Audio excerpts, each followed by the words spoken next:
We're in last place in education and healthcare and the cost of living because Scott Moe and the Sask Party put us there.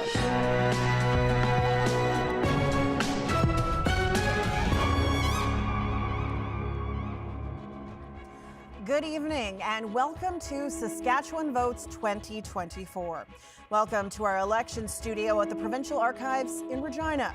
Coming to you from Treaty 4 territory, the original lands of the Cree, Saulteaux, Dakota, Lakota, Nakota, and homeland of the Métis. Thanks for joining us tonight. I'm Sam Maciag. The polls close in less than 30 minutes, and it promises to be quite the night.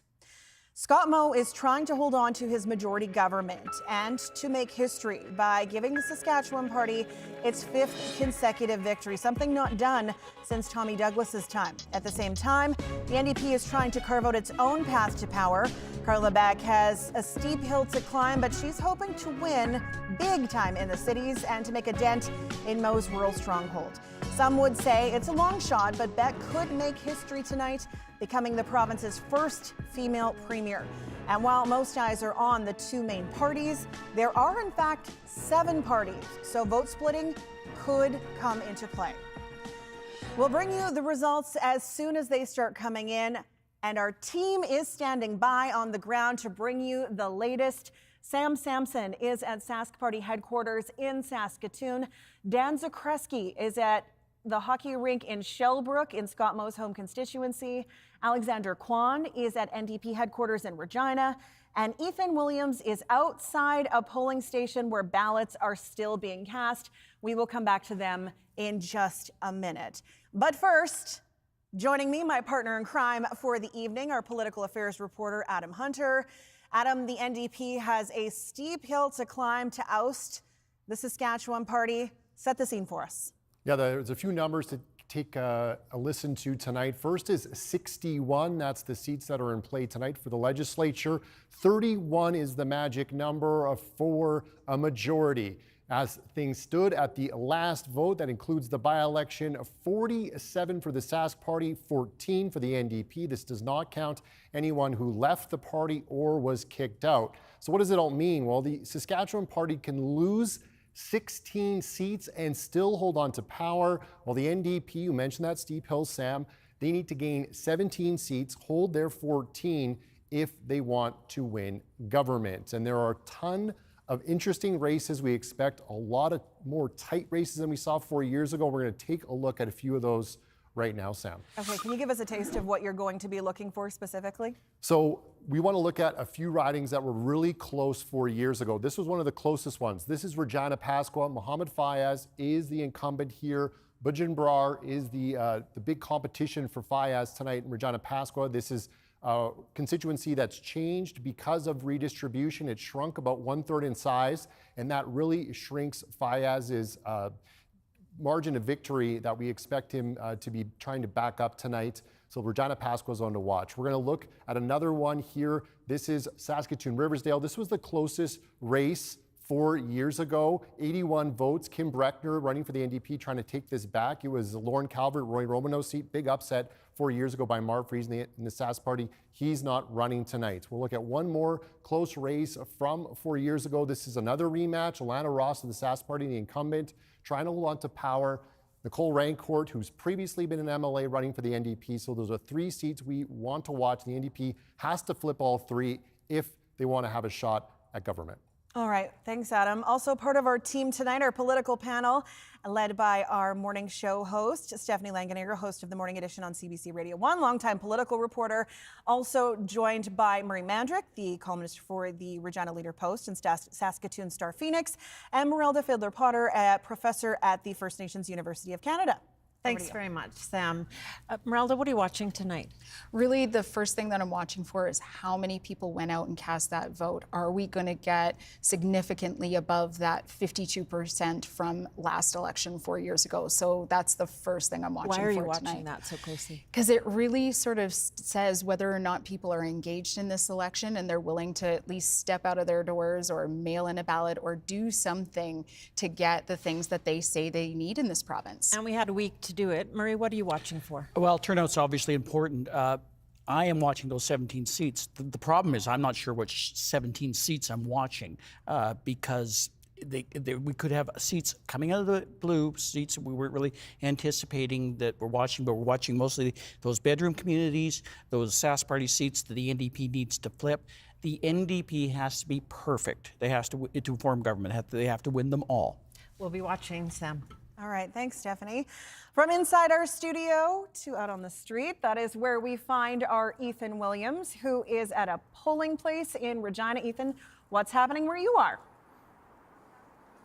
Well, we're at the Royal Saskatchewan Museum, Sam, and still some people trickling in and out here. You have until 8 o'clock to get in line to vote. Now, there's actually been a change in the number of actual polling locations across the province compared to other elections, about 200 fewer than there were in 2016. And this is because Elections Saskatchewan has actually done analysis of how people have been using polling locations. It means that urban centers like Regina and Saskatoon are impacted. It means that there will probably be less actual ballot boxes to count at the end of the night, but it does mean that there will likely be more votes in each of those boxes. So Chief Electoral Officer Michael Boda says there will be some reinforcements brought in to count. Here's what he had to say.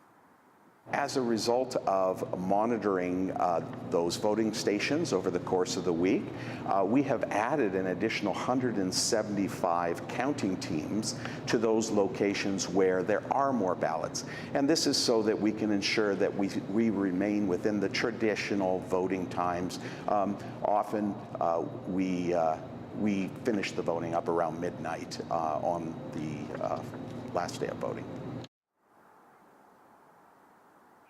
And Boda says this means that urban results may be a little bit delayed tonight, but he also says they have expanded other voting options, the advance voting last week, vote by mail, and also homebound voting, Sam. So there were other options which people were able to take advantage of there. All right, thanks, Ethan. From in Regina to campaign headquarters for the two main parties, Sam Sampson is at Sask Party headquarters in Saskatoon, Alexander Kwan at NDP headquarters in Regina. Sam, let's start with you. A very different atmosphere than 4 years ago at these headquarters.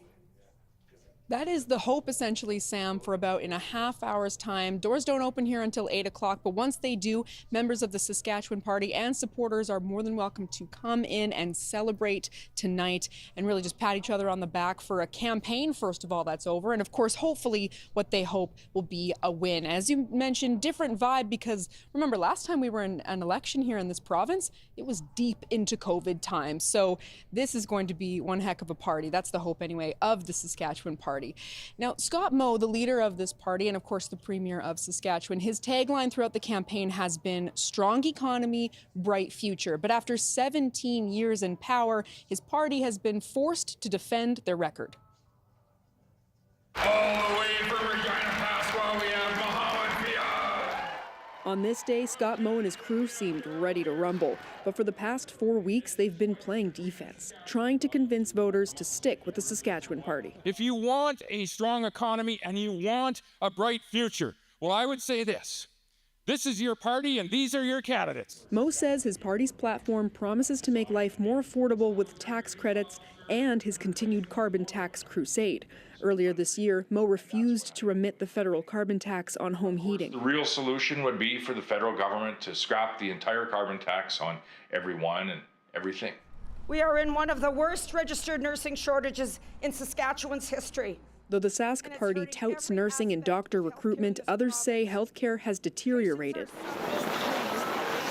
Classroom size and complexity issues drove teachers to months of job action, which remains unsettled. All those in favor of the motion, please stand. Moe's government was the first in Canada to pass an education law with the power to limit gender identity in schools, mandating school staff get parental consent before using a student's new name or gender identity. Depending on who you ask, the law protects children or harms trans kids. This bill at its very core is about us providing parents the right, not the opportunity, to support their child. During the campaign, Mo announced another proposed school policy. The first order of business with the re-elected Saskatchewan Party government would ensure that biological males are not changing in a biological female or alongside biological females or in the female change room. But first, he has to secure his spot back in the legislature.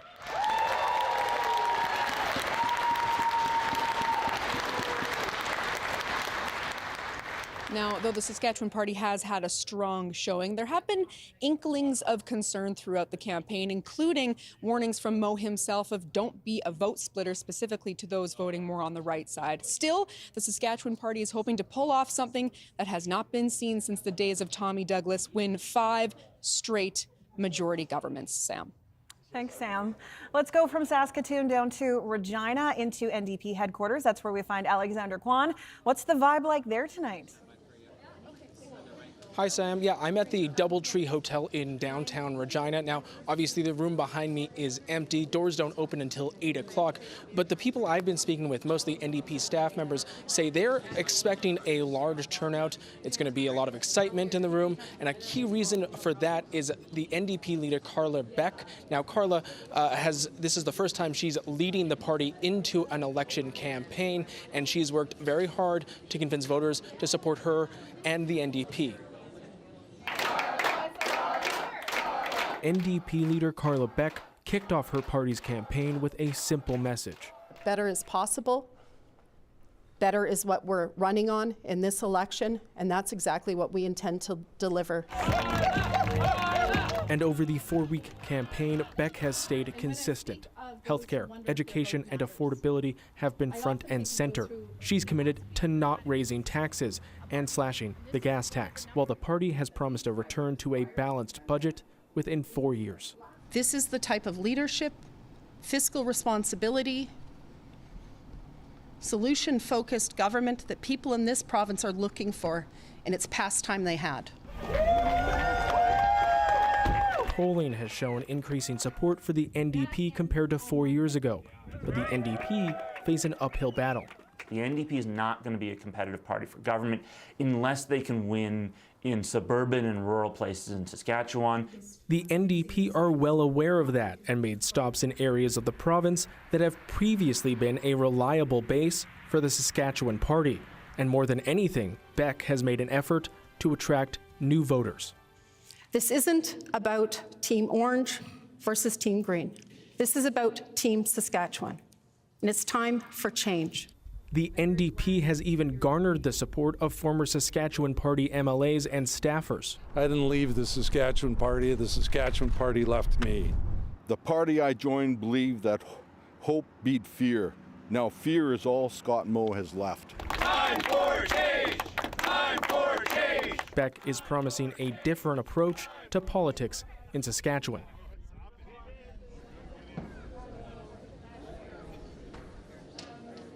Now, at last vote, the NDP had 14 seats. Obviously, Carla Beck wants to form government. She wants to become the next premier of this province. But if she falls short of that, the NDP are still expecting to pick up a number of seats tonight. Sam? All right, thanks, Alex. We are just 16 minutes until the polls close. Here is a live shot from Shellbrook. When we come back, we will take you to the rec center and hockey rink, the hometown of Scott Moe, and we'll have more political analysis as well. Saskatchewan Votes 2024 continues right after this.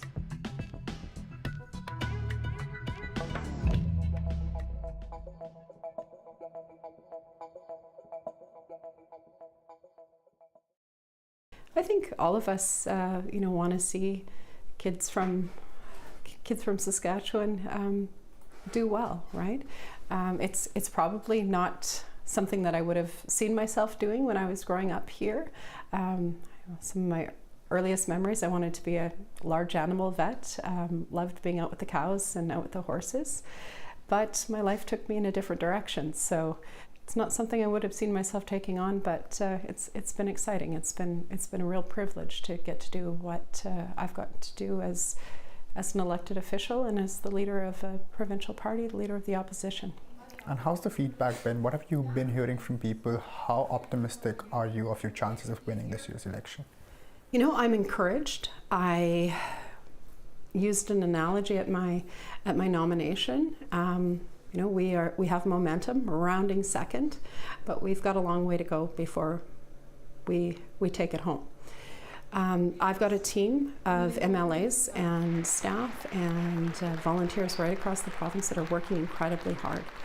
They've been knocking doors not just in the last few weeks, but for years in many cases. We've really made a main focus of the party, our roles as opposition, to connect with communities, with other levels of government, with businesses in this province. There's a sense of optimism, but also a sense that we need to be solution focused. We need to see governments that are willing to put differences aside, to work with communities, with people in this province, and deliver on that opportunity that we all see out there. People want their leaders to behave. They want their elected officials to behave. This is how we're going to get the best results. You know, as I said, we're in rooms that we haven't been in for a long time. The first part of it is often, you know, getting past misconceptions that that might be present about what our position is on a certain issue. Being willing to learn about where maybe some of their frustration has been with us, or their perception of us as the Saskatchewan NDP. What people are frustrated with is when it's division for the sake of division. We can disagree about things and still share goals. That's what we're focused on, delivering on those goals, delivering results for the people of this province. As I said, we're a rich province, blessed in so many ways. What we need is to return to that sense that we're all in this together, that there's opportunity in every corner, and understand that we're not so divided as we've been made to think.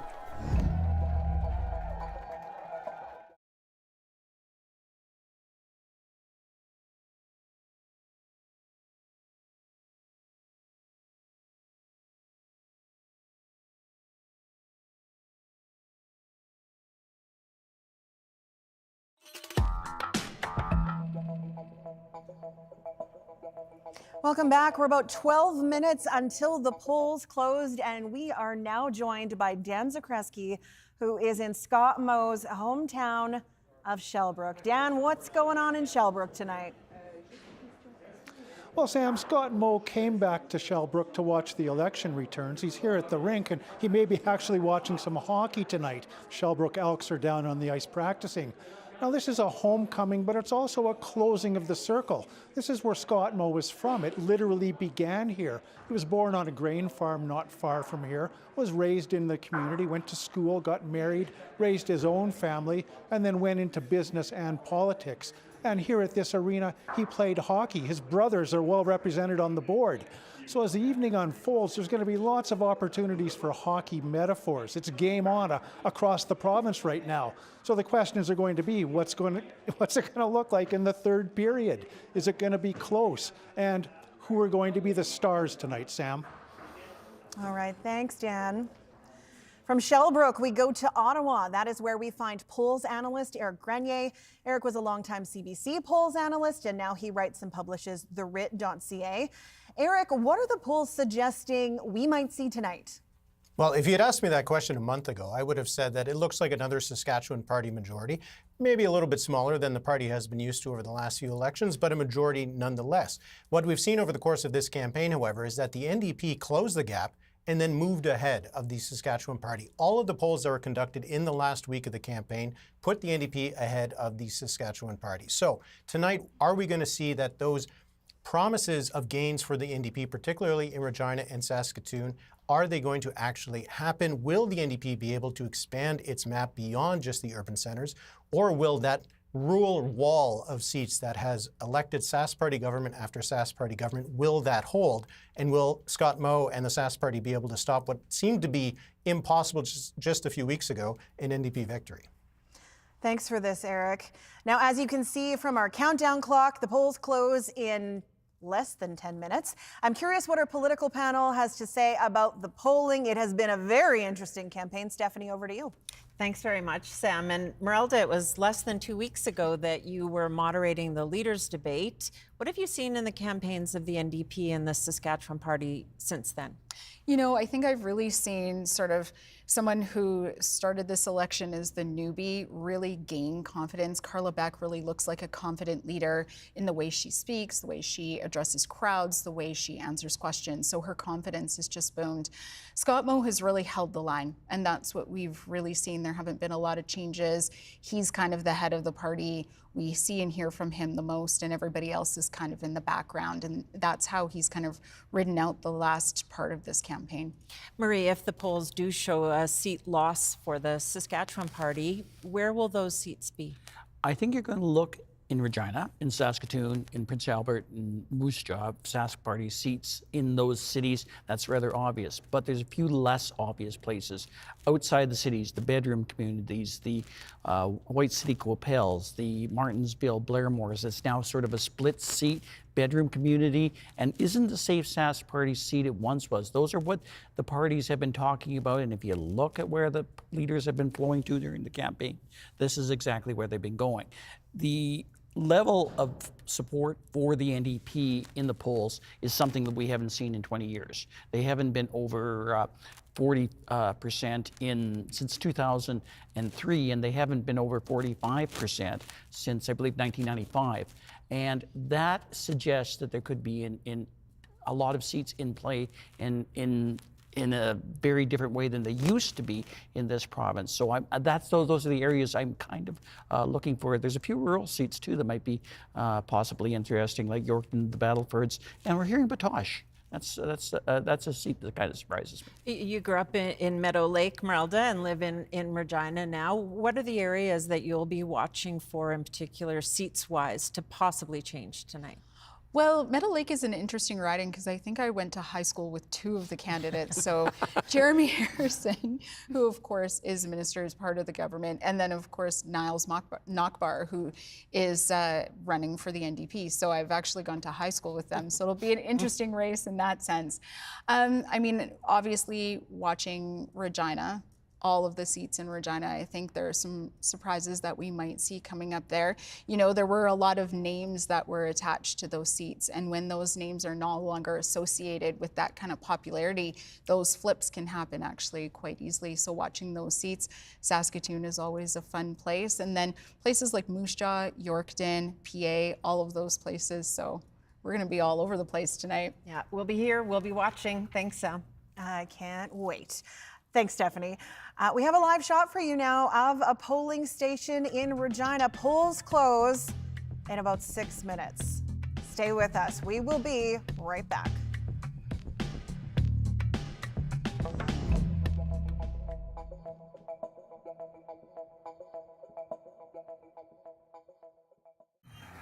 I want to start with the upcoming election, of course. 6 of the veteran cabinet ministers have resigned or left. There's about 20 or more the MLAs that have since gone since the last election. So a lot of kind of change. Are you concerned about new candidates coming to some of these more established or previously established seats? Yeah, so first I would say when you have a number of people that leave with the experience, years of experience, serving both in opposition and cabinet, and government and cabinet for that number of years, it causes you to pause, to think about all of that they have been involved with, and that's leaving your caucus directly. They're not going far away; they're only a phone call away. But I would say it's also an opportunity. It's an opportunity for renewal, and we often run 13 to 20 new candidates in each and every election, and that's going to be all of that this particular time. But I think it's an opportunity for new faces to step forward and run as candidates in the constituencies. They are going to have to work hard because they won't have the recognition of being an incumbent, and I would say that they already are. One of the things that I'll see signs for, I've seen commercials for, is STF's Vote for Public Education. No, that seems to be kind of a targeted piece to vote, not Saskatchewan Party. How do you respond to that? Yeah, well, I interpret it differently. I think Saskatchewan families should look at not only the record of the parties, but to look at the platforms that are being put forward, and are those platforms responsible? If you look at the record of the other party that could potentially form government here, the record isn't that good when it comes to education. They fired over 450 teachers during their time in government and closed a school for every month. 176 total schools closed during their time. That's the record. And their plan is nothing short of additional and more decline, loss, and closures, and that will include the loss of population growth that we have in this province and the closure of school facilities and laying off of teachers. You put that beside our record, and one of building over 100 schools today, hiring teachers, increasing our student population, so those additional teachers are needed, and we have more work to do in this space. Talking about the NDP's kind of record, I was always curious about this because, I mean, I hear, of course, you folks bring up the record when it comes to hospitals and all that stuff. No, can you reference a record that's old? You know, 17 years that you folks have been in government. You know, referencing a record that is old. Like, do you think that still holds water? Sure, it does. Yeah, that is their record. That's their most recent record, and that's the last time that Saskatchewan people have, provided that party with the honor of forming government on their behalf. And that's the decisions that they made. They crashed the economy. People were leaving here. There was actually a spray-painted message on the back of the Welcome to Alberta sign at Lloydminster that said, "Will the last one leaving please turn out the lights?" That's the record of the NDP, is decline, loss, and closure. Decline of our population, decline of our opportunity, loss of the services that are being offered in our communities, and the closure of schools and hospitals, 52 hospitals, 176 schools. They cannot remove that record, and that is their record from the last time they had the honor to form government on behalf of the Saskatchewan people.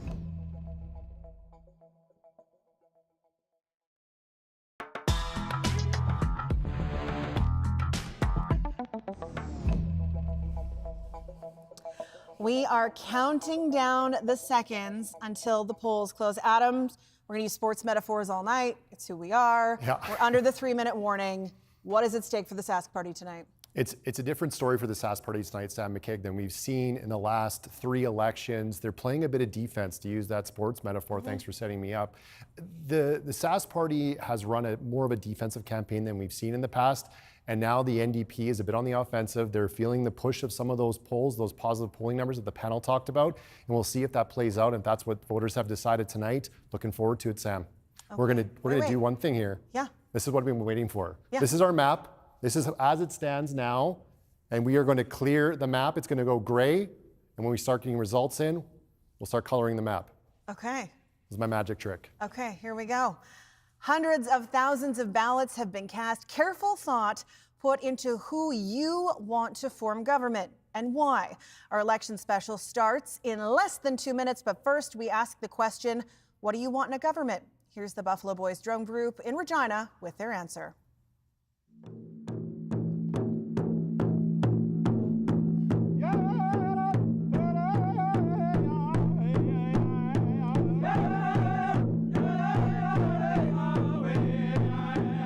I want a government that. I want a government that. I want a government that respects my culture.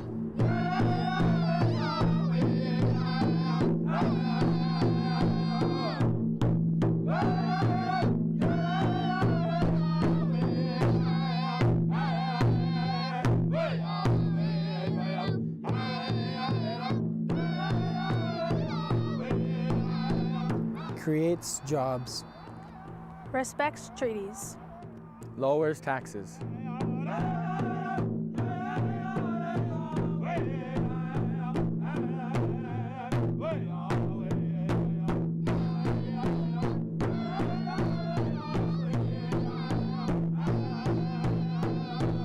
I want a government that is kind, helps me graduate, cares about me.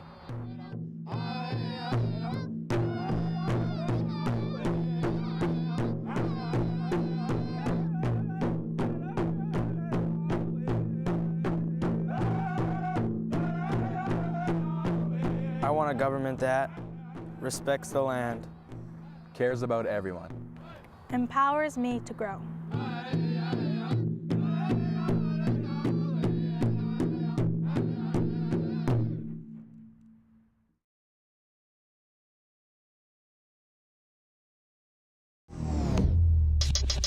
will keep our economy strong and our future bright. It's time for change. No healthcare worker in Saskatchewan is okay right now. I want to hear that they value education. I'm not asking to live in luxury, but I would like to live. Saskatchewan is the most affordable place in Canada to live. We're in last place in education and healthcare and the cost of living because Scott Moe and the Sask Party put us there.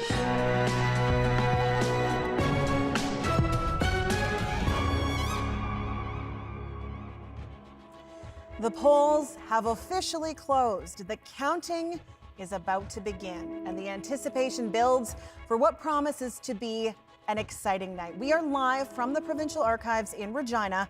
Welcome to our viewers across the country on CBC News Network, on CBC Gem, YouTube, and our listeners on CBC Radio. Good evening, I'm Sam Maciag. You have cast your votes, and tonight we'll see what kind of government the people of Saskatchewan have chosen. Will Scott Moe win another majority, taking his Saskatchewan party to its 5th consecutive victory? If he does, it will be something that's not been done since Tommy Douglas governed with the CCF. But to do so, Moe will have to fend off the NDP. Carla Beck is looking to win big in the cities and to make a significant gain elsewhere. And while most eyes are on the two main parties, there are in fact 7 parties. So vote splitting could come into play. Now, if you're watching on TV or streaming online, I'd like to draw your attention to the bottom of your screen. That's the seat count. Think of it as a scoreboard. That's where you can see the results play out in real time. And all 61 constituencies will rotate. So every 7 minutes, you'll see your riding. And for those listening on the radio, we'll continue to bring you live updates on those numbers all night long. Our team is standing by on the ground to bring us the latest. Sam Sampson is at Saskatchewan Party headquarters in Saskatoon. Dan Zakreski is in Shellbrook at Scott Moe's home riding.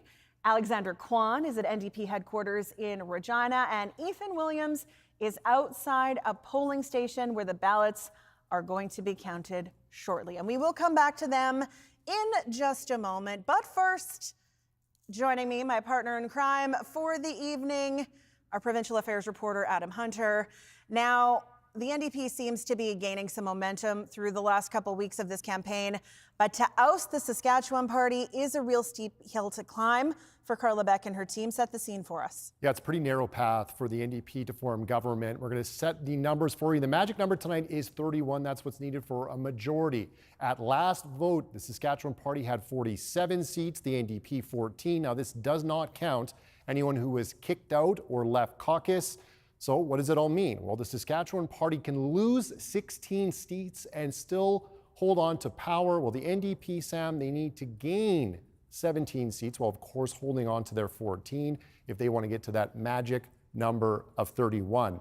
And I want to show our viewers and our listeners what they have to do in order to flip some of these seats. And they got a difficult road ahead, but they have to flip some incumbent seats for the Saskatchewan Party, and they have to knock off some cabinet ministers. In Saskatoon, we're going to start. This is Bronwyn Eyre, the Justice Minister. Now, what's interesting about this seat in Saskatoon, Stonebridge, 4,500 vote margin. Why are we talking about this? That was 4 years ago. Well, we have redistribution. We have a new map. The Sask Party lost a lot of its strength in the southern part of that riding, Dakota Arm River. It got redrawn.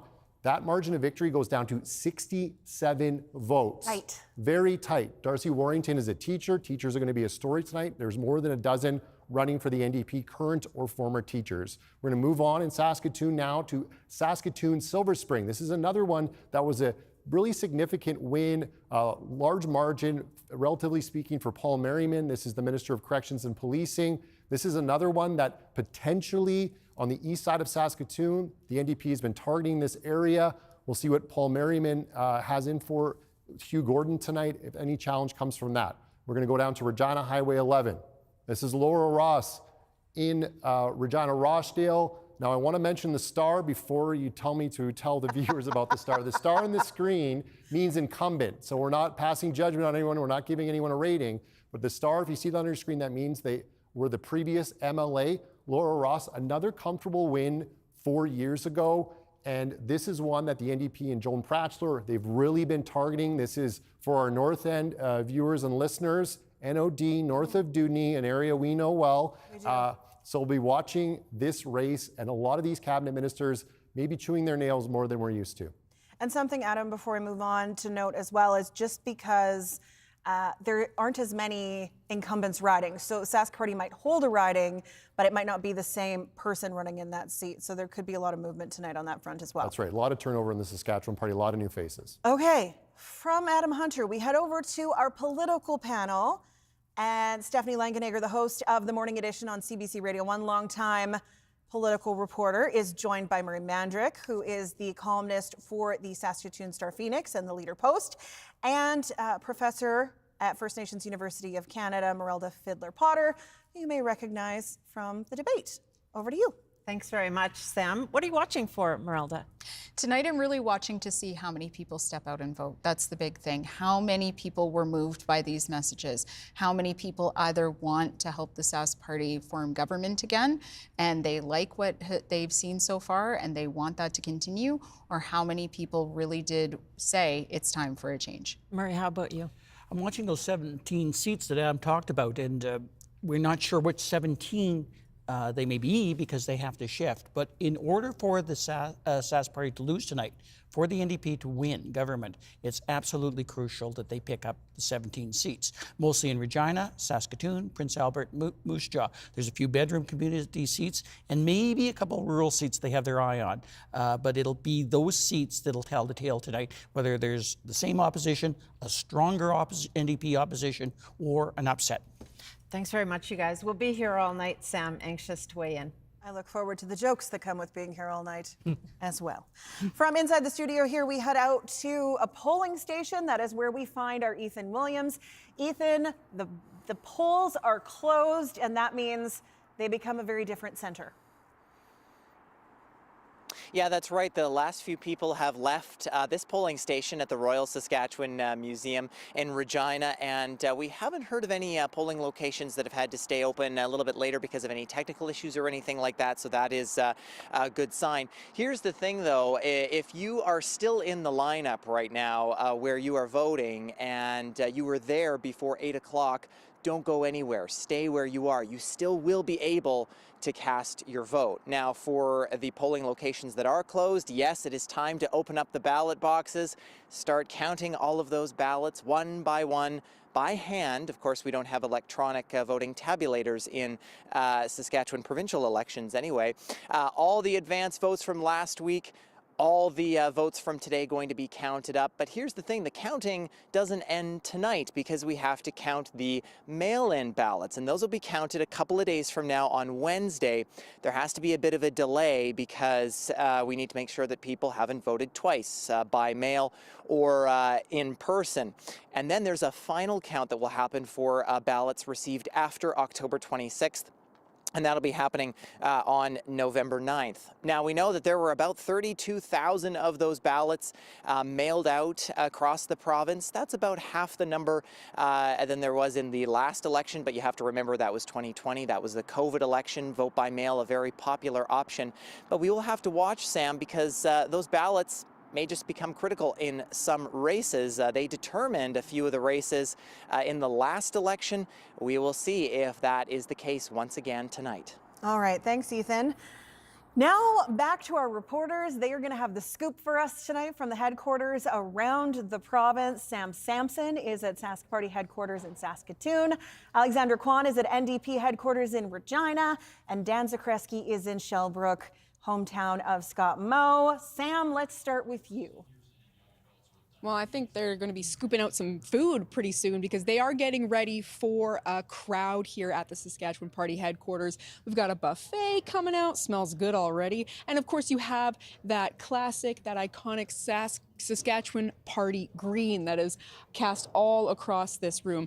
Doors just opened as the polls closed, and so we are expecting more people to come through pretty soon. This hasn't quite been the campaign that the Saskatchewan Party had been hoping for. Of course, they came in with tons of momentum, that monster majority as they entered the campaign. But now some polls, as you'll hear more about later, are showing them a bit more neck and neck with the NDP. But still, they're hoping to pull off that 5 consecutive majority government. And we are in Saskatoon, as you mentioned, and this is a place to watch because, as Adam really nicely detailed, there are 2 cabinet ministers in the city who are holding on to their ridings, potentially in a more competitive setting. But just outside of Saskatoon as well, watch those bedroom communities. Particularly, there was a big swath of the province that was one riding, and now it's been split into 2. I'm talking about Martinsville, Blairmore, and Warman. Now, this is pretty safe Saskatchewan Party territory this past term, but you never know. Because of that redistribution, it kind of changes the voting dynamic. And so we could see a more competitive races in those 2 ridings. So watch Saskatoon, watch the bedroom communities, and watch Regina. That's where we have Alexander Kwan, who is at NDP headquarters. Thanks, Sam. Yes, I'm at the Doubletree Hotel in downtown Regina. This is where Team Orange is going to have their HQ tonight. Now, the doors just opened a few minutes ago. People are already pouring in. Even some candidates are here already. Now, I've talked to a few people here, mostly NDP staff. They say they are very excited to start seeing results come in, which should be fairly soon, hopefully.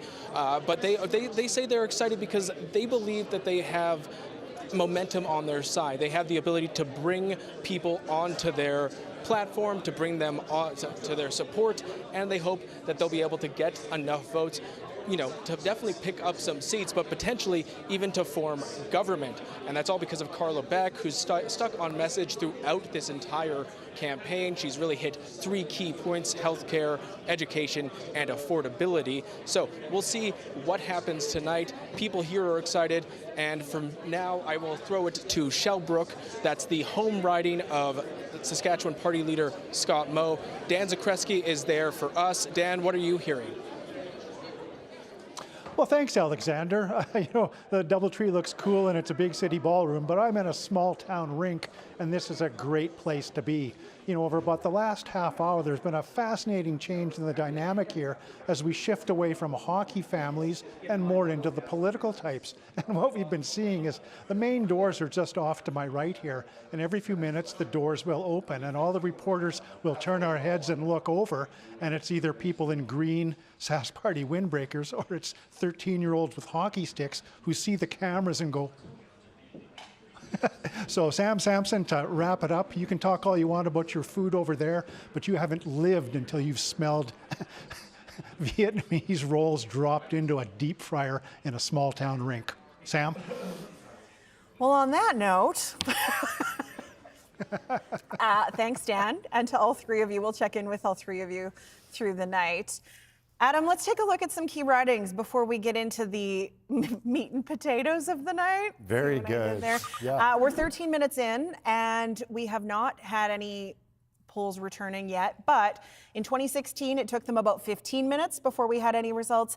And in 2020, it took them almost half an hour. But remember, in 2020, they had to count with masks and gloves, so it slowed them down a skosh. And in 2020, we were further away from each other. Now they've brought us closer together. That's right. So you're going to try and fact me tonight. It's not going to happen, Sam. Well, then tell me about this. This is Musha Wakama. This is Megan Patterson, the Saskatchewan Party. Melissa Patterson, the NDP, no relation. We checked. They are in a tight battle. This is a place that both Scott Moe and Carla Beck have spent a lot of time in Moose Jaw. The NDP hoping actually to pick up both Moose Jaw seats, but this is the one they're targeting. This is the former seat of Lauren Calvert. Deb Higgins historically has been an NDP seat, but recently the Sask Party has won it. The incumbent is not running. So this is one to watch for us tonight in Moose Jaw. We're going to move on and look at Saskatoon, Churchill, Wildwood. There was a number of races 4 years ago that were in like that 200, 100 range. This is one of those. Lisa Lambert is the incumbent in Saskatoon, Churchill, Wildwood. Keith Jorgensen trying to knock her off in this riding. We talked about all night, and everyone's mentioned it. The Regina and Saskatoon are so key for the NDP if they want to make a dent into the Sask Party's huge seat advantage. This is one they have to target. And finally, in Regina Northeast, this is another matchup of new candidates. Rahul Singh of the Saskatchewan Party replacing Gary Graywall, who most recently was involved in a conflict of interest investigation where he was found in conflict of interest from benefiting from hotels he owned. Singh is taking over that riding, hopefully trying to win. The Sask Party's hoping that.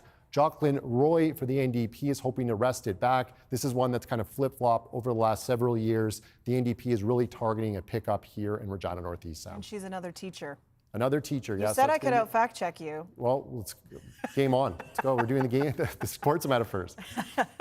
Okay, from inside the studio, let's bring in our polls analyst for the night, Eric Grenier, a familiar face and a familiar voice to CBC viewers and listeners, a longtime polls analyst in Ottawa. He tracks election results across Canada and writes about it at therit.ca. Eric, is there a path to 31 for the NDP tonight? There is a path for the New Democrats. It is a very narrow one, and it could be pretty easy for Scott Moe to knock Carla Beck off that path. But we're just going through the numbers. You need 31 seats. There's 26 seats in Regina and Saskatoon. If the NDP can win all of those seats, they just need to find 5 more. There's 2 in Moose Jaw, there's 2 in Prince Albert, and there's 2 in the north. That would give them 32 seats. But it's not a lot of margin for error for the New Democrats. So the big question tonight is whether the NDP is actually going to be able to expand the map at all, put any pressure on the Sask party outside of the cities. So looking at bedroom communities like Martinsville, Blairmore, White City, Capel, will those kinds of ridings be competitive? If they are, then we might be in for a long night, potentially an NDP victory. But if we see that the Sask party is holding those kinds of ridings, holding some of the suburban seats in Regina and Saskatoon, then Scott Moe probably has another 4 years ahead of him as Premier. Eric, this is the 3rd provincial election in a little more than a week. We have a presidential election going in the United States next week. We've just got the projection of the majority government in BC, New Brunswick. We know Nova Scotia's going. Is there a common thread that we're seeing through these elections that seem to be happening all at the same time? I think there is one common thread. It is that it is a tough time to be an incumbent. David Eby does look like he's going to hold on to that majority government in British Columbia, but it will be by the skin of his teeth. He almost lost it, and they're going to have to actually do some judicial recounts in at least 2 ridings. You look at what happened in New Brunswick. Blaine Higgs and the PCs not only went down to defeat, but Blaine Higgs himself lost his riding, and that was a riding he had previously won by 50 points. And then when you're looking at what happened in what's happening right now in the United States, while Kamala Harris is not the incumbent president, the Democrats are having trouble as the incumbent party. And just here in Ottawa, you want to find a story of an incumbent that's having a tough time? Well, you can just ask Justin Trudeau. Eric, what are you seeing when it comes to polling? Because over the last month, this has been a roller coaster of a story. This is not the same story as it was 4 weeks ago. No, absolutely not. And what we've seen is that it isn't just one poll coming out of the woodwork that shows the NDP is ahead. We've seen multiple polls that shows the NDP has been leading in the final days of the campaign by between 2 and 5 percentage points. Now, will that actually come true tonight? Will we see the NDP ahead in the province-wide vote? Will that put them over the top to get the 31, 32 seats they would need for majority government? We'll see. But this is not a campaign that we've seen in Saskatchewan for a very long time. The last time you could find a series of polls from different pollsters putting the NDP ahead of the Sask party, you'd probably have to go back to the time that the NDP was in government. So this is clearly not politics as Saskatchewan has gotten used to. When you're looking at the issues around the polling, what are some of the things that really stood out to you? Well, I think it is, as we've seen in elections around the country, that affordability, healthcare, these are really the key issues. And we've seen how Carla Beck has made healthcare one of the cornerstones of her campaign, following in the footsteps of another New Democrat in neighboring Manitoba. Wab Kinew was able to use that formula to oust a PC government there. I think that we're seeing that really the parties, the Sask party and the New Democrats, trying to focus on those pocketbook issues. Whether it's going to resonate with voters, well, we'll just have to wait and see. All right, thanks so much for this, Eric. We will check in with Eric again later on in the evening. We know the NDP has been calling for change this entire campaign, hoping that Carla Beck has inspired voters, but it's a lot of pressure for a new leader. As Aishwarya Dutta explains, the provincial NDP has had a lot of turnover. Saskatchewan deserves better. I'm Carla Beck. Carla Beck's campaign video is metaphorically on point. She's swinging for the fence and trying not to strike out. But let's face it, the NDP leaders haven't been good on the bat lately, not like the old days. The party held power for most of 6 decades between 1944 and 2007, losing power just 3 times. And over that 6-decade stretch, the NDP only had 5 leaders. But then it became a revolving door.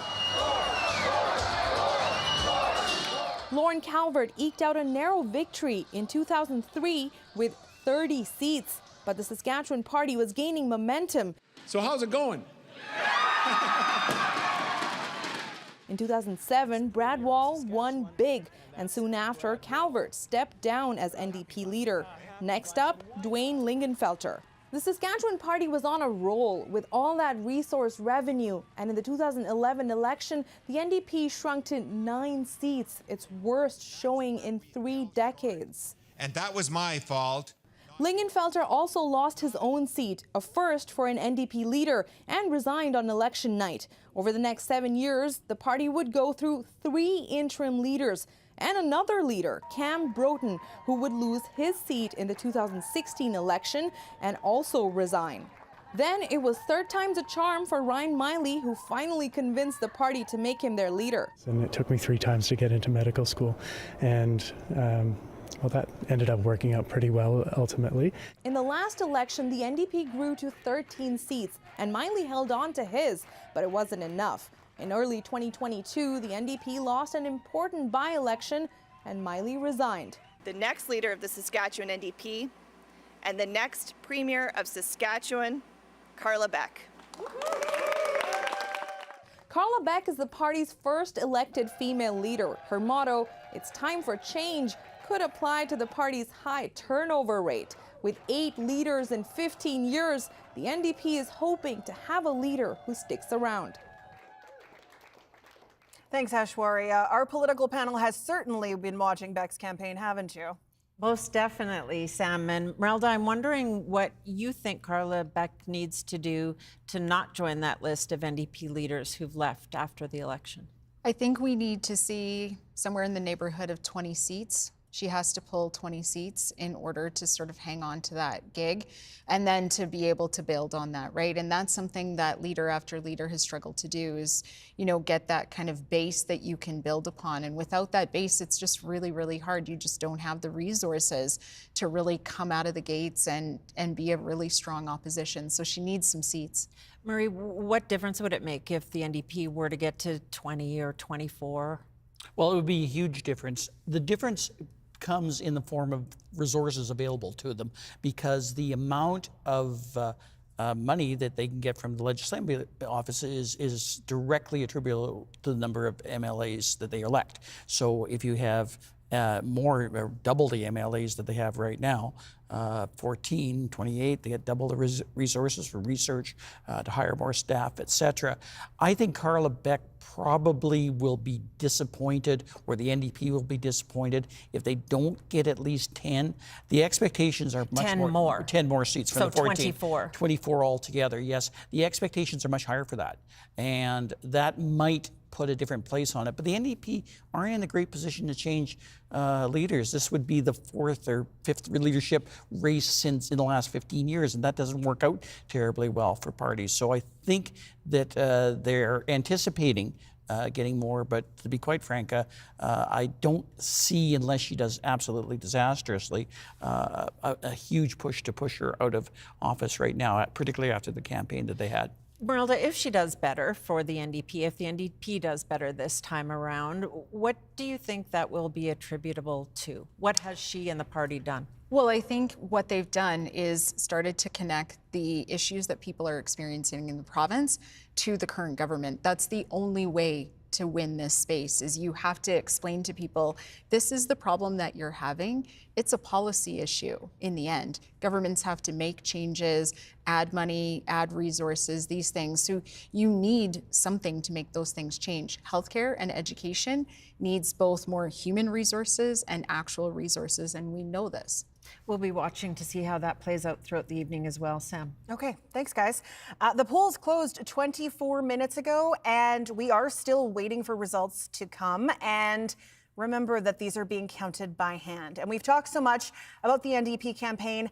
Let's learn more about that campaign. Alexander Kwan is at NDP headquarters, and he is standing by with the senior campaign strategist.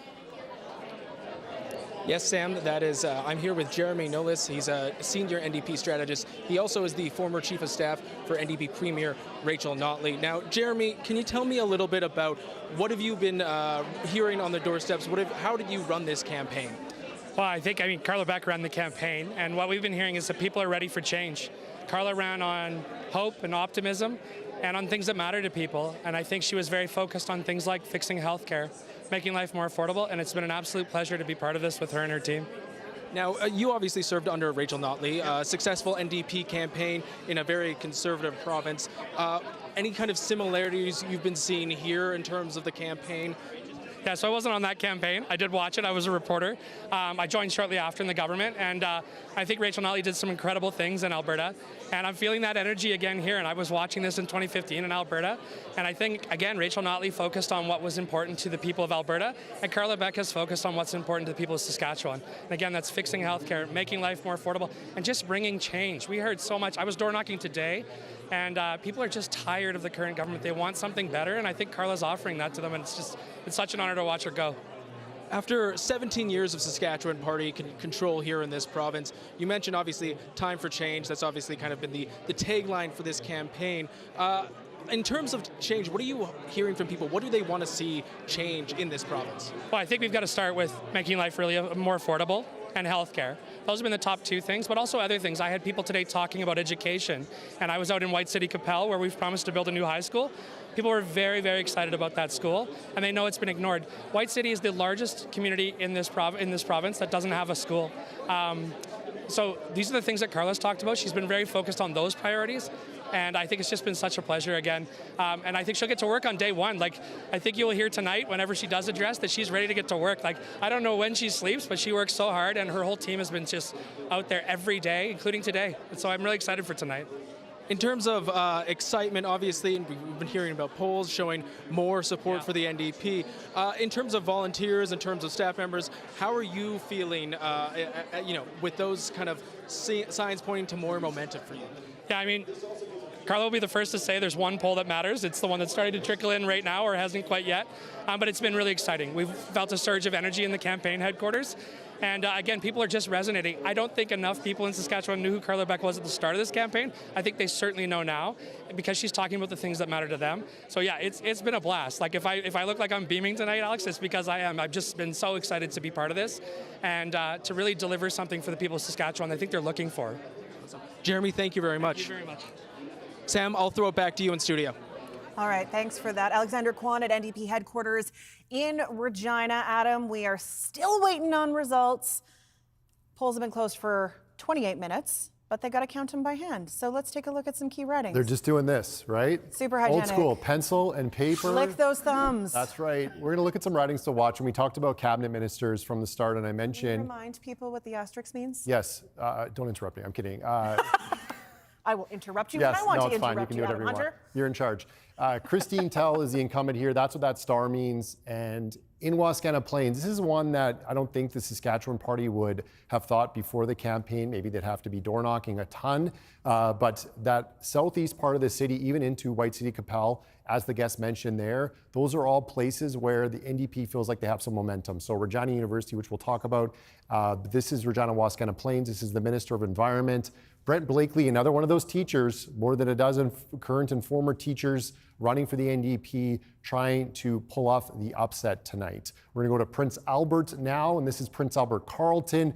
No incumbent here because Joe Hargrave, who is was a minister in Scott Moe's cabinet, he won the nomination and decided fairly late in the game that he wasn't up for running and sitting for another 4 years potentially if the government was to hold. Kevin Kassoon came in a little bit late into that nomination, won the nomination. He's running against Carolyn Brostrom, if that's a familiar name to people who watch the news here in the province. She did sue the government as a nurse a few years ago, running for the NDP. She's also been someone who has been nominated way longer time ago. than the Saskatchewan Like Party in candidate. 2023, I think. Yeah, so she has a big advantage in that sense of familiar face to people in that area. And we talked about Moose Jaw being a place where Carla Beck and Scott Moe spent a lot of time. Arguably, the Prince Albert area was the hot spot for both those parties. And finally, we're going to look at one more that was mentioned and was mentioned by the panel, was mentioned by Murray, was also talked about by Sam Sampson. Martinsville Blairmore, this is a pair of Martinsville City employees, Jamie Martins, Tammy Pike. This is part of the redistribution that split Martinsville and Warman up. Terry Jensen is the incumbent, a cabinet minister running in Warman. But in Martinsville, this is the neighborhood that leaks a bit into Saskatoon. Those bedroom communities, if the NDP wants to have success tonight, they need Martinsville Blairmore. They need White City Capel. That's another path for them besides the full sweep, which is a tall order in Regina and Saskatoon, PA, Moose Jaw, those seats, the northern seats. We'll wait and see when we get some results, but this is one that we have our eye on because, again, as Murray talked about, as Sam talked about, Scott Moe spent some time here, and he spent some time talking about vote splitting, Sam. And they're not concerned about vote splitting necessarily in Martinsville because the Green Party hasn't had traditionally a lot of support there. So this is a bit of a two-horse race, and we'll watch that result tonight as well. Okay. We've heard from reporters, we've heard from analysts. People might be sick of hearing from us. Why don't we hear from some voters, shall we? Let's talk to Patrick Dinsdale. He is the Indigenous Chamber of Commerce chair, and he lives in Shaunavon. And Jackie Wall is an artist and business consultant in Beanfate. She's also the former executive director of the Estevan Chamber of Commerce. Thank you both for being here. Well, thank you for the invitation. As you're waiting for votes to come in tonight, Jackie, I'll start with you. What are you really watching for, particularly as someone down in the Southeast? Well, it's a very exciting election for me this year because I have two children who voted for the very first time today. So proud moment as a parent, and it really put a different lens on the election for me. My children know nothing other than a Saskatchewan Party government. And so what I'm watching today is the shift that is expected to happen. The shift in how the polls are going to turn out, the shift in it looks like a real rural and urban split, which I think is always concerning in this province. And so that's really what I'm looking for. In our particular riding, the Buffalo Party was fairly strong 4 years ago, which is one of the parties that is a bit of a wild card in some constituencies. So I'm also watching that as well, and how the vote here could possibly be split. Patrick, what are you watching for tonight? What are the issues for you? You know, it's been really interesting, going through the different party platforms and seeing what subtle differences and what similarities there are between the two. And of course, some of the more drastic differences that they have. I'm really interested to see which message and how they're resonating and where that might be resonating. It's interesting for me because it's the first election that provincially that I've had a personal friend that I grew up with running, and taking a look at how that's going to happen back in the northern areas where I finished high school and grew up, and how that translates into the different communities that I've been throughout the province. Sounds like there's a lot of change happening, a lot of different engagements going on. What's that going to mean, and what's that going to mean for myself? I always come from a perspective of economic development, reconciliation, and how is that going to impact, and what voice are we going to hear coming from whoever forms government over the next few years? That's going to be really important for me to see and understand that, and this is where it starts. Patrick, I want to stay with you for a second because I understand you actually moved from Saskatoon to Shaunavon because of the high cost of living. Affordability is a huge part of the campaigns over the last month. Can you tell me about that experience? Sure. It's been really interesting to see, looking at things over the last few years, how whether it be a combination of pandemic, shortages, funds into the system, I'm not sure what, but we really saw an increase in the cost of living over the last number of years. For myself, that translated into a 35% increase in rent in the past over a 5-year time frame. And so, that led to a decision where myself and my spouse had to sit down and decide, what do we want to do? We have this lovely house in Shaunavon, a beautiful town that is much more affordable than living in Saskatoon. And so we ended up making that choice. And so I'm really interested to see what's going to happen and how the platforms are going to impact housing costs. Okay, Patrick, thanks for that perspective. We will come back to the panel through tonight for some more analysis and perspective from the voters. But from the voters, let's go to our political panel. And you hear the stories of kids voting for the first time and paying attention. I think there was a real focus on the youth this election, Stephanie. Yeah, and I'm just looking at some photos of young people at the various campaign headquarters getting ready for results to roll in. And you teach young people at your job at First Nations University, Merelda. How engaged do you think young people were in this campaign? I think much more so than 4 years ago when students were really struggling. The pandemic was really hard on university students. I mean, it was really hard on everyone, so I won't say they were any worse off, but there were a lot of students who were away from home and isolating and all alone and trying to do all of these things. So I think this time around, they are out and they are talking about these things. There were a number of events on campus where they were talking through some of these issues, and a lot of them are trying to find family doctors.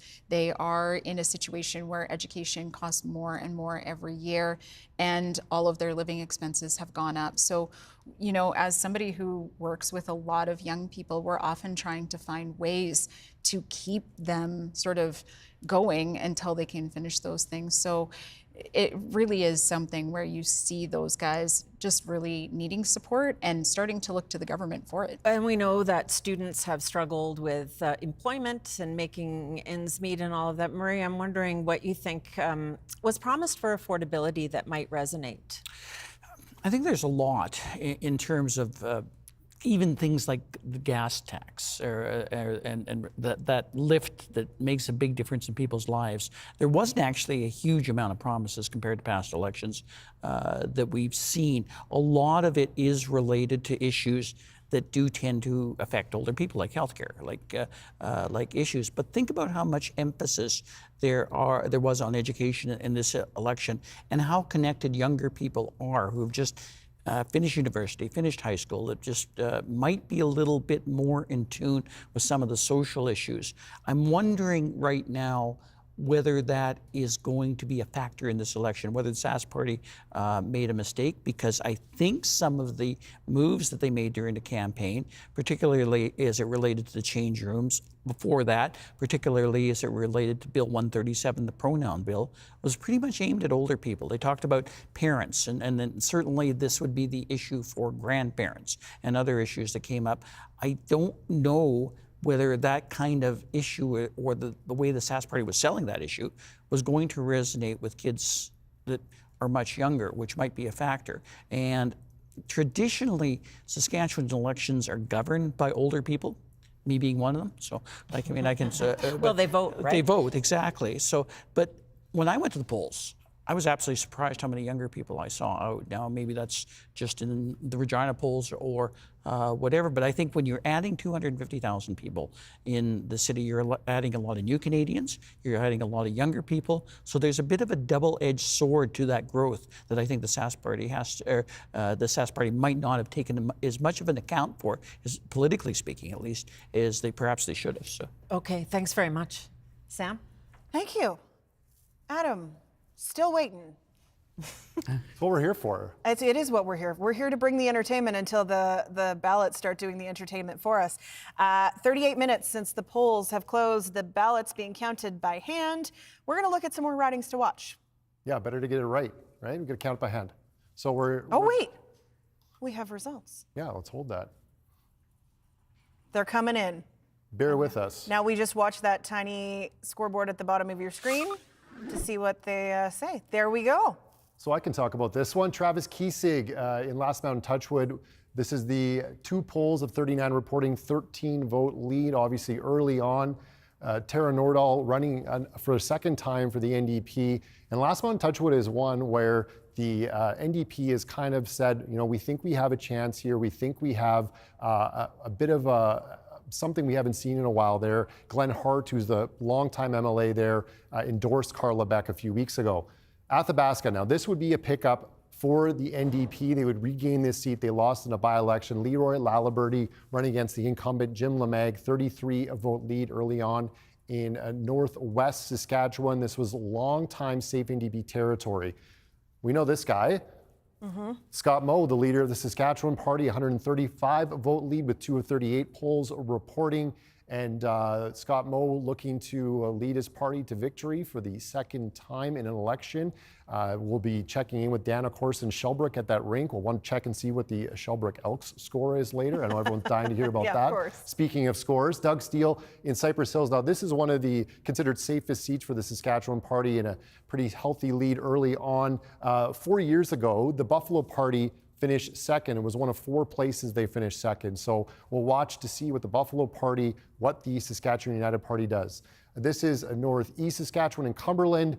This would be a pickup for the Saskatchewan Party. Gregory Sieb, 34 vote lead ahead of Jordan McPhail, the NDP. And we can tell people that the Saskatchewan Party with 8 ridings reporting, leading in 7, the NDP leading in 1, and of course still 53 seats to come.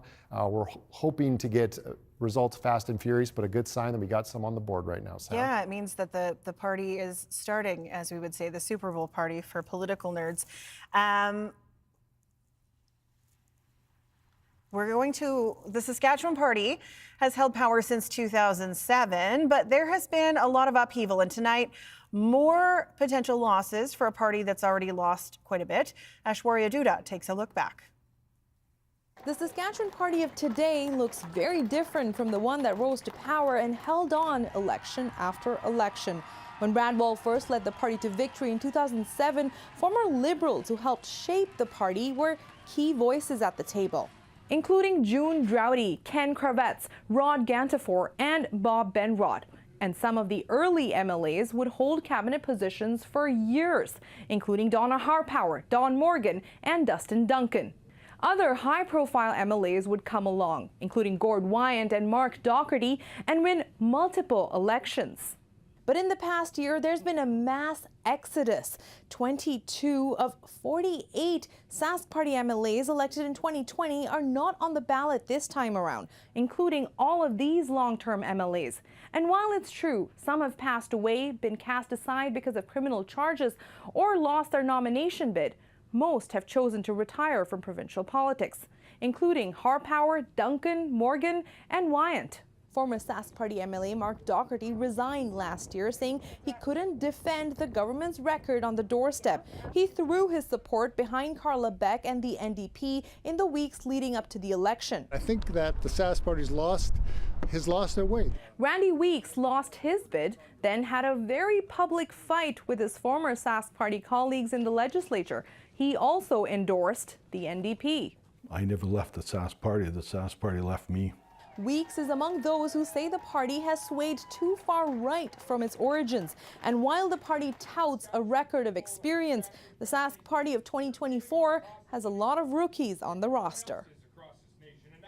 Thanks for that, Aishwarya. 53 seats still to come at this point, very early in the results. The Saskatchewan Party leading with 7, the NDP with just 1. Adam, let's take a look at some more results as they come in. It's important to remind our viewers right now, we know that all the results that have come in so far are rural Saskatchewan, no Regina or Saskatoon seats reporting so far. Daryl Harrison in Cannington, 41 vote lead over the NDP. This is really safe Saskatchewan Party territory. Historically, the Buffalo Party finished second here 4 years ago. Okay.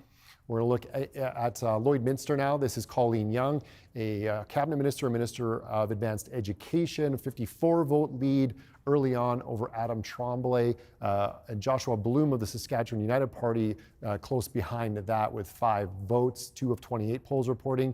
Now, no orange on the board here in Weyburn-Bengoff. So far, we see Michael Uyghur, who's running for the first time, a lawyer in Weyburn. This is Dustin Duncan's longtime seat. Second place, the Sask United Party. Third place is the Buffalo Party at 42 vote lead for Michael Uyghur of the Saskatchewan Party. If you look at the map down here behind me, we can see the gray. That's where nothing is reported. Saskatoon, Moose Jaw, Prince Albert, and Regina, all gray. The orange in the corner here, northwest corner, is Athabasca. The green is Cumberland, and these other rural ridings, green. The green ridings right now, as to be expected from the Saskatchewan Party, Sam. And it is very early on. We're still waiting on a number of seats still to come, but we will get to those as they arrive. The election comes after the longest teacher strike in our province's history. We will talk about that a little later on, but let's go to the political panel for these preliminary results. Some reaction. Thanks very much, Sam. And we were just seeing from Aishwarya there about the turnover in the Saskatchewan Party, not just amongst the NDP and its leadership over the last 10, 15 years, but this party has lost a ton of experience, Merelda.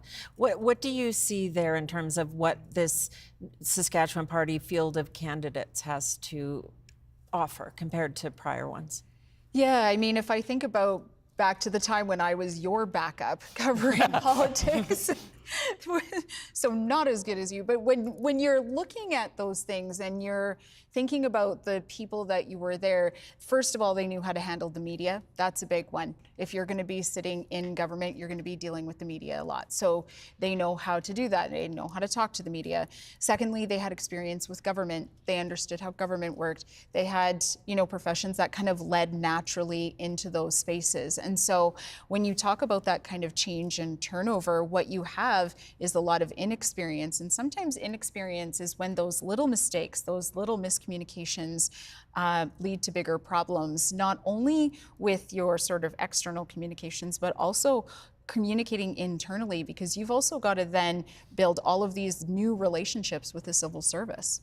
Good point. And let's talk about internally in the caucus, because Marie, some of the strongest detractors of Scott Moe in the last few weeks have been his former colleagues, either advisors or other MLAs, including Mark Doherty in Regina, who says that when he and Brad Wall disagreed, he could still meet and talk with him, and he can't get a meeting with Scott Moe, and he's in his caucus. So what do you think has happened here in terms of the Saskatchewan Party? Well, you've lost your finance minister. You've lost Don Morgan and Dustin Duncan, who were your utility knights here. They could do Swiss absolutely, Army, yeah, Swiss Army knives. In case my dad's watching. In case your dad's watching, yes. They could be placed anywhere and were placed anywhere. You lost Gord Wyan to the Saskatoon mayor's race right now. Those are veteran people that, and this is all before whatever happens tonight happens. And sometimes you lose cabinet ministers on night. So this is a little bit of this is a lot problematic for the Sask Party and could be increasingly problematic. But one of the real problems, I think, is they're not growing new people, younger people in this caucus in the Sask Party. And I think in terms of where they have the younger people running, it might be in tough ridings for them to get elected. Okay, well, we'll be watching as you are, Sam. Thank you. As I mentioned, this election does come after the longest teacher strike in our province's history. I'm mad as hell, and I'm not gonna take it anymore. More than 13,000 teachers walked off the job on different days as labor negotiations dragged on. The main issues were teacher pay and classroom size and complexity. Contract talks eventually stalled, and the dispute is now in binding arbitration. Still, the teachers union launched an ad campaign urging people to make public education a priority at the ballot box. Our Ethan Williams is standing by with a high school teacher in Regina. Ethan? Yeah, that's right, Sam. Well, one person who knows a lot about this is Christian Mbanza, and he is a high school teacher at Levoldis High School in Regina. He's joined us here at Hampton Hub Restaurant in Regina tonight. Christian, thank you so much for joining us. Thanks for having me on this exciting night. Yeah, of course, and we don't know yet who is going to be forming government in the province. Of course, results still a little ways away here. But I want to know, whoever does form government next, what's your message to them about kind of what is the most pressing issue in the classroom right now? I think we're looking for a government that's accountable, number one, and also addressing and prioritizing the needs of educators, because for us, the students are the future, and that's who we want to continue to give our resource and help to. And so addressing classroom complexity and classroom violence are primary issues for a lot of educators. How does classroom complexity and classroom violence, how does that affect your job as a teacher and being able to teach your students? Well, first, I think it's important understand when we talk about classroom complexity, it's classroom sizes and then student needs as well. Right? It's important that for educators, they have to now be efficient and diligent with each and every student, and affording time for each and every student is not a luxury that we have. And also the needs, as diverse as our student population is becoming, we have to now start to address the needs of these students as well.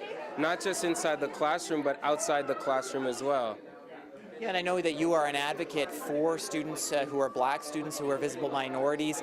How does those issues in the classroom ultimately impact your ability to advocate for them, like you say, even outside the classroom? Well, for me, I continue to stay positive in understanding that my presence in representation is already an asset, so I try to use that. I can't, unfortunately, spend each and every second explaining to students that they belong in this education system, they belong in this community, so I try to do that by my presence and being present in as many different places as I can. Now, I know you've been paying attention a bit to the campaign as well. Has there been any messages that you've heard from any of the political parties or any politicians that have kind of caught your ear as to they may be kind of working on solutions and might work best for classrooms? Well, for me, it's always about a change and looking at a way to do things anew, right? We can't continue to do things the old way, especially since after COVID has came. We have to now start to reflect on different things. So I'm looking for a government that's also excited and positive and looking forward to that change. Okay, Christian, thank you so much for joining us tonight. Thanks for having me. That is Christian Mbanza. He is a high school teacher at Leopoldus High School in Regina. And Sam, clearly something that is on his mind, education, of course, not just for him, but for a lot of people in this province, and something that we will continue to watch even after the election is over. Thanks so much, Ethan. As you may have noticed, if you're watching the bottom of your screen or you're listening on the radio, it's time for a number update. 48 still to come. 12 leading for the Sask party, 1 for the NDP. Let's take a quick look, Adam, at how things have potentially changed. We're going to talk about Batoche right here. This is one in the last couple of days where I heard the NDP was making some gains, potentially a 92 vote lead for Darlene Rowden. This is Delbert Kirsch's old seat. He was a longtime Saskatchewan Party MLA, retiring after a number of years in caucus, and we see that the map is starting to green up in rural Saskatchewan. Something Michael Boda from Election Saskatchewan talked about, Sam, saying that we're expecting the rural votes to come in early. Terry Braum with a 49-vote lead in Carrot River Valley over CJ Binkley. 2 of 32 polls reporting here. This is Fred Bradshaw's old seat, another one of those Sask Party longtime MLAs who's stepping away from politics. We have Chris Beaudry with a 182-vote lead in Kelvington Wadena. The second place right now is the Saskatchewan United Party at 43 votes. Lauren Schroeder of the NDP with 33, with 3 of 33 polls reporting. So early on in rural Saskatchewan, it's going according to script for the Saskatchewan Party, Sam. And when you consider it's 2,500 votes in the system at this point in the evening, when you know early voting was more than 250,000 people, we got a lot of votes still to come, but this is an early picture of where things are starting out, and it's starting out stronger for the Sask Party, but again, nothing in the cities so far. Yeah, no surprises, because this is where the Saskatchewan Party has their strength. It's in rural Saskatchewan, and that's playing out right now with that 12-1 lead. But as you said, very early, still the city seats to come, and early in some of these polls reporting. A lot of the ones that we've shown viewers and listeners, those are places where we expect the Saskatchewan Party to have a lot of strength. And this is going to take some time. They are being counted by hand, so some patience for those people who have to count those and get the results in. Let's go now to NDP headquarters. We heard through some of the stories earlier tonight about how some Sask Party former MLAs and staffers have thrown their support behind the NDP, and Alexander Kwan is standing by with one of them. That's right, Sam. Yes, I'm with Ian Hanna. He's a former speechwriter for Brad Wall, the Sask Party premier. Now, Ian, can you tell me a little bit about what changed your mind? What made you endorse and come out for Carla Beck? The red line for me was Bill 137 when the Premier used the notwithstanding clause. I felt that was inappropriate. Then we had the incident involving the 2 young children in Balgonie. I thought that was poorly handled. Quite frankly, what we have is a party that used to show integrity and used to stand up for things, middle of the road things that most people in Saskatchewan appreciated. Now they've turned into kind of a dog whistle, wedge issue kind of generating machine. For me, it was inappropriate, and that's why I decided to endorse Carla Beck and the Saskatchewan NDP. Was it a tough decision for you to kind of, you've obviously been a speechwriter for Brad Wall. You worked for the Saskatchewan Teachers Federation. Was it a tough decision for you to throw your support behind Carla Beck? It didn't happen overnight. We had a couple of conversations. I worked with her over a period of months, and the more I saw, the better I felt. And I think that was echoed in what people saw in the debate. I think the debate was a real pivot point. You saw a woman who for the first time came out and became something in Saskatchewan, the leader of a political party that could form government. She sounded reasonable, she sounded humble, she sounded like she had good policies, and I think that's when we saw the undecided break. The undecided went down and started moving towards the NDP. Interestingly enough, one of the big motivators was healthcare. Healthcare is in chaos. We need more nurses, we need more doctors, we need more all staff. We can't have women going to Calgary for a breast biopsy or a mammogram. That's just not on. People in Saskatchewan won't stand for that. You obviously have a background in education as well. What have you been hearing from people who you've been talking to? What have you heard from them saying what they want, in terms of a government, in terms of change? What you hear from people is what you heard from Mohamed Fayez, who's running in Pasqua, my riding in Regina. He's the candidate for the Saskatchewan Party. He complained about large-sized classrooms. He said his kid wasn't getting a good education. Those are the kinds of things you hear, and I wish Mr. Fayez would have said that publicly and done something about it. We've reached the point in Saskatchewan. In 2016, we were #1 in the nation in terms of per capita student operating funding. Now we're dead last. People don't like that. Ian, thank you very much. Thanks. Nice to meet you. Nice to meet you as well. Sam, I'll throw it back to you in the studio. That was Ian Hanna, former speechwriter for Brad Wall, former Sask Premier. Sam, back to you. All right, thanks, Alex. I will take you to Sask Party headquarters in a minute, but first I want to draw your attention to the results as they've come in, because I don't know that we particularly expected this. Yeah, Adam, do you want to tell us the numbers? This is one of those things where we It's still early. It's very early, and so we see a PC on there, and that would be surprising if it holds, but we'll see what's happening on the board right now. Kim Gardner, a 442 vote lead in Kindersley Bigger. This is another place where the Sask Party has a really somewhat safe seat, but this is also a really interesting story where Randy Weeks ran for the nomination. You may be a familiar name, face. We've seen him tonight already. Former speaker, perhaps, if you need a jogged memory. Former speaker, and he lost his nomination in December to Kim Gardner. There was some bad blood there, obviously. And Randy Weeks has since spoken out against the Saskatchewan Party government very publicly, endorsing Carla Beck. But here, an early lead and a healthy lead for the Saskatchewan Party. In Moosomin-Montmart, we moved now to the eastern half of the province. Kevin Weedmark, he's the publisher and owner of the Moosomin World Spectator, one of the oldest, longest serving newspapers in Saskatchewan. He won the nomination, 59-vote lead over Chris Ball with 5 of 35 polls reporting. So early on, Stephen Bonk was the former MLA here. He won the Conservative Party nomination.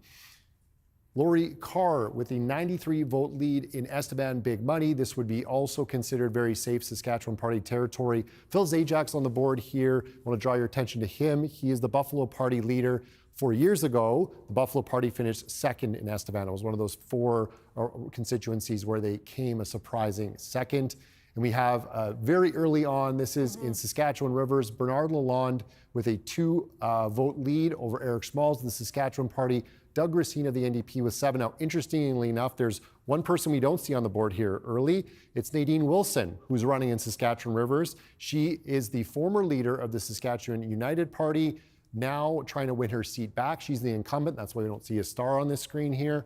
And she is in probably what's going to be a three-way race. Right now it's a three-way race that she's not in, but we expect to see her on the board at some point. Saskatchewan Rivers is one to watch tonight, and that's why. Your map's getting colored in. And the map just turned, orange there. How about this? We have our first elect. Jinx. It is a big night for Scott Moe, a really big night for Scott Moe. This is his second election as leader of the Saskatchewan Party, and not really a surprise that he would do well in his own riding. Yeah, Scott Moe, second win, as you mentioned, as the leader of the Saskatchewan Party, but also he won in 2011. He won a contested nomination against Dennis Allchurch, who was a long-term Saskatchewan Party MLA, so he won that 2016 as an MLA, and then 2020 as a leader, and then once again tonight. So big night for Scott Moe. It could be a bigger night. We'll see what happens a little later on, but right now we have our first elected member projection here for Scott Moe, and it's 21-4 on the board, leading and elected for the Saskatchewan Party, 4 for the NDP.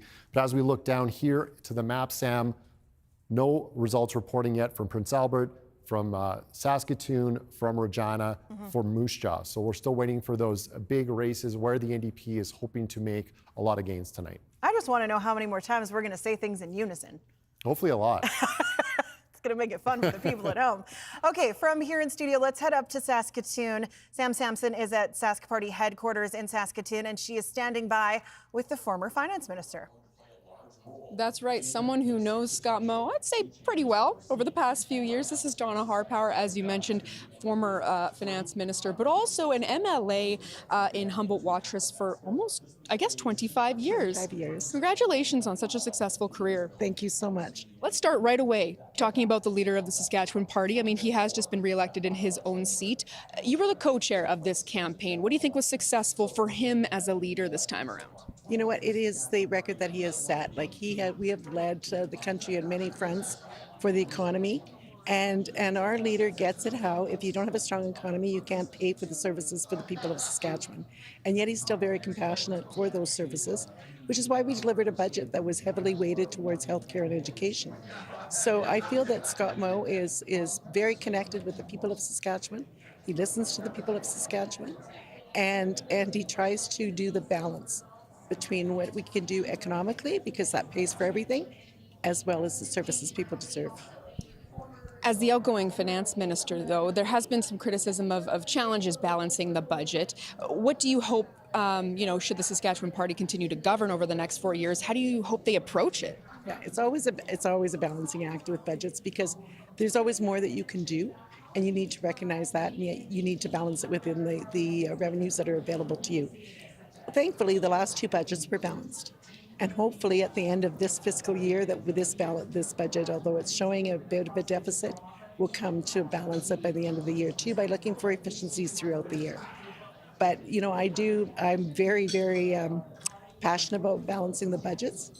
However, it has to be in a balance with what services you're delivering. I'm curious, if we look at it on a national scale, incumbent governments have had a bit of a challenge, and even Moe himself has said this has been a challenging election just this past weekend. Specifically, I'm referencing New Brunswick, where the government flipped just last week. Has that been part of the conversation during this campaign? There is no doubt, as we enter a campaign, and it starts with the people and what we're hearing from the people. And when you have been a governing party for as long as we have, there is no doubt that a huge challenge is time for change. Time for change doesn't necessarily have a reason. It's just, they've been there long enough. And that is harder to battle than an actual reason. Also, the longer you govern, the more that there's going to be that one story or that one incident that maybe you didn't get it right, or maybe you couldn't get it right. But either or, that builds up over time, whereas the opposition has the luxury of not building those stories. Is there something you think that your party didn't get right over the past few years? Not specific, but there are times where you go, I don't know, if we would have went the other route, would have it turned out better? I don't have a specific anecdotal story, though. Well, thank you very much for your time. This is Donna Harpower. She has been an MLA in Humboldt-Watrous area for 25 years. Has chosen to retire from politics. Again, congratulations. Thank you very, very much. Thank you, Sam. Thanks, Sam. That's never going to get old for me, thanking Sam and throwing to Sam all night long. The joke just writes itself. Or does it? Let's take a look at the ridings. We have 21 elected or leading for the Saskatchewan Party, 5 for the NDP. I think we're going to talk to Eric Grenier first before we do this. We are. I'm sorry, Eric. I forgot about you. I started getting excited about the results. We're not seeing city results yet, but we are seeing the rural ridings, which we kind of expected to happen.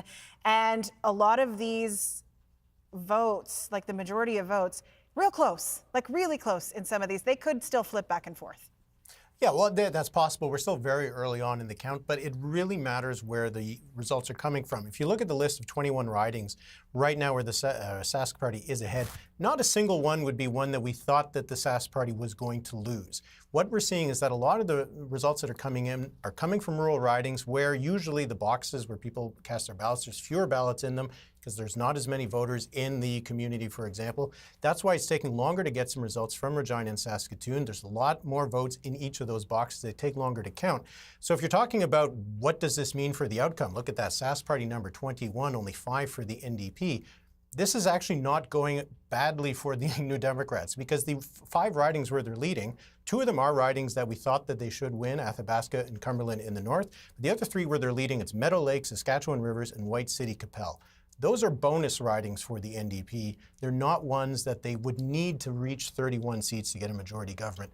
That doesn't mean anything yet because a lot of these ridings, we're talking about dozens of votes, but it provides a bit of context to viewers and to listeners that the big number for the Sask Party right now, 21, it would be a shock if they actually lost any of these 21 tonight. So we're still really early on. We don't really know what it's going to mean just yet, so we still got lots of ballots to count. Thank you for the context, Eric. I promise I will remember when we're coming back to you next time. Okay, from Ottawa to studio, for real this time. Adam Hunter, he was talking about the context and how the Sask Party may likely hold on to these 21 seats that we see so far, but there are still more than 30 seats to go, and there is a big old hole in the middle of this map.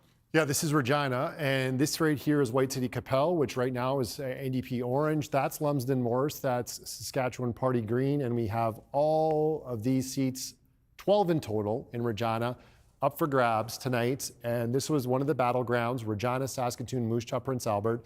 So we'll be watching Regina. I can tell you that we're gonna zoom to Saskatoon, and the area around Saskatoon is green for the Saskatchewan Party, but inside the city right now, and we're still waiting on Martensville-Blairmore as well, the 14 seats make that 15 with Martensville-Blairmore. We're waiting on in Saskatoon, that's 27 seats. Those are, most of them we're expecting in play. I'm not here for my math, I can promise you. Cut Knife Turtleford, this is James Thorsteinson, the former president of the Saskatchewan Party with a 53 vote lead. No incumbent here. Ryan Domator was the former MLA for the Saskatchewan Party, later sitting as an independent. Early on, 53 vote lead there. Barrett Kropp in Dakota Arm River, a new candidate for the Saskatchewan Party, replacing Dana Scorapad, who decided not to run after one term, leads with 157 votes over Jordan Weens of the NDP. And Grady Burns here in White City Capel, we talked about those communities outside the main cities. That's a place where the Saskatchewan Party NDP had some battlegrounds, potentially 39 vote lead for Grady Burns early on, just 2 of 29 polls reporting. And we have Doug Racine here now leading in Saskatchewan Rivers. We saw Bernard Lalonde earlier with that first poll reporting, now 5 of 34. And Doug Racine with a 33 vote lead. Still no Nadine Wilson on this board for the Saskatchewan United Party. That'll be a disappointment for them if that holds through the evening. I'm just less speechless now that things have moved a little, because I really wasn't expecting that off the hop. You think of all the situations, and I mean, anything can happen, right, political panel? Sure can. We've also been wondering what's up with SUP. And even if Nadine Wilson isn't doing well, their candidates are in a couple of rural ridings. They're running second with about the same number of votes as the NDP, Sask Party in the lead. Merelda, what do you see as the role of the Saskatchewan United Party in this election? Well, I think what they are trying to do is show the Saskatchewan Party that they don't feel represented either. I mean, we heard from Ian Hanna not that long ago. He said he didn't feel represented. You're seeing those groups pick other parties and move into other sides. So their role is really to pull all of those people to them and actually get a seat and get a little bit of a voice and a little sort of inch in the door. Even if they don't get a seat, Murray, they've played an outsized role in policy. I think it's fair to say the Saskatchewan United Party, from sex education in Lumsden to change rooms in Balgony. What's the role of the Saskatchewan United Party so far tonight? Well, you just described it. How influential they have been on Scott Moe can't be understated in terms of political policy that we've seen in the last 4 years and the result. Now, one of the reasons you're seeing Sask United results is they have very few candidates actually running in the cities. So this is where you're going to see them make some noise. It's very interesting that Nadine Wilson, very early obviously, but very interesting that Nadine Wilson, who would probably be the best known Sask United Party candidate, has not registered on the board so far. I don't think that'll be the case. I think that'll be an interesting three-way race by the end of things, particularly the way things are going right now. But in terms of the impact, it's less about their electoral success than it is about the worry of their electoral success. And I guess the numbers are high enough that they validate the concerns that Scott Moe has been expressing pretty much since the 2020 election about splitting the vote, about third parties on the right, et cetera, et cetera. But as Adam has mentioned, that we have no results from Saskatoon, Regina, Prince Albert, or Moose Jaw is patently ridiculous at this particular point. And I think it's giving, as Mr. Grenier said, a very distorted view of the election map right now. This race could be potentially a little closer than we think it obviously is, with the board looking at 21-5 right now, because as Mr. Grenier said, those are the seats that the Sask Party is expected to win, whether there's split votes with Saskatchewan United Party, Buffalo Party, or the Progressive Conservatives, all running in those areas. Marilda, it was the Buffalo Party that Scott Moe shouted out at the last election, but we haven't heard as much from them this time around. What do you see as for the role of the 5 other parties that we have not talked as much as the NDP and the Saskatchewan Party? Well, I think they've got to ask themselves if they have something different to really offer, or if you have these sort of 5 conservative parties that are all kind of now saying the same thing. And how do you even expect voters to differentiate between those things? It's a lot of the same. It's a lot of the same sort of connecting. And so their role is either to figure out what they could do together, if they really want to sort of take charge here and get seats and do those things, or to figure out how then to reinsert themselves into the Saskatchewan Party. Otherwise, you're just splitting the same pie 5 ways and no one's getting a bigger piece. You're just redistributing those votes over and over and over again. Murray, they did flirt, right? The Buffalo Party and the Saskatchewan Progressive Party with? Yeah, there's the talk about mergers and talk about Progressive Conservative Party have a whole lot of money from the old Progressive Conservative days when they used to be government here, and everybody has their kind of eye on that money. And there was even a possibility of the Sask United Party basically merging with these other parties, and I guess that's a point of interest.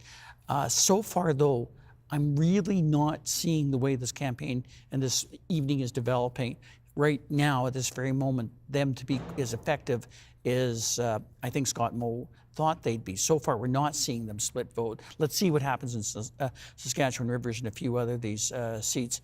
But my goodness, let's see what's happening in the cities so that we can get a better idea of what the overall province is. Sam. All right, thanks for this. We are going to go now out on the street to our Ethan Williams, who is out at a watch party. Ethan, we've been hearing from Election Saskatchewan. It could be another 50 minutes before we actually get substantive results. I know you talked to Michael Boda today. Do you want to run us through why this feels like it's taking forever? I mean, polls have been closed for an hour and almost 15 minutes. Yeah, and this is something that Michael Boda said Saskatchewan, our election Saskatchewan was preparing for the possibility for. Basically, this comes as a result of a change in the number of actual physical polling locations across the province that are particularly impacting those larger urban centers like Regina, like Saskatoon. There were fewer of them, so what that means is that there are less actual ballot boxes to be counting those ballots from, but you have to make up for that somehow. So that means that those ballots end up all kind of getting put all together in less ballot boxes. There's more of them to count in each box, essentially. Now, Boda told me earlier today that they have deployed about 175 additional teams of counters that will be helping out with urban results as a result of this. But as when I talked to him this afternoon, there was no indication of how long it was going to take to get all of that counted. But now we know it, a 50-minute delay, obviously a substantial wait, and different than what we have seen in the past in terms of these elections, Sam. All right, thanks for this, Ethan. We will patiently continue to wait to see what's going to happen, but this certainly is having a big impact on the major centers for sure tonight. It's adding to the drama. It is just adding say to the that drama. because we expected this, and pollsters would have expected this, pundits would have expected this, our panel's been talking about it, but this map being green right now behind me is not surprising where it's green. No, not at all. So Kim Gardner, we're projecting elected in Kindersley Bigger, convincing margin here. This was, again, we talked about it, Randy Weeks' old seat, but it's a split. So Ken Francis was held part of the seat.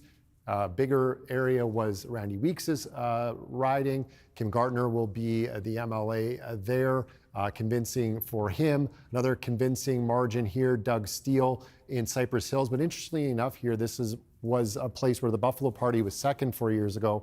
So the NDP is a distant second, but still second. Doug Steele is first elected in 2016. Kevin Wiedemark, welcome to the legislature. 9-13 margin here out in Moosomin Momart. Stephen Bonk's former seat. He won the nomination for the Conservative Party of Canada fairly recently. And then this is a familiar face, a cabinet minister, incumbent with that star. Jim Ryder returns to the legislature. 842 vote lead, Rosetown Delisle. If the Saskatchewan Party can form government tonight, Jim Ryder was the Minister of Energy and Resources. They need a new finance minister. They're going to need some other ministerial portfolios to be filled. Keep an eye on Jim Ryder. If that comes to pass for the Saskatchewan Party, still a long ways to go, obviously. 23 leading and elected for the Saskatchewan Party. 3 for the NDP, but as we talked about and as Ethan talked about, still a long ways to go. Our map for Saskatoon, Prince Albert, Battlefords, Yorkton, Moose Jaw, and Regina, still gray. Okay, thanks for that, Adam. We know that teachers and healthcare workers have been pushing hard this election campaign. They want more support. It's time we remind all of them and make it clear. Safe staffing gets my vote. Safe staffing gets my vote. Safe staffing gets my vote. Safe staffing gets my vote. Nurses and doctors have been sounding the alarm about what they call a broken healthcare system. Hospitals frequently over capacity, even being cited for fire code violations. Emergency room patients being treated in hallways, and healthcare workers are complaining of burnout or just quitting altogether. They've been calling on the government to recruit more workers and to fix the systemic problems. Tonight, we are joined by Stephanie Fair. She's an ER nurse at St. Paul's Hospital in Saskatoon, and Dr. Kathy Ferguson, an ER physician in Regina. Thank you both for being here tonight. Thank you. Thank you for having us.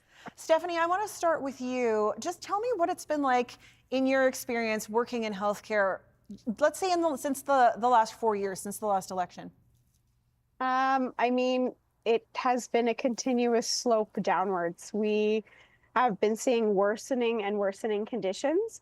The capacity in the hospital has been worsening and worsening as well, which is leading to our emergencies being completely overburdened by the amount of patients we're expected to care for, because the rest of the hospital, I work at St. Paul's Hospital, and the hospital is completely full every day.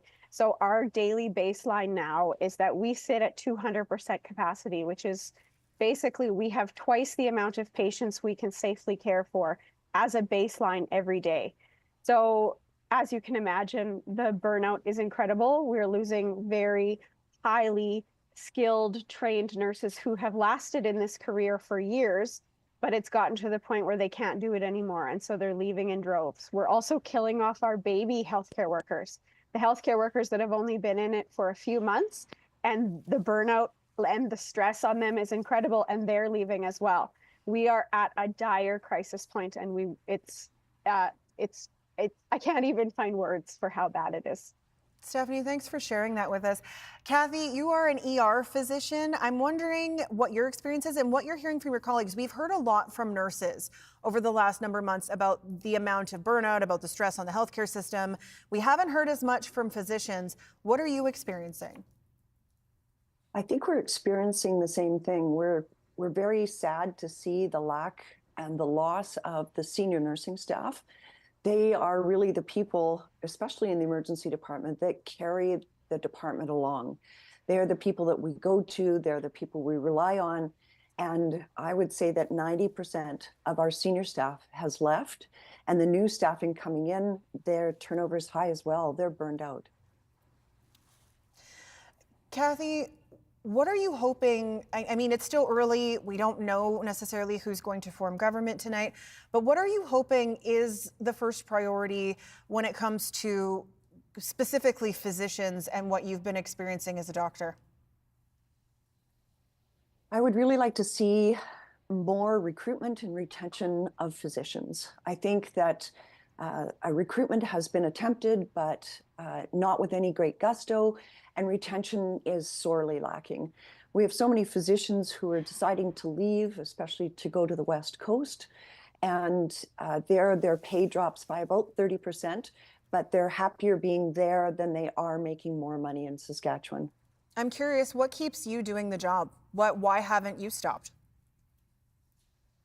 I was born and raised here. I love my job.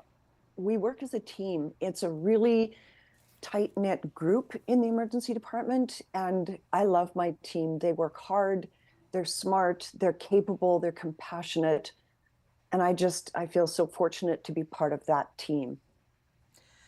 Stephanie, what are you hoping from when it comes to whoever forms government tonight? I'm hoping that frontline healthcare has more of a voice than they've had in healthcare in the last while. I mean, as you can see, I'm sporting an NDP pin today because I am truly hoping for some change to come out of this election, because we've seen 17 years of healthcare under the Sask party, and I really think the NDP of the two leading parties is the only one who's actually shown up for the frontline healthcare workers. We held a healthcare worker forum that we invited both the Sask party and the NDP to come to engage with us and hear our ideas, because the frontline does have ideas that we've been trying to get to help fix the problems.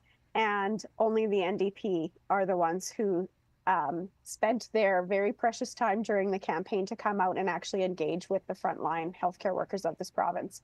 And so what I'm hoping for is actual engagement of the front line to solve this problem. And the number one problem I think that needs to be fixed, as well as retention of our staff and improving staffing, is the capacity issue, because we are just bursting at the seams, I think, in probably every hospital across the province. Stephanie, Kathy, thank you both so much for joining us to share your experiences tonight. And also, thank you for all you do in healthcare, because there's a lot of people who rely on you, and we appreciate it and hope you feel appreciated. Thank you for having us. Okay, let's go back to results and ridings and the numbers. Adam, let's have a looky-loo. Yeah, we have the 23 leading elected for the Saskatchewan Party, 3 for the NDP. Leroy Laliberte increasing his lead over the incumbent in Athabasca, Jim LeMag, here in northwest Saskatchewan. 302 vote lead, so this would be a pickup for the NDP, one they need. Jordan McPhail with a 1 vote lead over Gregory Sieb of the Saskatchewan Party. 4 of 37 polls reporting. This is the other big orange block here in northeast Saskatchewan. This would be a hold for the NDP. This would be a pickup for the NDP. 39 vote lead for Grady Burns. 2 of 29 polls reporting here in White City, Capel, just outside of Regina. And once again, I mentioned it last time I was on, Moose Jaw, Regina, Yorkton, Prince Albert, Saskatoon, and the Battlefords still have not reported. So we're waiting for those. Still 35 to come. So you're going to see that 23-3 or hear that on the radio. And it's still very early. We're going to be here for a little while, Sam, but we have so much planned for everyone. A little while. We're going to be here for a long while. That's okay. That's okay. We got lots going on. We got you. We got you. We do. And if not, Adam will do a dance for you a little later on or something. We can only hope. Do we? Let's go now to NDP headquarters. Alexander Kwan is standing by, and he is joined by a longtime MLA hoping to be re-elected tonight. Yes, thank you, Sam. Yeah, I'm here with Trent Witherspoon. He's the sitting NDP MLA. He's also a candidate for Mount Royal. Now, Trent, talk to me a little bit about what are you hearing on the doorsteps? What have you been hearing from people as you've been out campaigning? Well, clearly right across this province, on the doorsteps of the good people I represent, we're hearing it. It's time for change in Saskatchewan. We're hearing it from many that had placed their trust and their vote in the current governing party, folks that are looking for something better when it comes to healthcare, when it comes to education, when it comes to cost of living, when it comes to accountability and value for money. People are looking for change across this province. Trent, we've just heard there's going to be a little bit of a delay for results in the cities. Any kind of response? Are you ready for a longer night tonight? Listen, everyone's been working so hard. This is all about the people of Saskatchewan here tonight.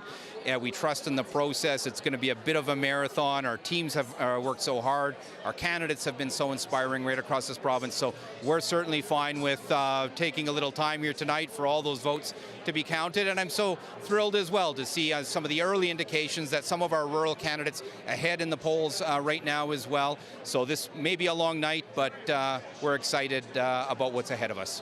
Trent, talk to me a little bit about Carla Beck. Obviously, first time that she's leading this party into a general election. What have you taken away from her as being the new leader of this party? She's a remarkable leader. She's as genuine as they come. She's rock solid as a person. She cares deeply about this province and the people within it. And she has the ability to connect with people of all different walks of life, whether that be on the farm in rural Saskatchewan, whether that be meeting with those that are working at the Everest Steel Mill in North Regina, whether that be on a First Nation, whether that be with the business community. She's really genuine and just real. She's just a real person who gives her heart and soul to building this province. Now, Trent, you're also the MC for this event tonight. What have you been seeing from people here? What have you been hearing from people here in this room tonight? Well, incredible energy, incredible hope. And we have an election where, of course, we see a real path to serving as a government. But really what drives all of us is what that means for our province. It's not about one party beating the other party. It's about the future we can build in this province. We know right now that people deserve better. We know it's time for change. And if given the chance, we're ready to work with everyone in this province, in every region, and frankly, regardless of how they vote in this election. Now, polling has also shown a surge in support for the NDP. Was that a surprise for you? How did you feel when you started seeing those poll results come out? Well, it was reflective of what we were feeling on the ground and hearing through communities across our province, what we were hearing door to door to door, and what our candidates were feeling, both in rural ridings, in our smaller centres like Yorkton and North Battleford, but of course also in Regina and Saskatoon and Moose Jaw and Prince Albert. It's exciting. We're taking nothing for granted. We've worked really hard to earn the trust to serve, and we would never take that duty lightly in serving all the people of this province. Now, Trent, obviously you are interested in your race. Anything else, any other races that you're kind of looking or paying attention to? Well, I'm watching all of them because people have poured their heart and soul into these races. I'm watching some of the races like that in Last Mountain Touchwood with Tara Nordal, an awesome person, grain farmer, multi-generation family within that riding. And she's just a tremendous candidate and has earned a whole lot of support in that riding. So I'm watching it, or ridings like White City Copel with Grady Burns as well. So some of these rural ridings, obviously it's going to be really interesting to see where we're at in all of the Regina and Saskatoon ridings and Prince Albert and Moose Jaw, but I'm really excited about seeing some very serious progress in rural Saskatchewan. And frankly, Carla Beck has really focused and made sure that we've worked to build in every single riding across the province. All right, Trent, thank you very much. Thank you. All right, that was Trent Witherspoon, the longtime MLA, also an NDP candidate for Mount Royal. Sam, I'm going to throw it back to you. Thanks for that, Alex. Adam, something that Trent said there that I think that we do have to acknowledge is that everyone poured their heart and soul into these campaigns. As we're looking at the numbers, it's easy to forget that these aren't just constituencies, these aren't just numbers, these are people who have worked really hard, who want to make a change and put themselves forward for public service in this province. And it's not an easy job, regardless of your political stripes. And I think that that's something that we probably should acknowledge. Yeah, well said. It's a big sacrifice for those people and their families and the volunteers. We're going to take a look at some more results. We finally have results in Regina. Bring it. Give those ballot counters a hand, everybody. Speaking of Trent Witherspoon, we just saw this guy, 37 vote lead in Regina Mount Royal. This one's interesting through redistribution. Trent Witherspoon's Rosemont riding changed quite a bit. He lost a bit of his traditional support through that change. He gained some Sask Party territory, let's say, on the west side of Regina from Laura Ross, but he's leading early on. This is one we talked about early in the show. Jacqueline Roy, the NDP, with the 18-vote lead over Rahul Singh of the Saskatchewan Party in Regina Northeast. This would be a pickup for the NDP there. Regina Walsh Acres, Jared Clark with almost a 200-vote lead. He's the incumbent in Regina Walsh Acres, elected in a by-election last year, new to the legislature, but he is holding on to his seat at the moment right now in Regina Walsh Acres. We're going to Saskatoon, Meewasin. Nathaniel Teed is the incumbent for the NDP. We see the star beside his name. He's trailing by 1 vote with 3 of 12 polls reporting. This is the former seat of Ryan Miley, the former leader of the NDP. And here in Prince Albert Northcote, we talked about this seat as well. It was one of the closest races 4 years ago. It's a rematch. The NDP really targeting this one. If they have a path to victory tonight, they have to do a lot of work in Regina and Saskatoon, and they have to win in PA. Moose Jaw right now trailing by 56 to Alana Ross, the incumbent for the Saskatchewan Party in Prince Albert. We have the Saskatchewan Party leading and elected in 26 seats, and the NDP in 6 with 6 seats at the moment. They're leading in, still 29 to come, but we've reached that halfway point. We're halfway to 61, Sam. All right, let's go to Eric Grenway, our polls analyst. Eric, as we start seeing these results really trickling in as the night goes on, there's really some context needed behind it. I know Adam has done a really good job of explaining that, but from a polling perspective, what are you noticing? Well, you were starting to get some of the results coming in from Regina and Saskatoon, as you were seeing there, but a lot of them are really, really early, so it's hard to know what to take from them. So looking at some of the ridings that we've had a lot of vote counted, which is mostly in the rural areas, there's 2 that I wanted to take a look at. They show some suggestions of the polling that we saw before the election. This is Roster and Shellbrook. 61% of the vote for Scott Moe. This chart shows the count throughout the night and how it has evolved, but 61% for Scott Moe, 26% for the NDP. In the last election, Scott Moe had 78% of the vote in this riding, and the NDP had just 16%. So that is a big swing that we're seeing since the last election in this riding. It is reflective of the kind of swing that we've seen in the polls in the rural parts of Saskatchewan. Doesn't mean that this kind of riding is at risk for the Sask Party. We've already elected Scott Moe, but it shows that we are seeing some of the movement. Another one that we can take a look at is Lloydminster. This is a riding that the Sask Party won with 82% of the vote last time. You can see that they're at 67% now. The NDP's at 27%. The NDP had only 12% of the vote in the last election. So we're seeing some ridings in the rural areas where we do have lots of votes counted, so we can actually read through some of the tea leaves, that there has been a drop in support for the Sask Party, an increase for the NDP, not enough to change the votes in these ridings, but we're going to be waiting throughout the night to see if the kind of swing that was picked up in the polls will be reflected in some of the other ridings in Regina, in Saskatoon, in the other smaller centres. Because in the rural areas, the NDP, in some ridings, some parts of the province, it is making the gains that the polls predicted, even if it doesn't get them an extra seat or 2. All right, thanks for this, Eric. From Ottawa, we head to Saskatoon. That is where Sam Sampson is standing by at Sask Party headquarters, and she is joined with another former MLA for the Sask Party who decided to retire.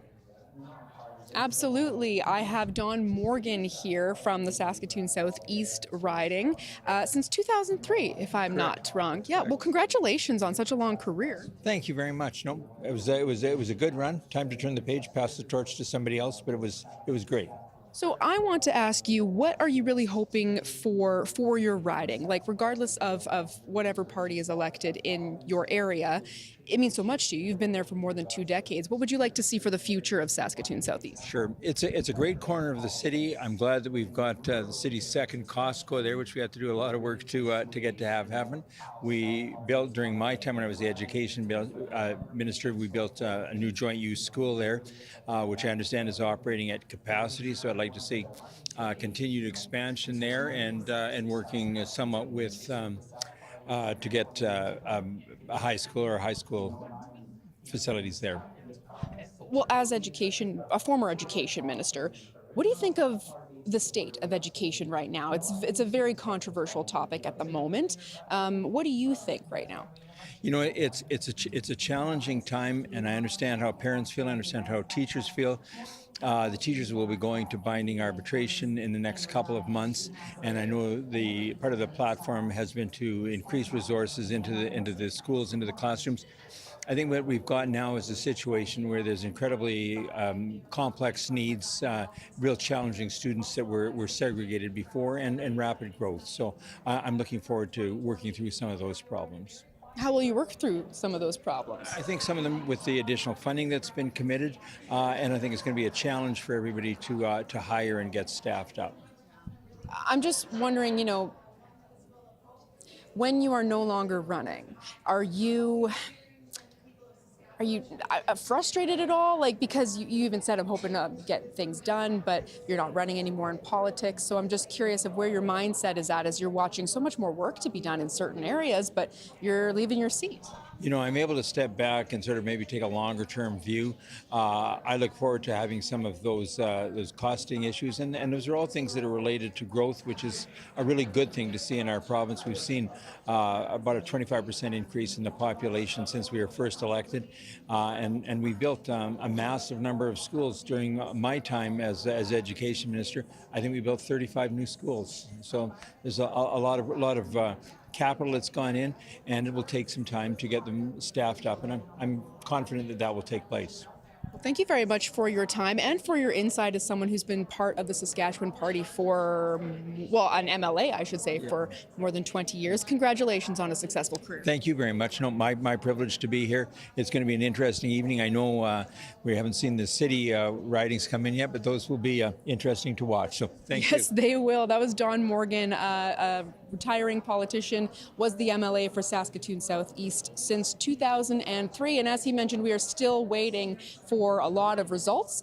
So potentially there might be more coming in. We will keep an eye on Saskatoon specifically and that surrounding area, Sam. All right, thanks for that, Sam. Looking at the results here, there are 6 ridings that are reporting so far that are with less than 100 votes deciding who is leading or elected. So things moving a lot back and forth. We are starting to see some city results, Adam. Interesting. Don Morgan hits the SCO, obviously, right? Like, he's fired up about Drops that new Costco first thing. Loved First it. mention, we got a second Costco. Loved it. It's on top of mind. Saskatoon, speaking of Saskatoon, we don't have Saskatoon Southeast. That's Don Morgan's already. We do have Saskatoon Centre. Betty Nippy Albright, 178 vote lead over Dale Herniak of the Saskatchewan Party. This would be a hold for the NDP. Betty Nippy Albright elected for the first time in 2020. Right now, we're looking at the board, and we can tell you that the Sask Party leading are elected in 30 and 7 for the NDP with 24 to come. That magic number is 31. 31. Thanks for the pop quiz. 31 for a majority. The Saskatchewan Party looking good so far, but we know, as you mentioned, Sam, a lot of races that are very tight, less than 100 votes right now. So we'll watch for that. All right, thanks, Adam. From here, we are going to go to the political panel and see what they make of these early results. But of course, it is still pretty early. While the numbers are what they are, there's not a lot of polls reporting. Yeah, we are definitely still waiting to see how things shake out in the city. But Marie, with kind of a lock on rural Saskatchewan, we've seen that before over the years, a rural-urban split. We've seen it for Roy Romano and the NDP when the Saskatchewan Party was first coming up, and maybe we'll see it again tonight. What does that do for a province? It's tough. It really is tough to bring people together on policy, on everything. It speaks to the impossibility that the NDP faced tonight because of the rural split. Eric Grenier pointed out, obviously, that there's gains being made by the NDP in rural Saskatchewan, but they had such humongous leads in so many rural seats. If you look at the top 33 seats in Saskatchewan, 31 of them were rural seats, won by an average 3,500 votes last time around. So that's a massive hill for the NDP to climb. So the fact that they're doing really well in rural Saskatchewan as the Sask Party, and this will be the foundation of government if they form government, is hardly surprising. The outcome of that is unfortunate, though, because we're not building together, because it's actually in the cities where the population is growing, where there's industrial development, where there's an opportunity for Saskatchewan. Even though Saskatchewan is still very much an agrarian province, a resource-based province, a lot of our income, a lot of our gross domestic product comes from those rural areas. The population is ever increasing in the cities, and we're not exactly doing much to offset this and rebalance. At least we're certainly not doing much to rebalance it politically right now. If the Saskatchewan Party loses its bedroom seats on the outskirts of the cities or many city seats, then, Merelda, you wonder why it was appealing to people on the right and not fighting for more middle ground. And that's the thing, that middle ground, we keep talking about it, but it really is so important to hit, and understanding the demographics of those groups too. And I think maybe if they had looked at, some of the elections for RMs and seen the changeover from the people living in bedroom communities that are there, the people who are living in cottage areas now, you see that real shift away from those who are farming in those areas, sitting on those councils, being part of those groups.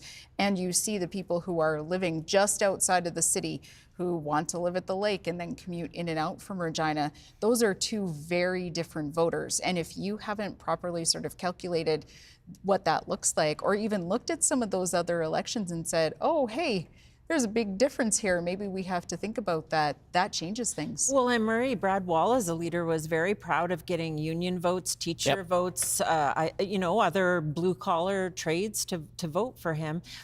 Might there be a shrinking back of some of the big tent appeal of Brad Wall? And that's exactly the problem. We just saw the results coming in below us, and for the people listening on radio, 64-25 right now in terms of percentage popular vote, which is kind of what we see, but it's not reflective of the Saskatchewan that we're seeing right now. Certainly not reflective of the polls, certainly not reflective of, but I think we're going to see once we get a better look at what the city results are. But it is reflective of the strength of the Sask Party in those rural ridings. What's happening in those established footholds that the Sask Party made in Regina and Saskatoon, though, is a critical issue. If they start losing those as the results start pouring in, hopefully soon, because we're an hour and 41 minutes into that, we still don't really have many city results, then we might see something very different. Do you want me to go count? I want someone to please go count. Yeah, For instance, I'm seeing Sally Hauser leading right now, Jean Makowski, and I'm wondering if we're going to see, Merelda, some of these seats flip in Regina today. Well, and I think when you think about the places where the largest number of nurses work, the places where the largest number of teachers work, the ridings where they are, some of the popularity that Jean Makowski may have had starts to dwindle away if you get tagged as the individual who is part of the problem and doesn't have a good solution. Yeah. Murray, what else are you going to be watching as we do see these city results come in?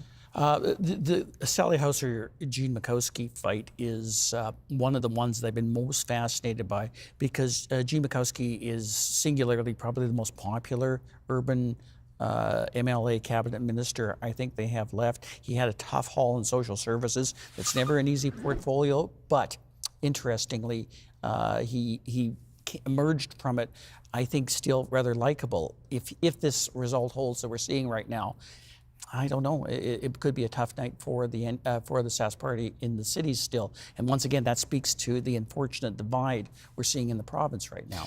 Then why didn't the Saskatchewan Party campaign more to the middle? because I think they were sincerely concerned about that Sask United vote. Even still picking up 65%? Yeah, even still picking up 65%. It's one of the great mysteries to me. The results from the Lumsden-Morris by-election a year ago, they still achieved more than 50% of the vote, yet they still campaign for the right. That's when we saw Bill 137. That's when we're seeing the change room policy.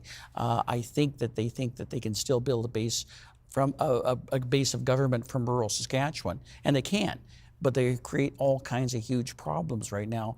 And I guess as the evening goes on, we'll see how big those problems are, how successful they are in the cities. So far, we've only got a few results from the cities, so it's not horrible for the Sask party in terms of cities. But I guess we'll see. Yeah. It could get a lot worse. Yeah. Thanks very much. All right. Thanks, you guys.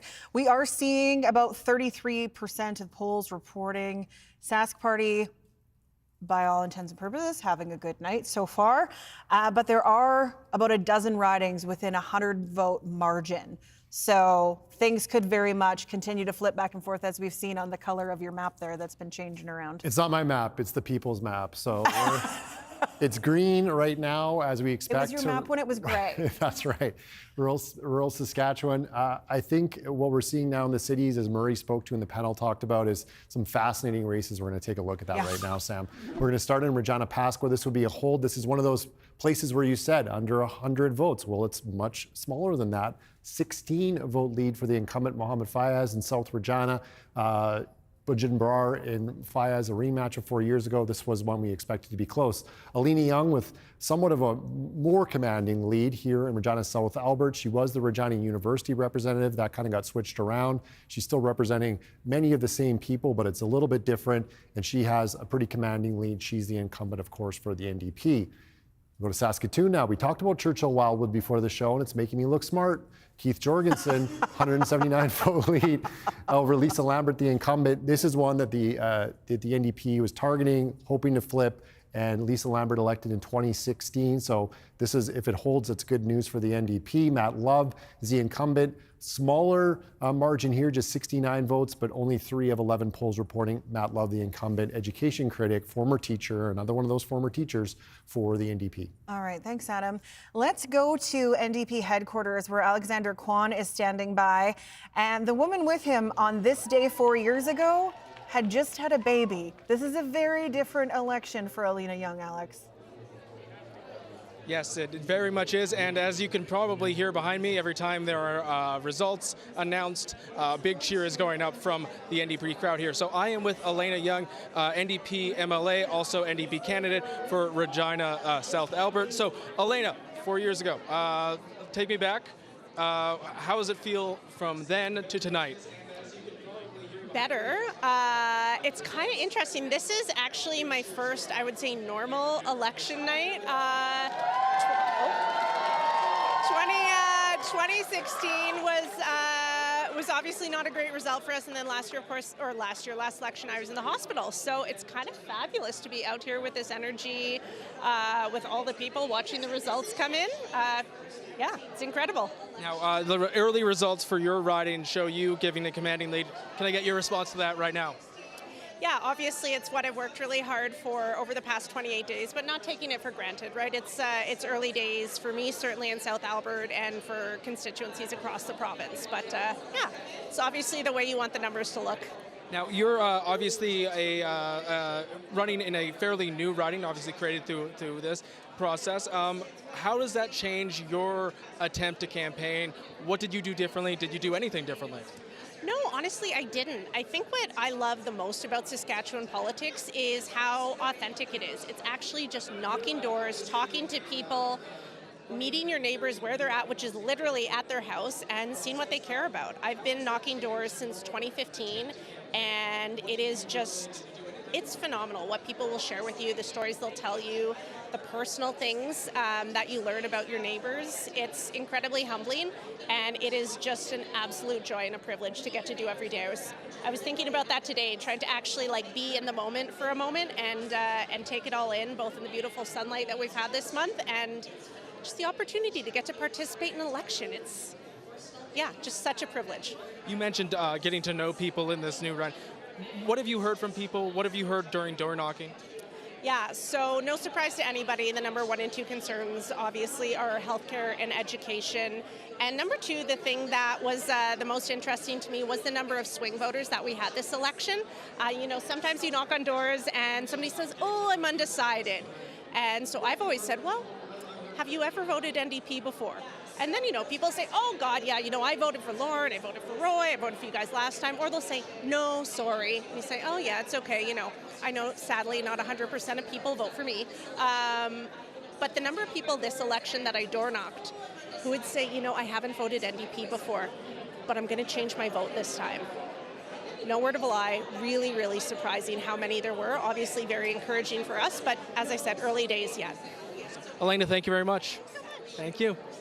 That was Elena Young, NDP MLA, also NDP candidate for Regina South Albert. Sam, I'll throw it back to you. All right, thanks, Alex. Let's go to Eric Grenier, our polls analyst for the evening. Eric, obviously the Saskatchewan Party is doing well with these early results. Is there still a path as we wait for these other seats to come in for the NDP to get to that majority? Because Elena's energy there is pretty darn infectious. Well, you would look at the numbers at the bottom of the screen, 30 seats for the Sask Party, 12 for the NDP, and think, well, we must be getting close to calling a majority government for the Sask Party. Can't really do it just yet because 16 of the 19 ridings that have yet to report are from Regina, Saskatoon, Moose Jaw, and Prince Albert. Those are ridings that the NDP are targeting, and if the polls that came into this campaign are right, the NDP actually has a good shot of winning a lot of them, if not all of them. And there's also just so many ridings that still have they're really literally too close to call. There's 11 ridings right now with less than 100 votes separating first from second. We can take a look at some of them and give you an indication of what we're talking about here. Saskatoon-Mewasin, a 1-vote lead for the Sask Party. This would be a shock if the Sask Party won this. This is a seat where the NDP is the incumbent party. You could look at Regina-Rochdale. You're looking at a 4-vote difference for the NDP. That could flip. That could put the Sask Party up to 31. You keep going down the list. There's a lot of very, very, very close ridings. We're still so early in the count in the cities. We can even look at the next set of ridings. Cumberland is another one that if the Sask Party won, that would be a bit of a surprise. So you see a lot of these ridings are right now too close to call. If some of them flip over to the NDP, that changes that calculation pretty significantly. And then again, we are waiting on 16 of those 19 ridings that have yet to report a single vote. A lot of them are in Regina and Saskatoon, and even some of the other ones we're waiting on, they are ones that we were talking about. Martinsville, Blairmore, Yorkton, the Battlefords. These are ridings that we were talking about could be ones to watch tonight. So while it is very close for the Sask Party right now, at least in the count, 30 seats where they're leading or elected, 12 for the NDP, still too early to make a call on who will form the next government. I don't want to correct you, Eric, but Mewasin was not NDP, it was Sask Party. Well, it was a by-election, if I'm not mistaken, but I will defer to you. It was more Friesen seat. But I will move on. Am I wrong? That's right. Eric's right. Eric's right? I'm fact-checking you. Eric's Okay. right. That's Ryan Miley's seat. Nathaniel Teed won Mewasin. Oh, then we're good, and I'm wrong. It's okay. That's what I'm here for. That's what you're here for. We're going to take a look at some more results here, Sam, as our board is filling up. We talked about Regina and Saskatoon. Mira Conway, 77-vote lead in Regina Elphinstone Centre. This would be considered safe NDP territory. Early on, just 3 of 12 polls reporting in the centre of Regina. We talked about Regina Rochdale being close, just a 4-vote margin right now for Joan Pratchler over Laura Ross, the incumbent for the Saskatchewan Party, and one of those cabinet ministers who is down. And here's another one of those cabinet ministers who is down early, Christine Tell, trailing Brett Blakely, a former teacher, by 18 votes, with 3 of 11 polls reporting in this race in Southeast Regina. And the panel talked about Regina University. Sally Hauser continuing to lead Jean Makowski there. So the NDP doing what they set out to do in Regina, which is have a sweep potentially. They're trailing narrowly in Regina Pasqua, but everywhere else they're looking really good right now, Sam. You know what this is doing? This is keeping people up past their bedtime. Oh, yeah. Building the drama. Building the drama. Brew the The coffee. ballots are being counted by hand, so they only can go so fast, and that is why it is taking so long for the results to come in this evening. But you know what? Some people are watching this from places that are fun, and that is where we find our Ethan Williams. Ethan, tell us what's fun. Well, I think it was a famous animated mermaid that said, "I want to be where the people are, Sam." And that is exactly where we are this evening. We are at Multinational Brewery in Regina, where they are having a watch party this evening for the results coming in. There's a lot of people here. We did have a few cheers a little bit earlier when we saw results come in for candidates like Sally Hauser just a few minutes ago, but I am joined with a couple of these voters this evening. I'm here with Morgan and with Cameron. Thank you guys for being here. Thank you so much for having us. Yeah. So the results a little slow to come in this evening, but what do you guys think so far, Morgan? Well, yeah, we've been really watching them come in, and we're really crossing our fingers for a little bit more for the NDP party here coming in. I would hope to see a little bit more of a rapid influx in votes for NDP, considering that we really need a little bit more of a communal perspective for our politics here. I don't know. Yeah, it's definitely been a slow burn throughout the night. Yeah. Can say that. Yeah. And you guys mentioning that you're kind of swaying more toward the NDP. What is it about that party that kind of has captured your attention and especially going into this election? I think that for the NDP, they have a little bit more of a representation of what it takes for the community to come together. I understand that the Saskatchewan party or the Sask politics are definitely relied on employment and agriculture and the things that keep people safe in their employment, but I also recognize that tackling the emergency services that the NDP can recognize is going to make a difference in the overall whole of the economics. So I just hope to see a little bit more of that come in with our votes. And Cameron, for you, I guess, have there been any major issues that you've been looking at in the campaign, or perhaps even before that have caught your attention? Absolutely. I think education has been a major one that I have been watching closely, especially with the trans youth in our province. I think they deserve to be in the schools and living their truth as much as possible. I think healthcare has been a major issue too, having family members that have struggled in the healthcare system in the last 3 years. I mean, Sask Party has been in party since the iPhone 1 has been around, and we haven't seen enough change, and it's been just stagnant things after another. And yeah, like I said, seeing personally my family members get affected and their health. I mean, what could I say more? I think that we shouldn't have to be waiting in ER rooms. Scott Moe said that he brought, I think it was 800 new nurses into the province. However, wait times are still crazy. I can't imagine, here in Regina, I can't imagine what it's like in the rural areas. I feel for the people in this province, and I think we deserve so much better, and I think the NDP has a plan at least, and like I said, it's been so long with the Sask Party in power, and it's time for change. Time for change. Okay, Morgan, Cameron, thank you so much for both being here with us tonight. Appreciate it. Thank you. Okay, so the party continues down here at Multinational. Sam, we'll be catching the results here. I think people maybe paying a little less attention now that they've been slow to come in, but maybe we'll be watching a little closer now as things get a little more exciting, hopefully. All right, thanks for this, Ethan. Ethan Williams, Where the People Are. Little mermaid reference there. I feel like a multinational pint of sports. No free ads, but Ethan telling me that tonight. A little jealous of that. We have our first elect for the NDP. Yes, so congrats to Leroy Laliberte. This is a pickup for Athabasca. This is one that Buckley Boulanger held for a long time, number of years. Mm-hmm. He stepped away to run federally, and Jim LeMag won that by-election that led to Ryan Miley resigning. This will be a big disappointment for Scott Moe and the Saskatchewan party. They really like Jim LeMag. Mm-hmm. They were thinking that he had a good shot here in Athabasca, but a convincing win there for Leroy Laliberte. Another first-time MLA, Sean Wilson, winning in Kenora Pelly. Fairly convincing here. This is a hold for the Saskatchewan party. No surprise here, even though this is a rookie for the Saskatchewan party, but they're doing very well in the rural ridings. Mm-hmm. Warren Kading, elected in Melville Saltcoats, another incumbent with that star next to him, one-time cabinet minister, but back representing people in East Central Saskatchewan. So not another surprise, non-surprise for the Saskatchewan Party.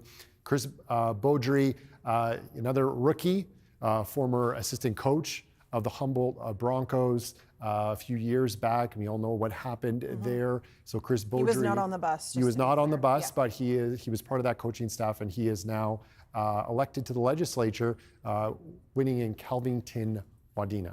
Okay. Let's go back to our voters panel, the people that we've been chatting with. Patrick Dinsdale is the chair of the Indigenous Chamber of Commerce in Shaunavon. And Jackie Wall is an artist in Beamfate who is the former, let me get this right, former executive director of the Estevan Chamber of Commerce. We've heard about all different kinds of issues tonight, you two. I'm wondering, Jackie, you're in the Southeast. I'm wondering what your experience has been when you're looking at healthcare. We heard from a doctor and a nurse a little earlier on. On the patient side of things, what have you experienced? Yeah, absolutely. There is, of course, shortages all over this province as far as family physicians.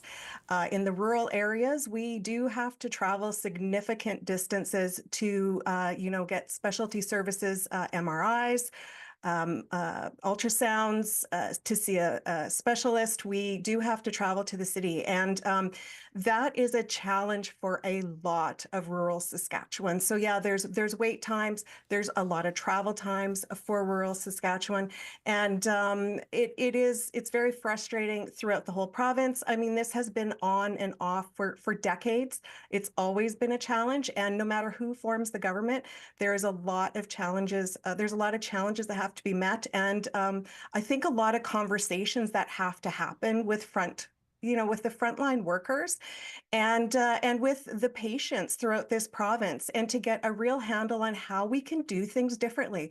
We are living in a system that is very different than it was even 10 years ago. There's a lot that's happening technologically, and how can we change to meet the times and to take advantage of some of the new technology to maybe mitigate some of these circumstances in healthcare. And Patrick, I'm wondering, because we know obviously we need more nurses, we need more doctors, we need more people in the healthcare system, but in your opinion, is the government doing a good enough job of recruiting Indigenous people in all industries? Through all industries, I would say no. Generally, I mean, we're looking at about 12.5% unemployment amongst the Indigenous population in this province. So there is a lot of opportunity for us to really reach out, and a bit of an untapped resource there. Challenges run deep, and it's looking at starting programs early, engaging people early, letting them know what opportunities they have. There's a lot that we can do to really grow that, and I'm hopeful that future governments are going to really look at early engagement and how we can really turn that page, because there is a lot that can be done. What are you hearing from the Indigenous Chamber of Commerce as you were going into this election, the issues that really resonated with your members? Biggest things that came up really seem to be rooted around access in multiple areas, access to capital, access to information, access to contracts. When you look at how procurement policies are being enacted, there are a lot of different avenues, and hearing some of the things around there that are, really, I would even say unintentional barriers, but it makes it difficult for small businesses. One of the biggest things that we looked at is, even with greater targets being set by governments and private industry, there's still challenges in meeting those targets. And one of those is really based around the number of Indigenous-owned businesses out there, especially Indigenous-owned businesses of a large enough capacity to qualify for a lot of these contracts. So sometimes we do see the opposite, where a contract is too small for certain businesses. I have heard that, which is really interesting and exciting. But, you see a lot of mom and pops and smaller privately owned businesses that are just having a bit of difficulty getting in there, whether it's because of access to capital, finance, or just not really being there to take on some of these larger contracts, even though they're successfully mid-sized businesses. Jackie, you live in oil country. and talking about business, talking about access. How satisfied would you say people are where you live with the way things are right now? Well, energy is always top of mind in this part of the province. The Estevan Chamber fought for a lot of years to have a conversation regarding mining, regarding coal, of course, oil and gas. There have been inroads that have been laid. We've had some great announcements for our region as far as nuclear goes, but we know that is still very, very far out. And our concern is not just for our region here, it's for the entire province. We want to see energy that is, of course, very top of mind as far as environmental standards, but we want to ensure that our province is using our workers to produce our energy, and that we are seeing the advantages of that, and that we are producing energy that is safe and reliable, and that it is cost effective for the ratepayers across our province. We are dealing with Crown corporations. They have an obligation to the entire province, and they also have an obligation to ensure that employment in the energy sector and the standards are being upheld. And we are a beacon for a lot of the rest of the world when it comes to carbon capture, when it comes to our processes in oil and gas and in mining. So I think we better serve the world and our province as serving as that example for the rest of the world, and ensuring that we develop those resources in order to show that example to the rest of the world of what we've got here and how we produce. Jackie Wall, Patrick Dinsdale, thanks so much for both of you for giving us some time tonight. Thank you.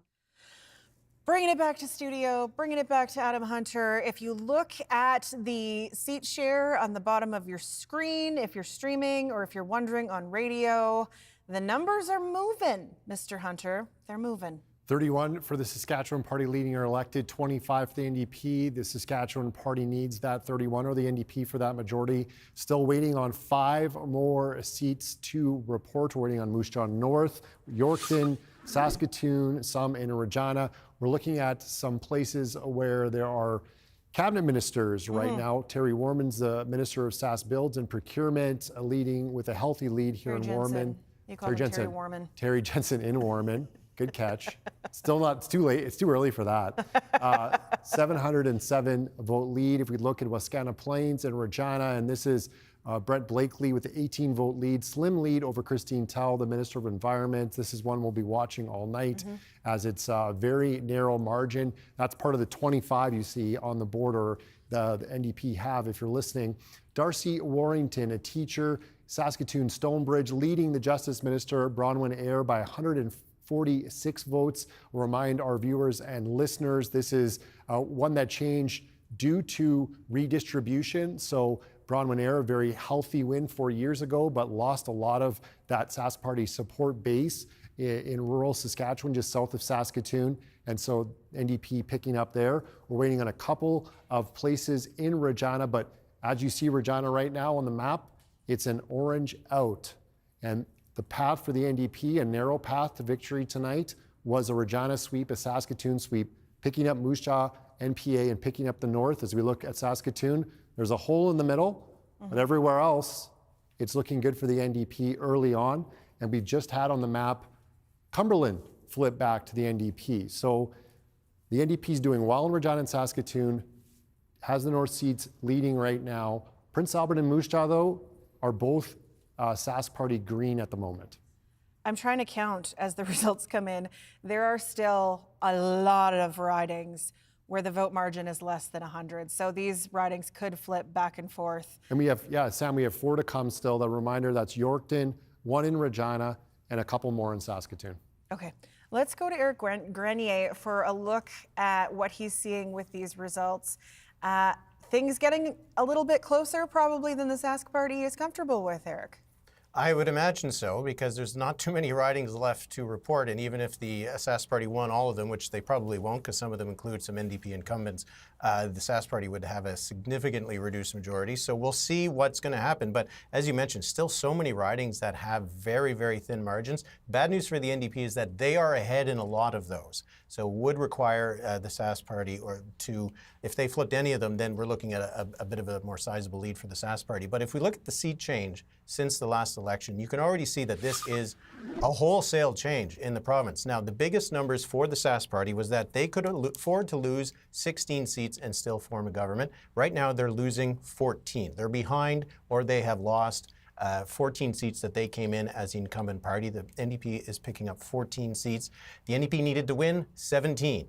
So this is why we're talking how this is still yet too close to call. Very close to just a couple seats flipping back and forth could change the entire outcome of this. But we're still waiting on a lot of votes to come in from Regina and Saskatoon. If you look at the popular vote right now, it is a big lead for the Sask Party, but only because all of the votes, or a big share of them, have come from the rural areas.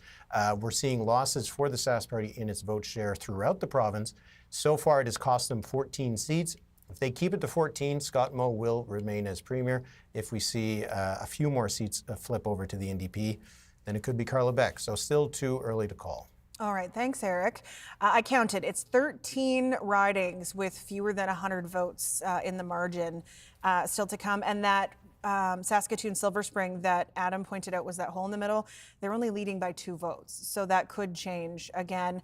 I'm curious what the political panel has to say on these closer results now, Stephanie. So am I, because I'm seeing that in the Regina constituencies where we've not yet had anything reported. It's Regina Lakeview, where I believe one Carla Beck has won quite handily in the past. So looking for more of these vote margins in the city, which look like the vote margins the Saskatchewan Party has in the country, which speaks again, I think, you guys, to a real urban-rural disconnect here. Meralda, what are you seeing in these results?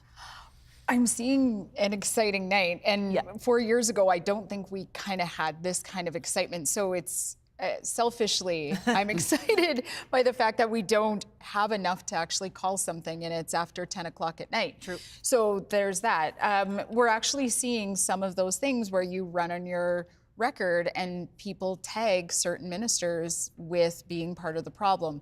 That then affects, of course, where people vote, because they start to swing to somebody that they think can actually sort of meet their needs. So time for a change might be represented in the cities, and then you have that rural sort of stronghold. Anyone who forms government after this has to really start to consider how you speak to all of your voters, because we do all have some of the same problems in terms of accessing healthcare, education, all of those things. Those are shared problems. Those are not unique to one or the other. Marie, what would you expect the parties to do with results that will have them more evenly matched to reach out to the people who haven't voted for them? Well, this is a real wake-up call, particularly with the ministers that Scott Moe's losing in the cities.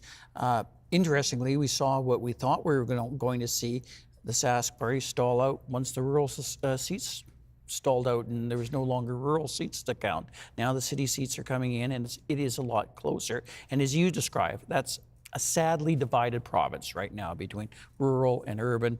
That's going to have this government, if they form government, and they are ahead right now, reflecting on healthcare, on their stance on education, where they had huge rallies in the government. Now, the thing is, we don't know whether they are going to form government. As you point out, it's after 10 o'clock, way past my bedtime.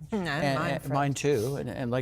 And we're probably going to be a while yet before we can concretely say. But once again, I guess that just underscores the problem that we have in this this province, and the problem I guess the Sask Party have, and the NDP, because the NDP, notwithstanding making some vote inroads, are really no closer to winning very many rural seats at this particular point that I can sort of so far see.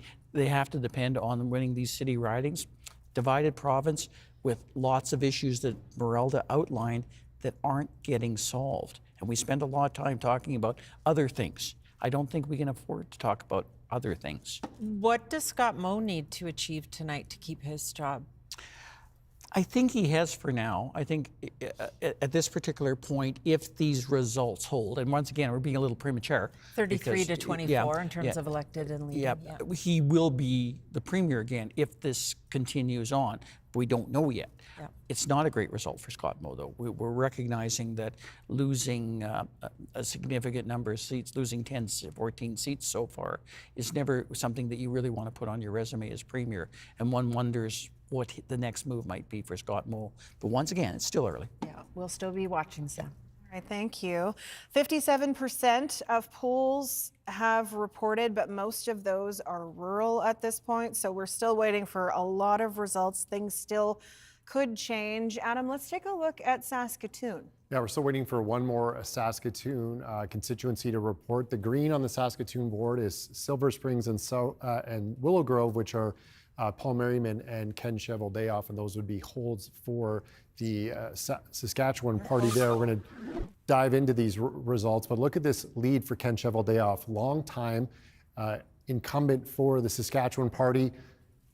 One vote he's leading by. So we see the 33 on the board.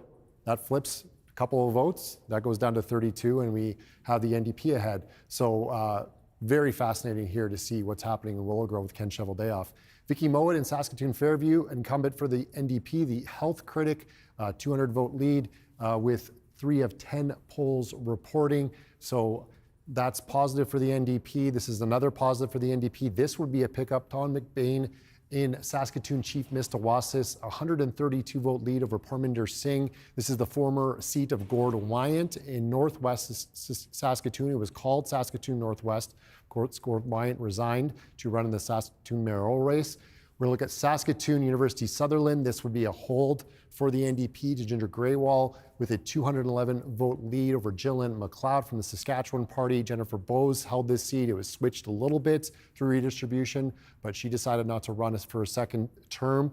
So this would be a hold for the NDP, and it's looking good in Saskatoon and Regina for the NDP. Of course, their path is a sweep and then pick up PA, as we talked about in Moose Jaw. Still not quite there yet, but they're having positive results early on here in the 2 major cities. And I think because we've seen the majority of the vote come in rural Saskatchewan, that's why we see that vote split that's well over 50% for the Saskatchewan Party that the panel was talking about. Expect that to flip. We have 4 seats to come right now. One of those is Carlabec, which will be more than likely, barring a surprise, a 25 on the board there for the NDP. So as it stands, 33-24 for the Saskatchewan Party leading or elected. 4 seats to come, Sam. Before I move away, my mom just texted. Yeah, what did Mom say? What about the mail-in votes, Adam Hunter? What about the mail-in votes? When do those get counted? What about them? They get counted on Wednesday, so that's still a couple of days away. And depending on what constituency we're talking about, there's sometimes a bunch of mail-in ballots that were requested, a few. But we're going to talk about that maybe later in the night with these really close ridings, but we'll see. Okay. Got to make the mom happy. Okay, moving on. Let's go to NDP headquarters. Alexander Kwan is standing by with an MLA, hoping for, I'm not even sure that she's in the Regina ridings. I don't know that we've re-elected her yet. We're still waiting for results. Alex standing by with Nicole Sarr. Hey, Sam. Yep, that is absolutely correct. I'm here with Nicole Sarr, longtime MLA for Regina Douglas Park. Nicole, obviously, for people who aren't in the room tonight, what is the energy in here? Can you describe it for us? The energy is palpable in here. Everybody is excited. Everybody's feeling hopeful. You can tell that this room is energized by what the campaign has brought by Carla Beck and the whole NDP team. There's a lot of positivity here, which is it's really good to feel. Talk to me a little bit about what have you been hearing on the doorstep as you've been campaigning? You know, I had the opportunity to door knock nearly all corners of this province throughout the entirety of this campaign. What I heard door to door was the same no matter where I went. People ready for a change, people frustrated with this government, people feeling like they weren't being listened to. People wanted a government who would focus on the priorities that mattered, on affordability, on healthcare and education. And we were so excited to bring our message to those doors, and it was being very well received. Nicole, I guess when you're out on the doorstep and you're hearing those type of things, does it encourage you as a candidate when you're hearing it from all corners of the province? It does. It showed that the message that we were bringing was what people were wanting to hear and that we were listening. So it was a reciprocal relationship on the doorstep, and it was energizing for us. Everywhere we went, all corners of the province, people were ready to hear our message, and people were open to a new government. People were very much ready for change, and that was very exciting for us. Now, obviously, the results are coming in are very early. We're still going to get more. It's still showing a tightening race right now. What are your thoughts on a tightening race here as a result for the NDP? I mean, it's really reflective of what we were hearing. Like I said, folks were frustrated, folks were ready for a change, and that's showing up in the numbers right now. I think we have a long night ahead of us, but already we're seeing very positive results, especially compared to where we were in 2020. Yeah, results are slowly trickling in, so are you prepared for a long night tonight? You know, we're already past my bedtime. I have 2 little kids, but we're ready to be pitted in. We're ready to wait till this is finished, and we're ready to run in government. We're very excited. Awesome. Nicole, thank you very much. Thank you. That was Nicole Sarr, longtime MLA for Regina Douglas Park. Sam, I'll throw it back to you in the studio. All right. Alexander Kwan with Nicole Sarr, and I did check because I left that ambiguous, did we elect her, did we not elect her? She is currently leading by about 1,000 votes in Regina Douglas Park at this time. Yeah, not a surprise there for Nicole Sarr, who's, as Alex mentioned, a longtime MLA, former interim leader of the party when they were in between those leaders a few years ago. She's also from NOD. Hey, shout out. North End Regina, shout Riffle out. Royal, actually. Let's go to the board. We're going to check out some more results, I think, from... We're not. We're going to do that. We're not? We're going to go to the Sask Party headquarters and check on the temperature of the room. I just got a new battery in my mic pack, Sam. Is it working? Yes. We're going to check in with Sam Sampson, who's at Sask Party headquarters. What's the temperature of the room there like right now? It's probably closer than they'd like. It's definitely closer than they'd like. I will tell you, though, when we are hearing of different MLAs across the province, Saskatchewan Party MLAs, of course, so incumbents or even potential MLAs getting elected, there are cheers. There's woo! You know, there's that kind of classic noise there. But it's pretty chill, is the vibe. Quiet. Not timid exactly, because from the conversations I've been having, there is still a lot of momentum, definitely hope. And the other conversations I'm having are, okay, it's a slow ballot count, right? Because they're doing things by hand now. They're just expecting things to take longer. So it's not like the optimism has faded. I will say, though, you know, as we're hearing these different results, and I think Adam mentioned Ken Cheveldayoff in Saskatoon Willow Grove, just that really, really tight race. That's not something that this campaign was hoping for, right? When we're talking about Saskatchewan Party territory, they were looking to take back a lot of those seats, especially after redistribution, redrawing of ridings. So not the exact night that this party was truly hoping for. I will also mention it's a bit of a quiet room at this point, but remember, the Saskatchewan Party is pretty spread out across the province. Some of the more rural MLAs are staying in their ridings tonight. There's the Saskatoon HQ where we are at. There is a Regina party going on for the Saskatchewan Party, and as well, Scott Moe is in his own community of Shellbrook, which is about an hour and a half away from Saskatoon there. So he's having his own kind of gathering. So although this might not be the bump-in party that we were potentially looking for, or that maybe others were expecting as they walked in, you got to keep in mind this is a big province. If anyone has driven around here, or if anyone watching nationally has even just driven through, you know this is a large geographical area to cover, and so the Saskatchewan Party is making sure, yes, they are representing in their own communities, Sam. Sam, of course, speaking from experience, driving all the way from Regina all the way up to northern Saskatchewan many times. I think there's already some kind of ice warning or something in some parts of the province, so I'm like, I'm staying put tonight. Yes, thanks for this, Sam. Sam Sampson at headquarters for the Saskatchewan Party. A pretty subdued room there this hour compared to NDP headquarters, but like she said, they are spread out across the province tonight, so maybe some of the other rooms are a little bit different. We just don't happen to be there. But now you get to look at some ridings, Adam Hunter. The energy in this room is great, Sam, I must say. Mushal Wakama, this is the Patterson battle. Megan Patterson, Melissa Patterson, once again, no relation, 142 vote lead for Megan Patterson of the Saskatchewan Party. This would be a hold for the Saskatchewan Party, but one that the NDP has targeted as a potential gain. Still early on, 12 polls reporting So a good sign for the Saskatchewan Party early. Tim McLeod with a healthy lead here is the incumbent Minister of Mental Health and Addictions and Rural and Remote Health for the Saskatchewan Party. Just about 350 vote lead over Chantal Fisher of the NDP. We go up to Prince Albert Carleton. Very early on in the count, just an 8-vote lead for Carolyn Brostrom of the NDP. So we'll keep an eye on this one. We talked about those slow counts. Well, we're getting for a bit of a longer night. Sam Sampson, chill and get a chair in Saskatoon. Prince Albert Northcote, this is another one we talked about, Sam.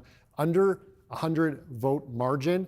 Alana Rossi, incumbent there, 63-vote lead over Nicole Rancourt, who had been in the legislature, was defeated in 2020, looking for some revenge tonight. This one could be back and forth as we expect. We'll check in with this one a little later, Sam. Okay, thanks, Adam. It is turning out to be an interesting evening. There's still 4 ridings that have not released any results. Stephanie, I'm wondering if this is Election Saskatchewan saying to the government, maybe we need those electronic tabulators that they didn't want us to have. Not a single vote counted in Yorkton yet. Or in Regina Lakeview. Murray, what could you tell us about why we aren't having machines do the counting for us? Board of Internal Economy. That's the body that basically decides these things collectively. Government majority, Government House Leader Jeremy Harrison, that you might have heard about, run into a little bit of trouble in the legislature, basically pushed forward this notion that we should modernize elections with electronic votes. And this is the net result we're seeing tonight, which is just far too slow. I think Yorkton has had no results coming in. Yeah. I think we've had other ridings. I think Lakeview There's 4 with ridings, 0, yeah, zeros, including Carla Beck's in Lakeview. And in the modern age, this shouldn't be tolerable for voters. We should be able to see results coming in very quickly. We've seen them on civic elections and other things, and this is just something that they have to review. But obviously, this is the side to the bigger story of the night, which is basically a very divided province, urban and rural, significant gains for the opposition, where by the looks of it, if they cannot overtake the government, they're going to be a very substantial opposition that's going to reflect differently than we've seen for the last 16 years. Yeah. And that's going to be a very, very big deal in this province in terms of how they're governed. The way it's looking right now, we're going to see a lot of rural MLAs having to drive in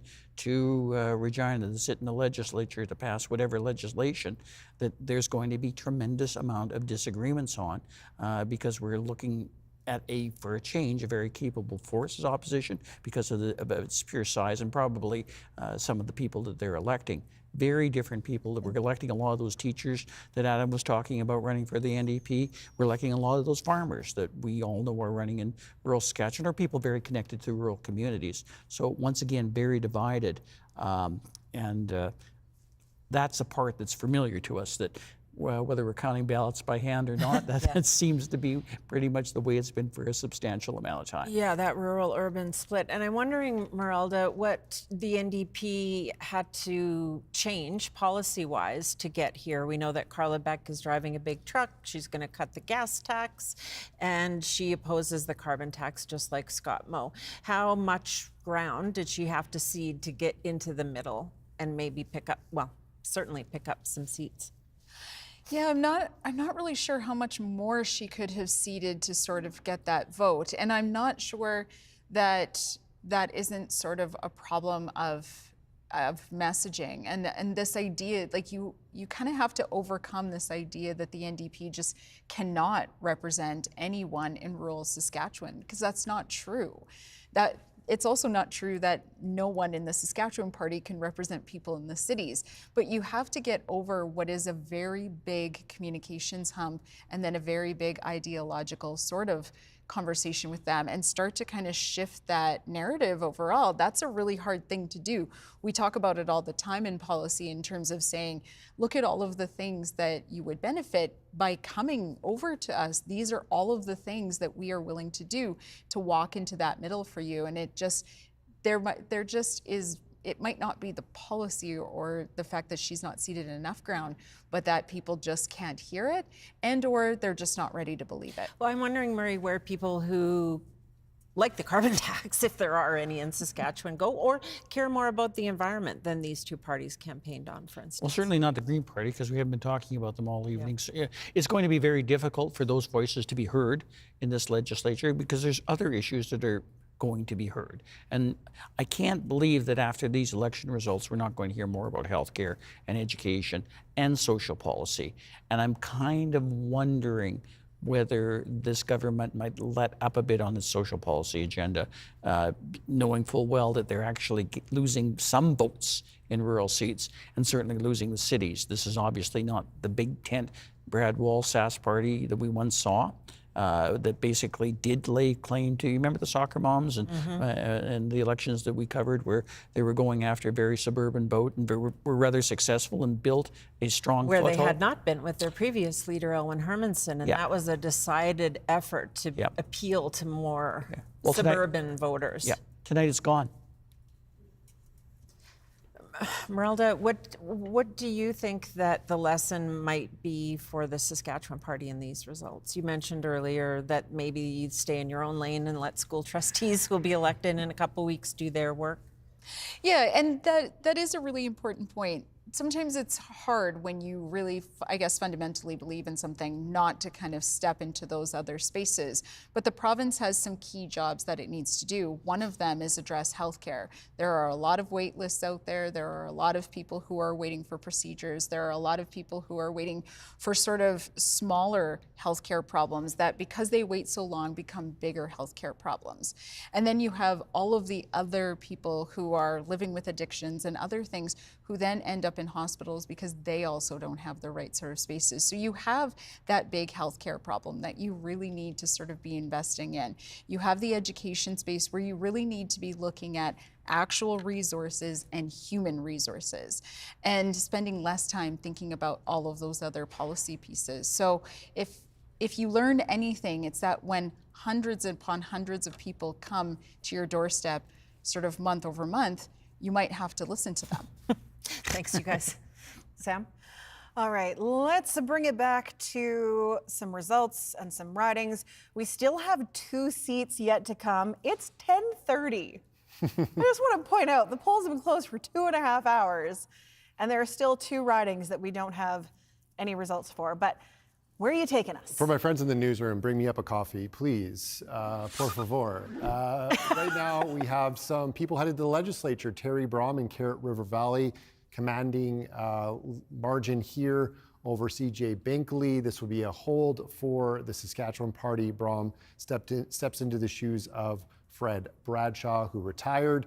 We talked about Jeremy Harrison a moment ago. Jeremy Harrison heading back to the legislature, the Minister of the Economy and Immigration, going back from Meadow Lake over Miles Knockbar, former University of Regina Cougars basketball athletic trainer. You would know that. I would. I had to do it. Jeremy Cockrell is going back to the legislature. The education minister, and this is when we talked about, this is the education minister against Tom Krasinski, who was the teacher of the year in the Battlefords area in 2023, I believe. Best of the best competition. Fascinating here, and Jeremy Cockrell, so the Jeremys are going back, and another person heading back to the legislature. This is considered one of the safest seats in the province for the NDP in Saskatoon-Nutana, and that's Erica Ritchie, who reclaims her seat, the incumbent in Saskatoon-Nutana, and we are waiting for a couple. I believe that it's Lakeview is one and Yorkton is the other, and if Lakeview is Carla Beck, which we expect, as of the last I checked, the NDP was sweeping in Regina. So some of those are real tight and they can flip, but that's fascinating. You're going to make that room cheer that's watching us right If now. the sound's on. I don't think the sound's on. Here's our map. This is what the Regina map Lakeview right here. They call that a Oh, bingo. man. Is that a bingo? We have the best team in the business, eh? They're making me look real smart. Appreciate that, you guys. And also, in case you're just joining us and you see the stars next to the names and you're wondering why those are there, those are incumbents. No favoritism, no anything there. Just those are people who were there before who may or may not be going back. We thought about fun emojis, but decided against it. Emojis would have been great, but probably would have got us in trouble. Yes. Okay, speaking of things that are fun, let's go to Ethan Williams, who is at a watch party, as he referenced earlier, where the people are.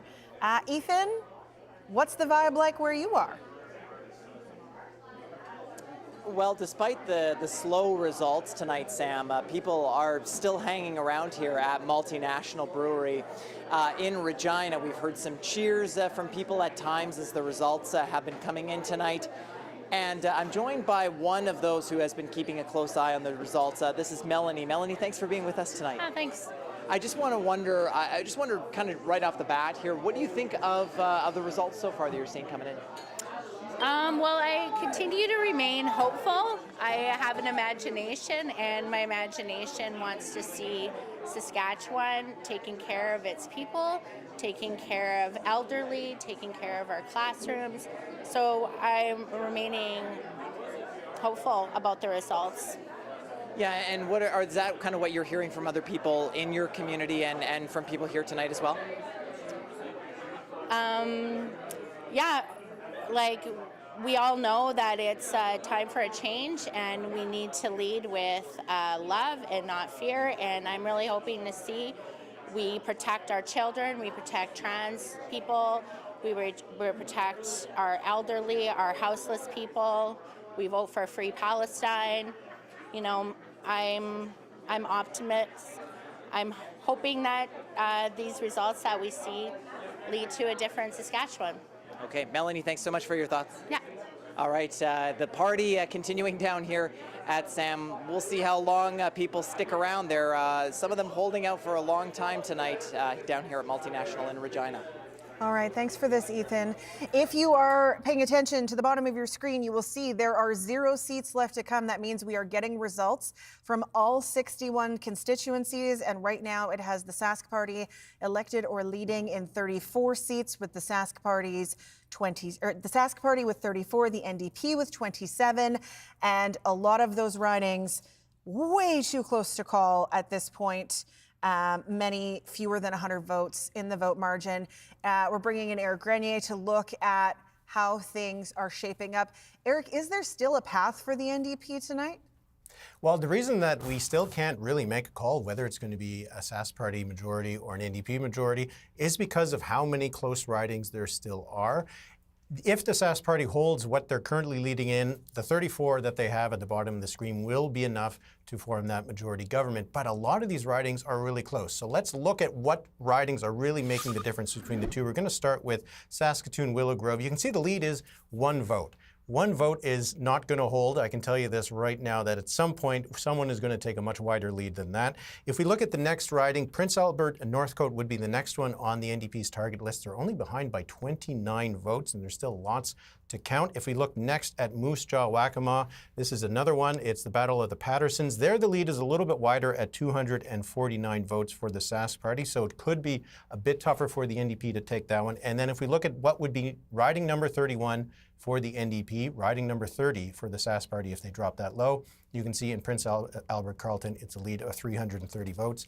334 votes. There's also another factor that no one is going to be very excited to hear me say because of what it means in terms of how long we have to wait. There are those mail ballots that still have to be counted. Now, we saw in the last election in 2020, the NDP overperformed in the mail ballots. It actually turned the outcome in the riding for Ryan Miley, the leader.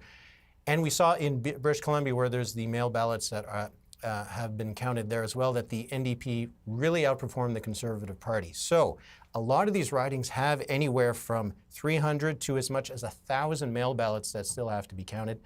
If the NDP wins that mail ballot, as they've done in the past, as we saw in British Columbia, a lot of these could end up flipping, not tonight, but maybe in a couple days. Eric, I did check that specific riding with Ken Cheveldayoff. There's 917 potential mail-in ballots in that riding. So even if it goes within a 300 vote balance, we're really going to be waiting on that final count because those don't get counted until later.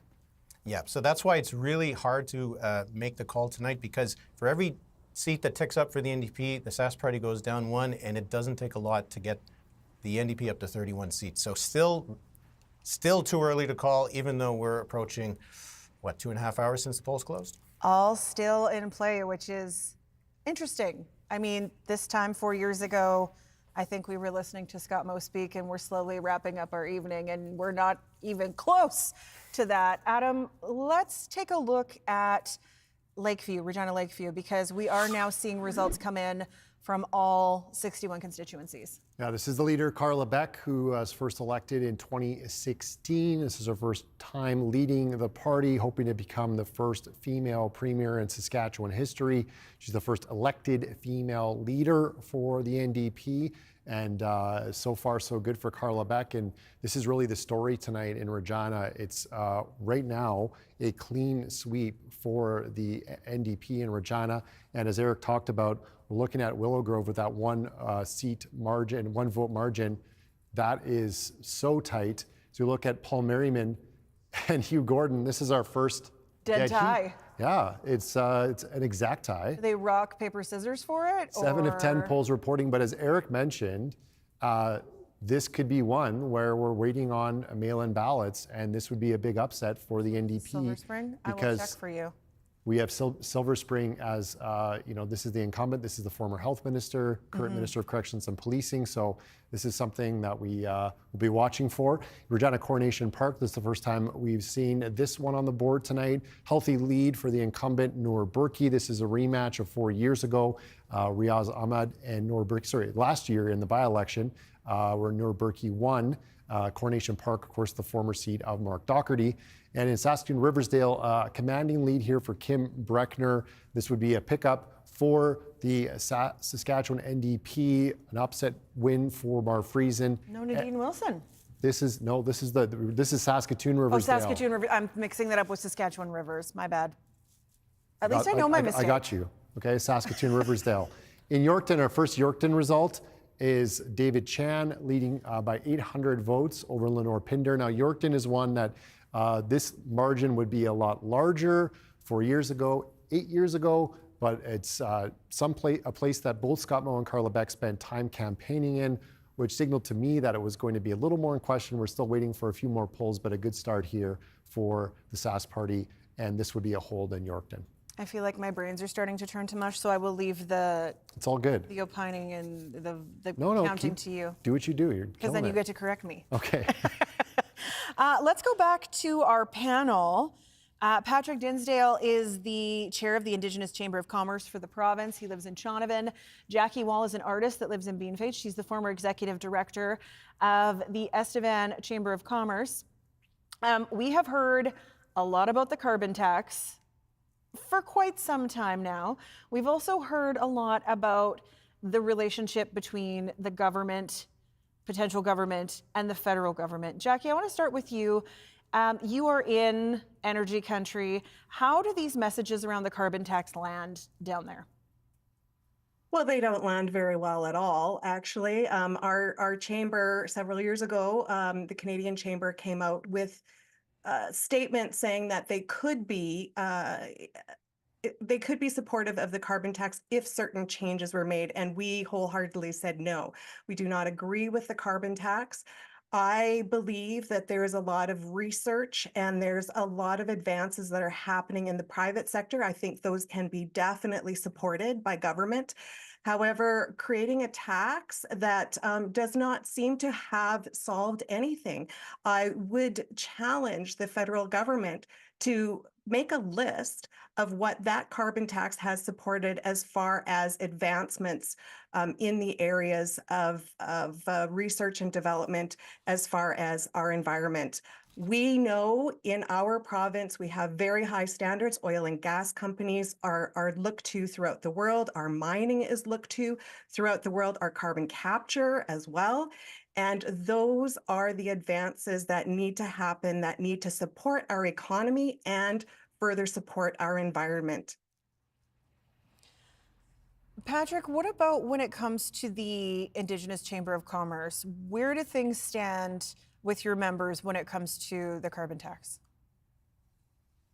Well, it's a mix depending on who you talk to. There's a lot of engagement in the resource industries amongst the Indigenous community. It generates a lot of revenue for First Nations throughout the province.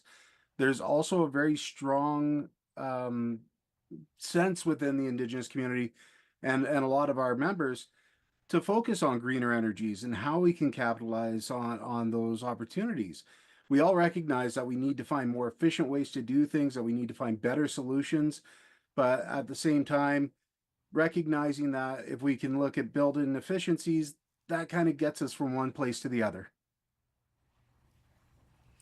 Patrick, Jackie, thank you so much for popping back in. We will check in as results continue to be counted.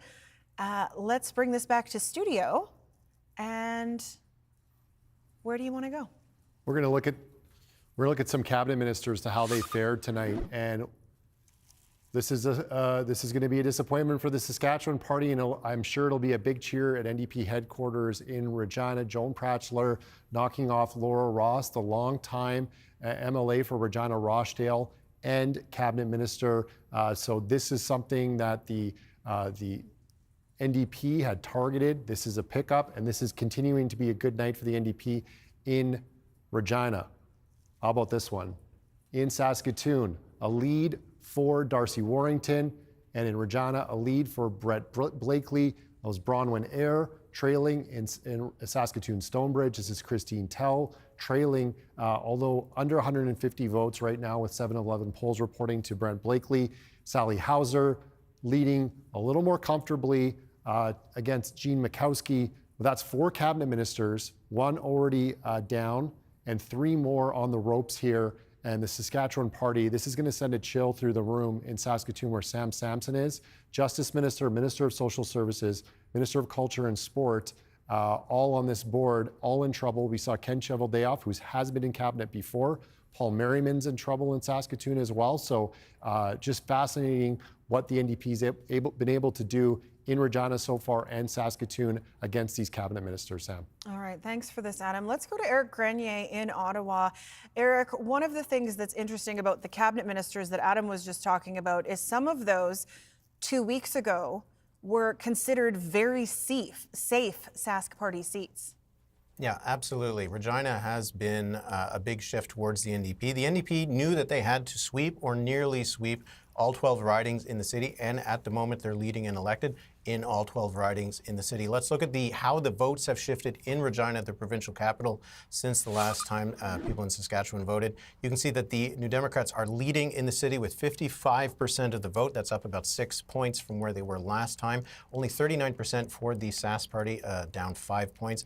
You can see that the Greens and the other parties also taking up some of the vote, but a big shift towards the NDP, and it has delivered the seats that they needed in Regina so far. They're up 5 seats. The Sask Party is down 5 seats. There's no other seats to swing in this city. The NDP is at the moment sweeping all of Regina. One of the reasons why they're not leading in the seat count overall across the province is that they haven't done the same thing in Saskatoon. There's still a few seats where the Sask Party is leading right now. But clearly the goal for the NDP at first step, sweep Regina. They've done that. We'll see what's going to happen in the rest of the province. All right, thanks, Eric. Adam, let's take a look at some of those races that are just really, really tight. Yeah, this is, Eric just talked about Saskatoon and the NDP having to run the table there as well. We're going to look at Saskatoon, Westview, April Chief Calf leading by just 23 votes over the incumbent David Buckingham, who was famously knocked off Cam Broughton back in 2016. He's hoping to hold on to his seat for a 3rd straight election, but right now he's trailing with just 5 of 11 polls reporting. Look at Regina Pasqua, another tight one. This is one we talked about off the top of the show. 33 votes. It's historically been one of the tightest races. It's playing out like that tonight. Bujin Brar of the NDP with a rematch against Mohammed Fayez. 6 of 12 polls reporting here. And we talk about this back and forth in Saskatoon Willow Grove. Ken Cheveldayoff clinging to a 35-vote lead over Alana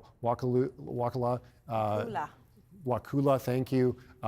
This is one that we'll be watching as well. Sask United Party picking up 30 votes here, but we haven't seen a lot of blue on the board here with the Sask United Party. And again, we go back to Saskatoon Silver Spring. This is the same as our last reporting when we put this up here.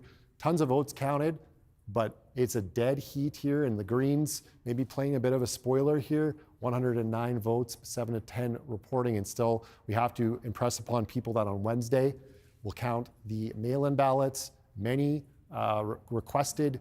They're going to check and make sure people haven't voted twice, so you can always request a mail-in ballot. And if you decide to go to the polls and vote in person, you do that. But the mail-in ballots will wait for Wednesday, so still a lot to be decided, Sam. Interesting. And you mentioned the term like nobody, the Greens may be playing spoiler there, but someone that we haven't really seen playing spoiler yet is the Sask United Party. Stephanie, I'm curious what the panel has noticed about that. What have you noticed about that, panel? You may go first. Thank you. Oh, okay, thank you. I mean, I think, yeah, you know, we've kind of mentioned this already. There was an idea that there was going to be a much bigger split on the Conservative side. And I think what you're seeing here is that a lot of people, if they wanted the Sask party to stay in power, they stuck with them. They didn't go sort of shopping around for what they thought might work better for them, or maybe this was a little bit more of the message they were looking for. They went for a sure thing. Marie, we heard that some cabinet ministers in Regina, Christine Tell, Laura Ross, had been out door knocking where maybe in the past they weren't on the doorsteps as often. Saskatoon, we saw Ken Cheveldayoff in a white suit on the boulevards. What do you think they were hearing that they were out there campaigning possibly more in earnest than? Probably the same thing we were hearing, that urban Saskatchewan, at least the two major cities, the Sask party seems to be holding their own, at least last time in Moose Jaw and PA, but at least in the two urban cities, two largest urban cities, the people were very frustrated over healthcare, over education, over the issues that were brought forward. There was less of an issue in the rural seats, as we saw early on, where there was an explosion of Sask party leads and wins that took us to that incredible total that we saw, where it looked like it was going to be a massive sweep until the city results started to come in.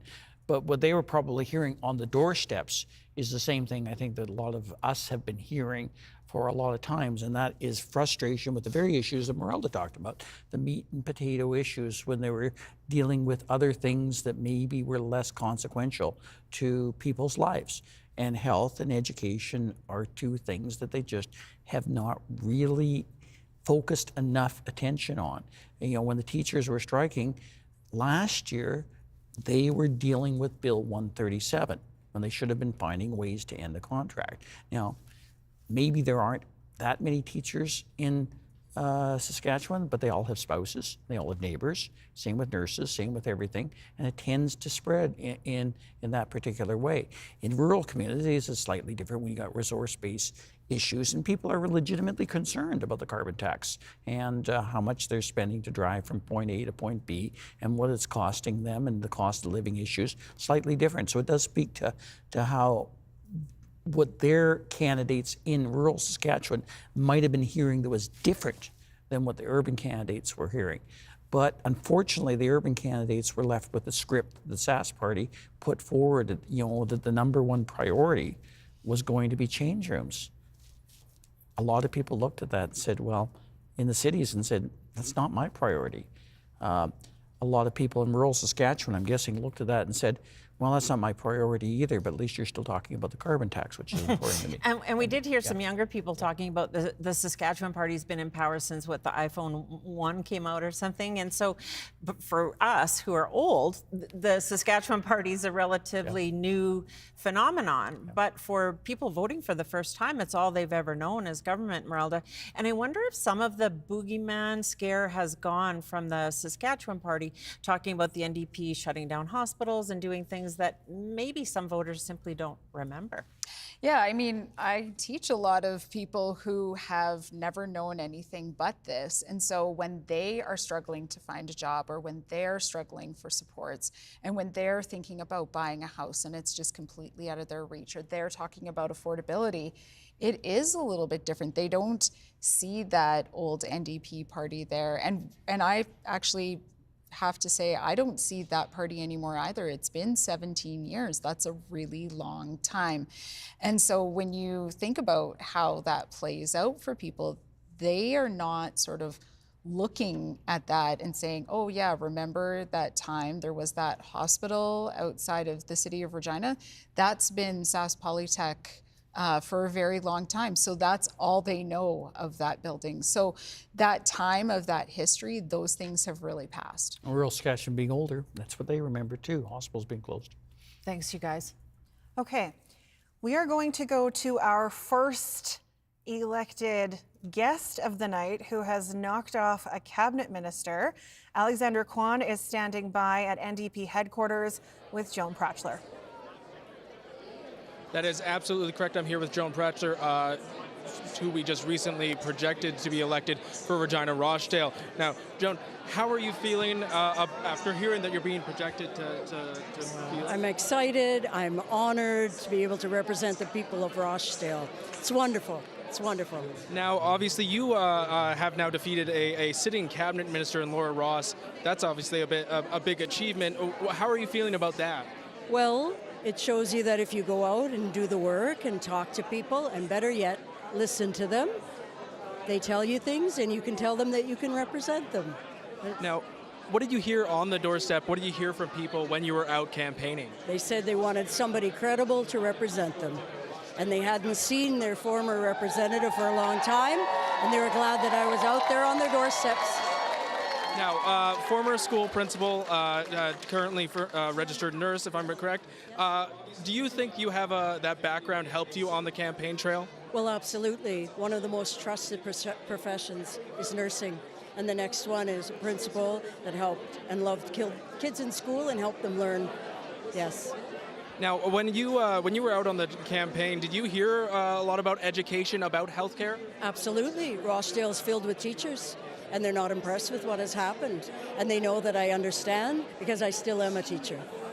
Now, when you're, I guess, heading into having been elected, what are you hoping to see from the NDP as you look into this next step and as an elected politician? That we're going to make education better for the children because that's the future of our province. And we're going to address what happens in healthcare by listening and acting on what the frontline people are telling us. There's no way I would have asked a grade 1 teacher to implement a new reading program if I didn't sit alongside of her or him and do it with them. You need to understand what's happening on the front lines or you cannot be their leader. Period. Okay. Well, Joan, the other question I had for you is, your background obviously helped on the campaign trail. Regina is currently being swept by the NDP. That means every riding is going towards the NDP, at least for the moment. What do you think made it such a good message for voters, I guess, that they want to support the NDP all of Regina? Well, I can tell, especially in Rochdale, they care about education because they know children are their future. They care about health care because someone in their family is going to need health care. And so those are two critical places. And in Rochdale, people were telling me, we care about other people. We think you might be able to do that because you have frontline experience. And I have, from bedside to board table, from classroom to boardroom. I understand what the issues are, and now I can stand up for them. And that's what you need in a spicy grandma there. Well, Joan, thank you very much for talking with me. Thank you. Thank you. I was Joan Pratcher, just recently projected to be the winner for Regina Rochdale. Sam, I'll throw it back to you in the studio. Thanks, Alex. Adam, did she just describe herself as a spicy grandma? I think she did. I love it. I want that on a t-shirt for her. I didn't see that on her campaign flyer, but that might be for next time, 4 years from now. I love it so much. We're going to look at Regina, and Alex talked about that sweep, and that is happening right now. And we're projecting Carla Beck to be the winner in Regina. Lakeview, commanding margin here for Carla. Big night for her. We're seeing the board here. A lot of races still too close to call, but the NDP really performing well tonight from what we've seen in the recent past. Carla Beck leading them into the election for the first time here, Sam. Her language has really changed over the last week, too, from we're campaigning on change to we're going to win this thing, and it's not over yet. It's not over yet, and where the Saskatchewan party needed to hold on to this election was in the communities outside of Regina and Saskatoon. This is one, Martensville, Blairmore. Jamie Martin's with a just about a 400 vote lead right now over Tammy Pike, 6 of 10 polls reporting. So they're holding on here in Martensville, Blairmore. There's a few other places where they're holding on, where the NDP needed to make a breakthrough. Tim McLeod, we can elect and send to the legislature here. And this is one that the NDP they thought they had an outside chance in Moose Jaw North. This wasn't the Moose Jaw race that they were focused on as much. Spent lots of time there. But they spent lots of time in the city. This is a mix of urban and rural outside of Moose Jaw. Moose Jaw Waccamaw was the place where they were hoping to pick up, and they're down pretty convincingly right now with 9 of 12 polls reporting. So Moose Jaw is a hold for the Saskatchewan party, it looks like. If Martensville holds, White City, these other places That's a good sign for the Saskatchewan party, and they needed to do that. We talk about White City right there, making me look good. Once again, Brad Craswaller will be going to the legislature. This is Don McMorris's old seat. Also Christine Tell representing people in the White City area for the last 4 years, but a convincing victory here. This is one that the NDP thought they had maybe had an outside shot like Martinsville, but that's not the case tonight. No, not at all. Okay, let's go back to Eric Grenier for some more analysis on how things are playing out tonight. We have all seats reporting. We have 84% of the vote in, but we are still not able to project what's going to happen here, Eric. Yeah, we're still waiting to make some final calls. Right now, the Sask party is deemed elected in 29 ridings. So they're only right now 2 short of getting to that majority threshold. Adam already highlighted some of those ridings that are really going to be the ones that will decide it, but it's Moose Jaw, Waccamaw, and it's also Martinsville, Blairmore. The issue is that there's still lots of votes to count it. So right now we have about 2,700 votes counted in Martinsville, Blairmore, and about 3,800 in Moose Jaw, Waccamaw. That still probably means we got about 5,000 more votes to count, give or take, in Martinsville based on what the vote count was in the last election, and maybe another 2,500 in Moose Jaw, Waccamaw. So still a lot of votes to count. But if the Sask party can win those 2, those would be the easiest ones for them to win right now. That would put them at 31. Whether they get up to 32, 33, 34, we might have to wait longer. But they do have a path right now, and it is the much easier path than the New Democrats. The New Democrats need to flip some ridings where they're trailing by some pretty significant margins. So Sask party is on track, but there's still too many ridings that are too close to call. Okay, thanks for this, Eric.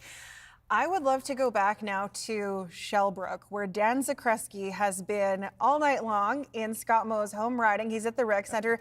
I want to know about the vibe in the room, but I also want to know, is there still hockey going on?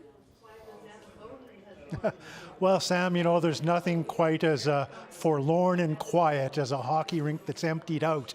The hockey ended about an hour ago. It feels like yesterday, and things have gotten really quiet here. We're talking 2 solitudes, really, with this room. There's the reporter area out here on the concourse, which, you know, was pretty loud and busy when the hockey families were here. And there were a lot of political types coming and going.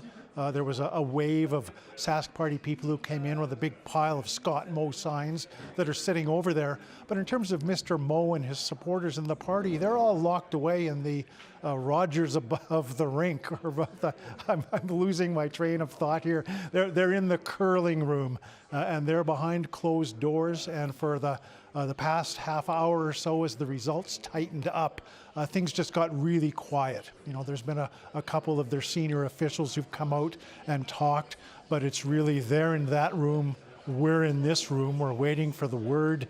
We don't even know if Mr. Moe is in the building yet. There's a separate entrance there.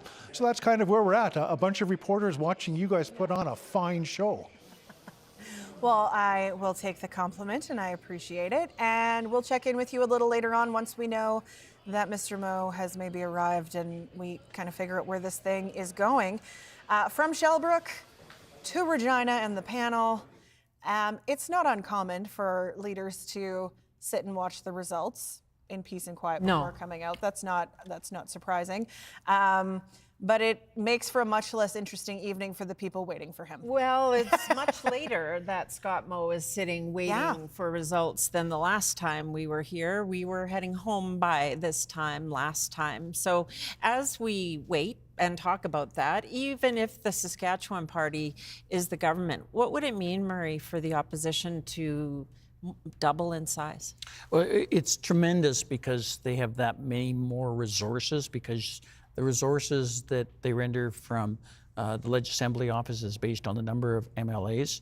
And if I look at 27 compared to 14, that's almost a doubling. So they're twice as rich as they used to be. So this should be a very good night for the NDP. It should be a very good night for the Sask party, because this looks like, at this particular point, we don't know yet, but if things hold, they're heading to a 5th-term government. It was just too big a hill for the NDP to climb with all those rural seats and those huge leads that they had in rural Saskatchewan. And I think that's a difference.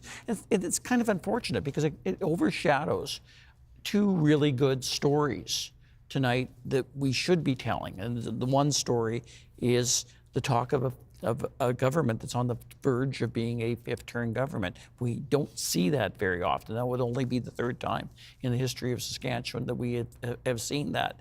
The story of the NDP coming back from near oblivion 2 years ago when they lost the Athabasca by-election, and they lost their leader, and they looked like they were a total mess. In comes Carla Beck, the leader that nobody kind of really wanted, and revised this party to the point where it's at tonight with 27 seats, short of being government at this particular moment, but a substantial gain from where they were. So those are two tremendous political stories, but yet overshadowing this is this unfortunate divide between rural and urban, and the uncertainty as to where that's going to take us in terms of policy and in terms of other things in the next 4 years if this should hold up. And at this particular point, I guess we'll see. But unfortunately, two really good stories tonight are being overshadowed by an old problem.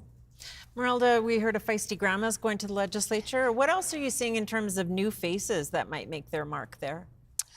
Yeah, it was just, when you look at that and you hear somebody actually use the term feisty grandma, I mean, I hope I can use that term one day.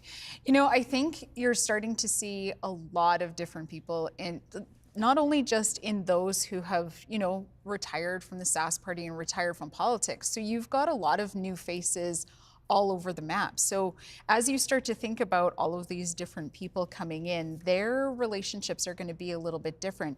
It also changes the inner circles of those who surround the leader. And when you start to think about who forms that caucus, who forms those inner circles, who is advising, those things are flipping right now. And that's a really important thing and something that'll be really interesting to watch. How are they going to do that?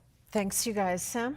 All right, we have 85.2% of the vote in, Adam, but it is still too close to call. But let's take a look at who's been elected. And I want to just reinforce that 34-27 that you're seeing on your screen or hearing us refer to is leading and elected. So there is 31 for a majority, but those aren't 34 elects for... No guarantees. Yeah, they are 34 leading and elected. As Eric mentioned, 29 elected so far for the Saskatchewan Party. So they're close, but not close enough. In Regina, a sweep right now for the Saskatchewan NDP. This is what they wanted. This is part of their game plan. They're not doing enough outside of Regina and Saskatoon, but we can send Nicole Sarr back to the legislature. Dominant result for her tonight. Former interim leader, has been a justice critic, corrections critic for the Saskatchewan NDP. So Nicole will be heading back, as will Lena Young, the incumbent for Regina South Albert.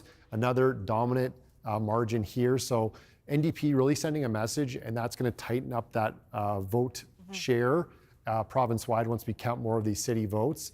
Another dominant result for Betty Napier-Albright, another incumbent in Saskatoon Centre who will be going back to the legislature for the NDP. That's 3 women elected. We had Joan Pratchler already, Erica Ritchie. You're seeing a pattern here, Carla Beck.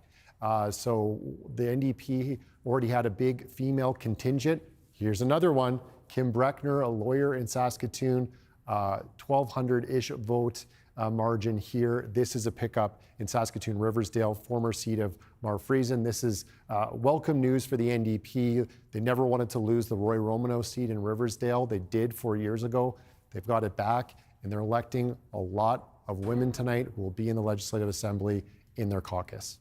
Regardless of your political stripes, Adam, I think it's really, as a woman, I say this, it's cool to see women get elected. It's cool to see women be represented in the legislature. I know that for a long time, women were just not part of the Legislative Assembly, and then they start moving into those things. But to see yourself represented as a woman, and potentially even for Carla Beck to do what she's done tonight, for girls to see that there is a path to leadership in that way, I think is really powerful, even if you're not necessarily someone that supports the NDP. That representation matters. So I just wanted to point that out as you talk about the trend. And I'll just say very quickly, if the results hold in Regina and in Saskatoon, we saw Bronwyn Ayre trailing, there's going to be at least 3 cabinet ministers for the Saskatchewan Party who are women who potentially won't be back in the legislature. One for sure, and Laura Ross, we saw her go down to defeat tonight. But she lost to a woman. That's true. But in the government cabinet, that's going to be trickier if Scott Moe can form a majority tonight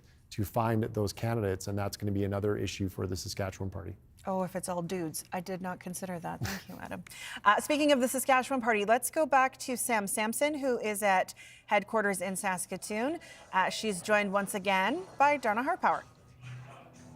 That's right. Another woman who has spent a lot of time in the legislature, Donna Harpower. Thank you for coming back on CBC. We just checked and made sure. So the Saskatchewan Party is holding on to your old riding of Humboldt Watrous. What's your message to the incoming MLA there? You know, congratulations to Raquel. I think she will do a great job, and I'm quite excited for her. So let's talk about those really tight races and the losses for the Saskatchewan Party at this moment. We know for sure, as Adam just mentioned in our show, Regina Rochdale has flipped to the NDP. We also saw a Saskatoon riding flip back to the NDP after the Saskatchewan Party gained it 4 years ago. I mean, what is going through your mind at this point as you're seeing these changes? You know, I would be foolish if I wouldn't say it was disappointing. However, realistically, it is very, very difficult for any party to form government for 5 terms. So it's unprecedented for us to be able to form government for the 5th time, but also concerning, and I've seen it throughout my political career, of the urban-rural divide. And I think this election is going to show that divide is fairly wide yet again. It has been in the past, and it's going to be on the new government to kind of bridge that gap again and bring the urban and rural back together.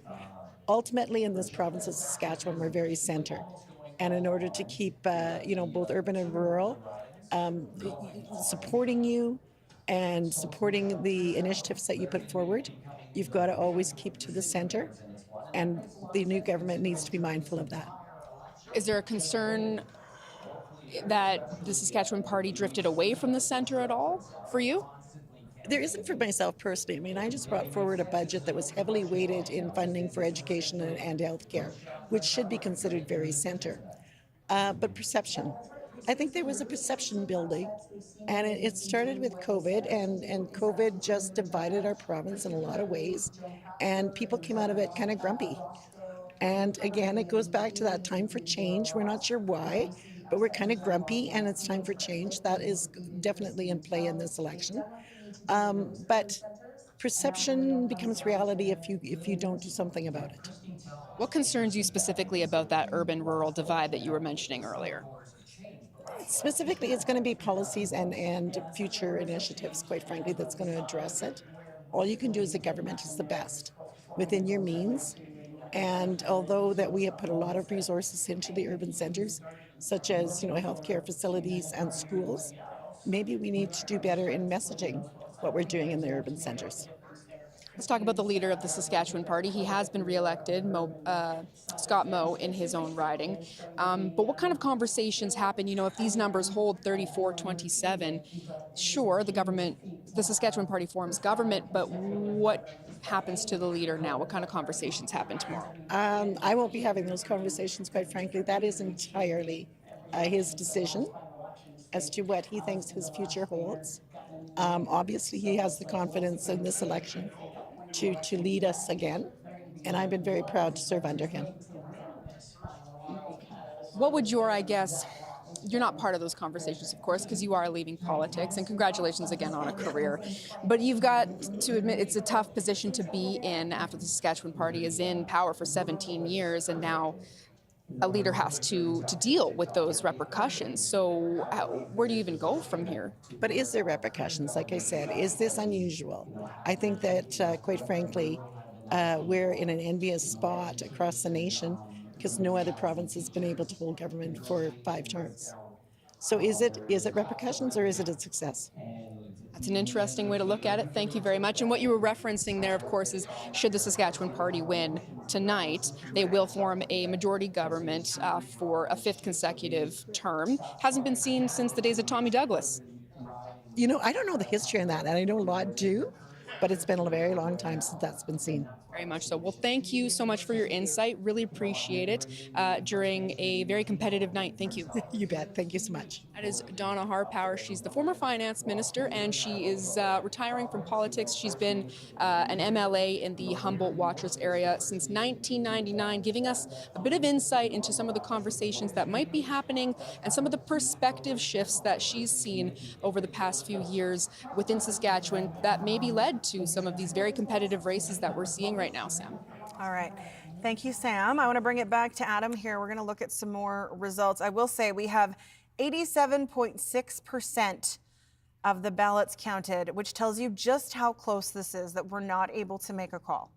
Yeah, it's nail-biting time. Get the Tums out, hit the coffee. You know, people are nervous about what's happening. Not me, but It's the like people that's a watching weird this. combination. Well, you know, do you, I suppose. So we're going to look at Regina Northeast here. Jocelyn Roy with a 161 vote lead over Rahul Singh. This would be a pickup for the NDP if it holds, and this is one they were targeting. This is part of their mission Sweep Regina, which they are completing at the moment, Sam. All right, thanks, Adam. Let's go to NDP headquarters, where Alexander Kwan is standing by with Jocelyn Roy. Yeah, that's absolutely right, Sam. I'm here with Jocelyn Roy. Now, Jocelyn, how are you feeling about today's results? How are you feeling about today in general? Wonderful, absolutely wonderful. Yes, yeah. Now, as a teacher, what have you been hearing on the doorstep? Have you been hearing a lot about education? Absolutely, and I guess that's one of my reasons for running in the first place is sort of a lack of consultation with frontline workers and some other issues going on in my particular riding. It comes up a lot on the doorstep. Great concern about the future, not only for kids and of our province, but also for the staff that's feeling very stressed and overwhelmed right now. Yeah. Now, obviously, you're not the only one who's projected to be winning in Regina for the NDP. It looks like a full sweep for the NDP so far. What do you think that says about the priorities for people living in the cities? Is it concern over healthcare, concern over education, or both? I think it's both. Definitely people are concerned about healthcare, they are concerned about education, and they're also concerned about affordability. So we see a lot of different things going on in my riding. I represent people from lower income and higher income groups, but across the board, everybody is concerned about health and education, and I think that made a really big difference here. How did you feel about campaigning? What did you feel like going to those doors, talking to people? How was it for you? Yeah, absolutely. Well, I suppose in 2018 and 2020, under one of our former MLAs, Jens Peterson, I was greatly involved with his campaign, did a lot of door knocking, so actually knew quite a bit about the riding from back then. So getting back out there was wonderful. It is one of my favorite things to be on the doorstep, listening to people, because that is what is important, is accountability and transparency with those that you represent. Now, is it different going from a door knocker, a volunteer with a campaign, to being a candidate? Absolutely. I see that's Brent. It's a big difference. Yes, absolutely is. Yeah. What can I say? Sorry, I'm just... Not a problem. It's obviously a very exciting night for everybody here at the NDP headquarters. For you in particular, what are the emotions you're feeling right now? I guess a lot of pride, a lot of happiness. Some of it feels surreal. I've been working quite hard since the May Long weekend of last year to see some change in this community that I care deeply about. So I'm just very happy and very, very grateful to the residents of Regina Northeast for giving us a chance here, and to, quite frankly, everybody across Saskatchewan for giving us and Carla Beck a chance too. Yeah. Well, thank you very much. Yes, thank you. Thank you. Sam, I'll throw back to you in the studio. That was Jacqueline Roy from Regina Rochdale, projecting to win there. Sam, back to you. All right, thanks, Alex. 34 projected or elected or leading for the Saskatchewan Party, 27 for the NDP. There is one riding that we are all watching very carefully. Eric Grenier is coming back to talk about it because there is one seat that would be the Sask Party's path to victory sooner than later. Yeah, well, that's what we've been talking about all night, is the 31 seat mark. The Sask Party is above it in the leading and elected, but in terms of the elected, if we look at where the numbers stand right now, the Sask Party is just on the cusp of being in that position to win a majority government. They are now leading or elected in 34, but they're elected in 30. They're missing one riding, and that one riding likely to be Moose Jaw Waccamaw that has the biggest margin right now for the Sask Party. Megan Patterson is ahead by 740 votes. There is only one more box to count. That box likely is a big one, probably has over 1,000 votes based on how many votes are left to count. But if the Sask Party can hold the margin in Moose Jaw-Waccamaw that they've had throughout the night, the count has been pretty steady in that riding. We haven't seen a lot of fluctuations. Then that would be their 31st seat, and that would be a majority government. If they get a couple more, would be helpful for electing a speaker and having a legislature that might survive for a full 4 terms. But the Sask Party does seem to be in a very strong position. And for the NDP, I think that was really where it might come down to being unable to flip Moose Jaw-Waccamaw. That was supposed to be one of the ridings that was on their target list, but it looks like the Sask Party is on track for holding it. And if they do that, then Scott Moe will have 4 more years in the Premier's office. And I did look, Eric, at the mail-in ballots for potential mail-in ballots as it is, because we know not everybody mails them in. There's only 419 for Moose Jaw-Waccamaw, so even with the current lead, it wouldn't change anything. Yeah, that's right. And there's a number of ridings that we are going to be watching for that mail ballot count that could end up flipping. So the final count could be a bit different from what we're looking at right now, just based on how that count will go over the next few days. But we are taking that into account to decide whether we can call these ridings, and a riding like Moose Jaw-Waccamaw will be decided tonight. Okay, thanks, Eric. Adam, let's take a look at some more results, shall we? And I wanted to take a look at, we were talking about at the top of the show, third parties. That was many hours ago. Many hours ago. And John Remick is the leader of the Saskatchewan United Party. He took over for Nadine Wilson. He's finished 3rd here in Lumsden Morris. As it stands, we still have 10 more polls to report, but if this holds, this will be a disappointing result for the Saskatchewan United Party. They're hoping to make a breakthrough. A lot of advertising, a lot of John Remick doing media rounds, and so far it hasn't made much of an impact. Another 3rd place right now for the Saskatchewan United Party in Sask Rivers. This is the former leader, Nadine Wilson. This is their first member in the legislature. 6 more polls to report here, but a distant 3rd for Nadine Wilson. So that's a disappointment for them. Not on the board in Estevan Big Muddy at all. They did have a candidate here. Phil Zajac is the leader of the Buffalo Party. Reminder, they finished 2nd in 4 different constituencies 4 years ago. But the Buffalo Party and the Sask United Party haven't finished 2nd anywhere. So not much of a factor at all for these 2 parties tonight. They, of course, took votes. They had many candidates running, but not making much of an impact on the results here. Over to the political panel. I think it's interesting, you guys talked about this a little earlier, in the fact that Scott Moe was really talking to those further right voters in the hopes that they wouldn't split the vote, and we're not even seeing them come in 2nd place. Yeah, and I wonder, Marie, if this is the end of the Saskatchewan United Party and the Buffalo Party in terms of wagging the dog on policy, as you wrote not too long ago. Yeah. I don't know, because they still maintain a significant influence when it comes to Saskatchewan government policy. So why would you give that up by basically dismantling as a party? Because you lost a bunch of seats. Well, because you lost a seat. If that was your end goal to win seats, perhaps. But if it's your end goal to have influence in the party, it's hard to argue that they're not having influence. I guess it'll see if Scott Moe's #1 priority is still change rooms, because that's certainly Mr. Remick's #1 priority. He cheered that policy. So that is going to make things rather difficult for Scott Moe if that, I guess, that perceived threat that obviously doesn't. But hasn't he learned tonight that that threat is not as real as the one from the middle in the cities from the NDP? One would think, one would definitely think that that should be the message tonight.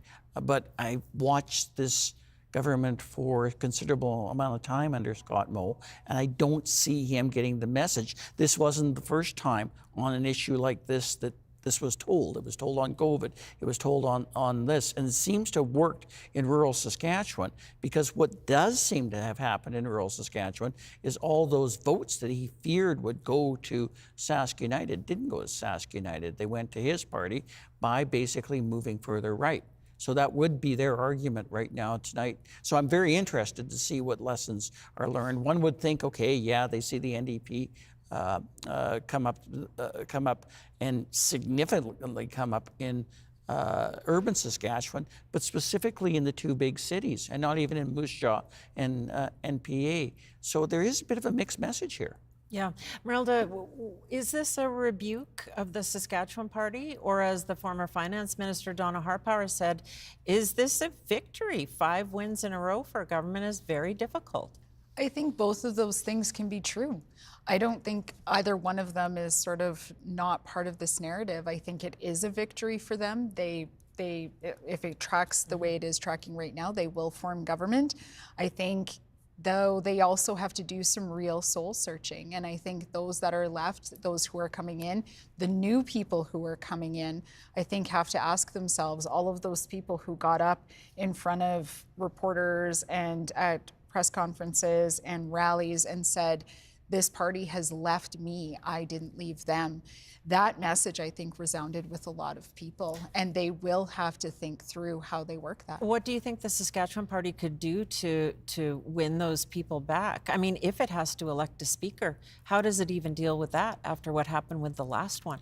Well, that's a good question. They're not in bad shape, and everybody likes that job because it pays a bit of coin, and it's they'll find someone, to run for it. But will they text that person 700 times to make the rulings they want? You'd think they learned that lesson, but I'm not 100% sure.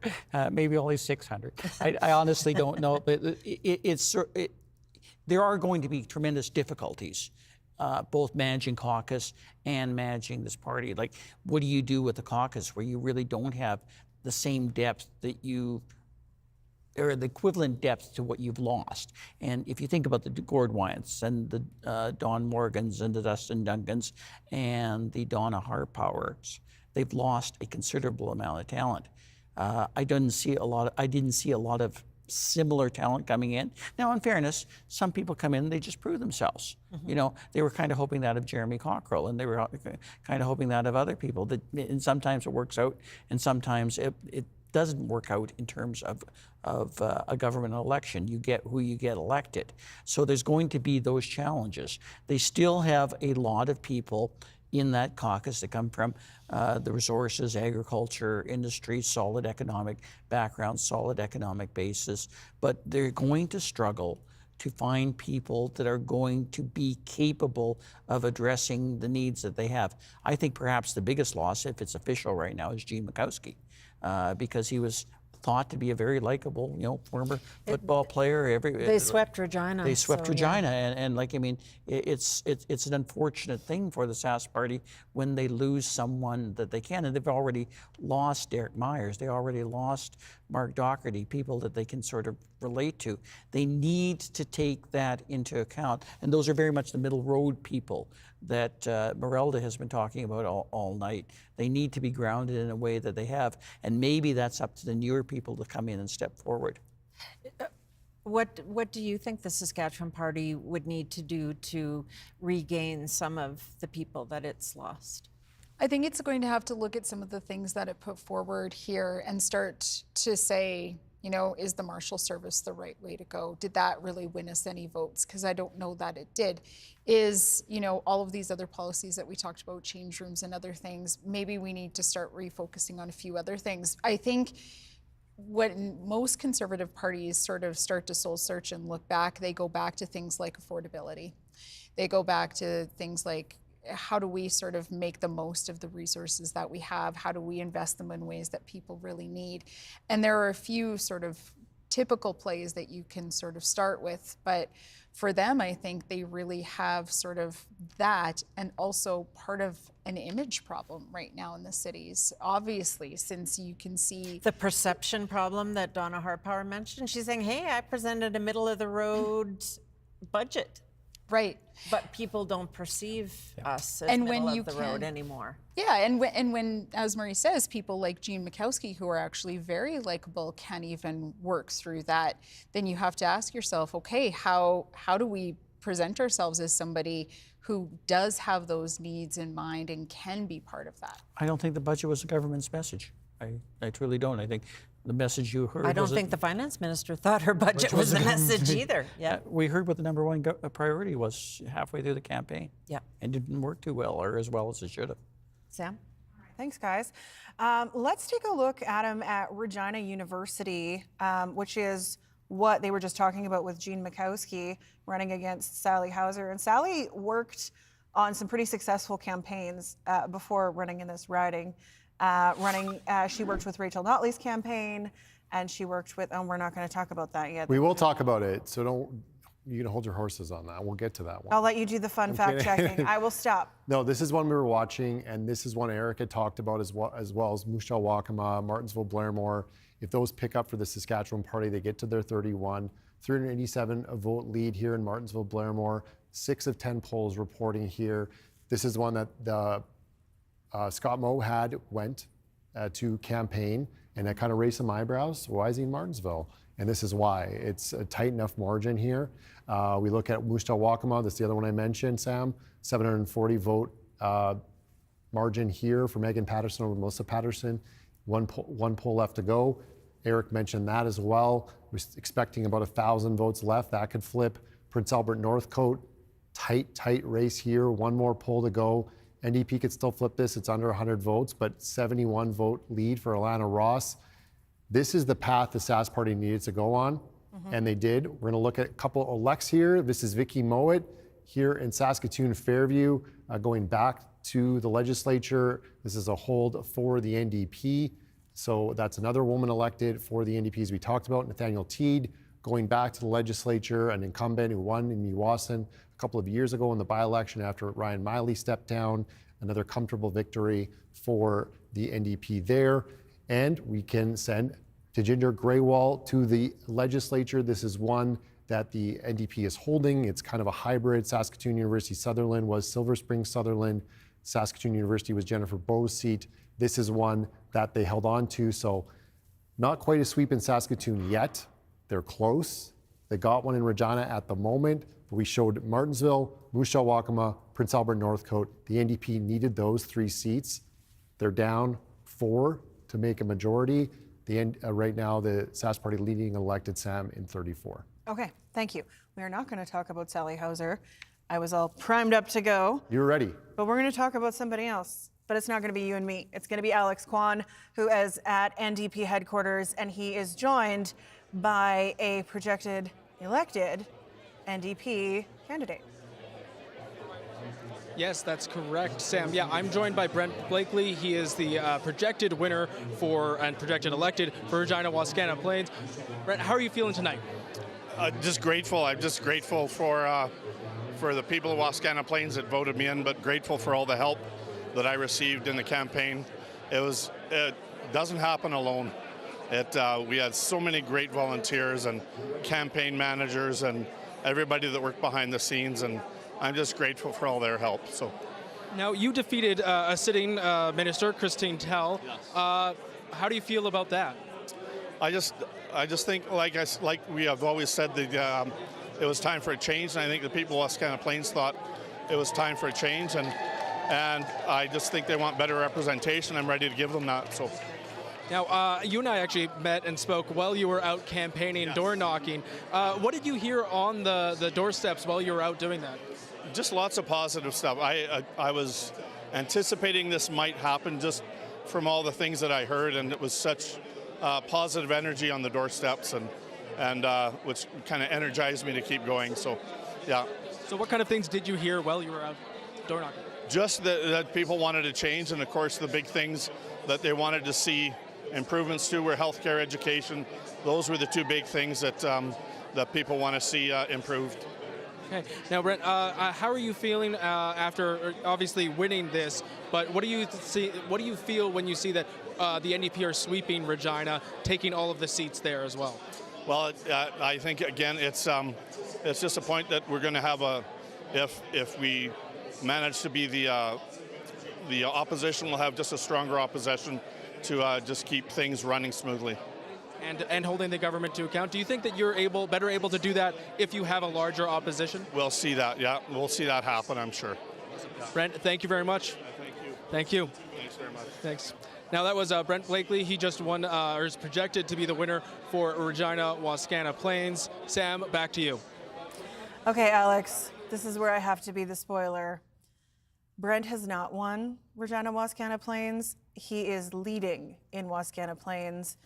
This is the point in the evening where my brain starts to go to mush because it's 11:30 p.m. And there are 1,100 mail-in ballots potentially in that riding. So a 300-ish lead means not much, unfortunately, at this point in the evening, or maybe when it's over. Let's go to Eric Grenier to take a look. We are still waiting on that riding, among others. How are things looking as you analyze all of this data as it's coming in?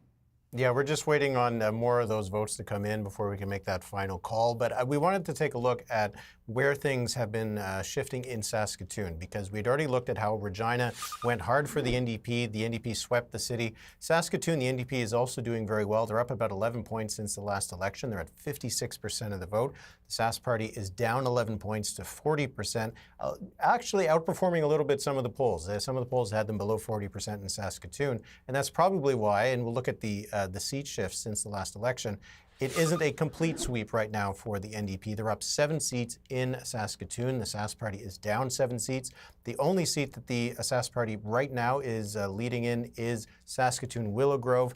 This was almost the exact playbook that the NDP had. They wanted to sweep Regina, try to sweep Saskatoon. Maybe Saskatoon-Willow Grove would be out of reach, but we've seen, as Adam was showing some of those results in Moose Jaw and Prince Albert, those smaller cities are what is going to end up deciding this election, I think, if it goes in the Sask Party favor. But Saskatoon and Regina have swung hard for the NDP, and you can see the NDP made all the gains that were reasonable to make in Saskatoon, but the Sask Party was able to hold them off, at least so far, in the rest of the province, and that's why the Sask Party is at 34 seats and elected in 30. We're waiting on that 31st before we can make that final call.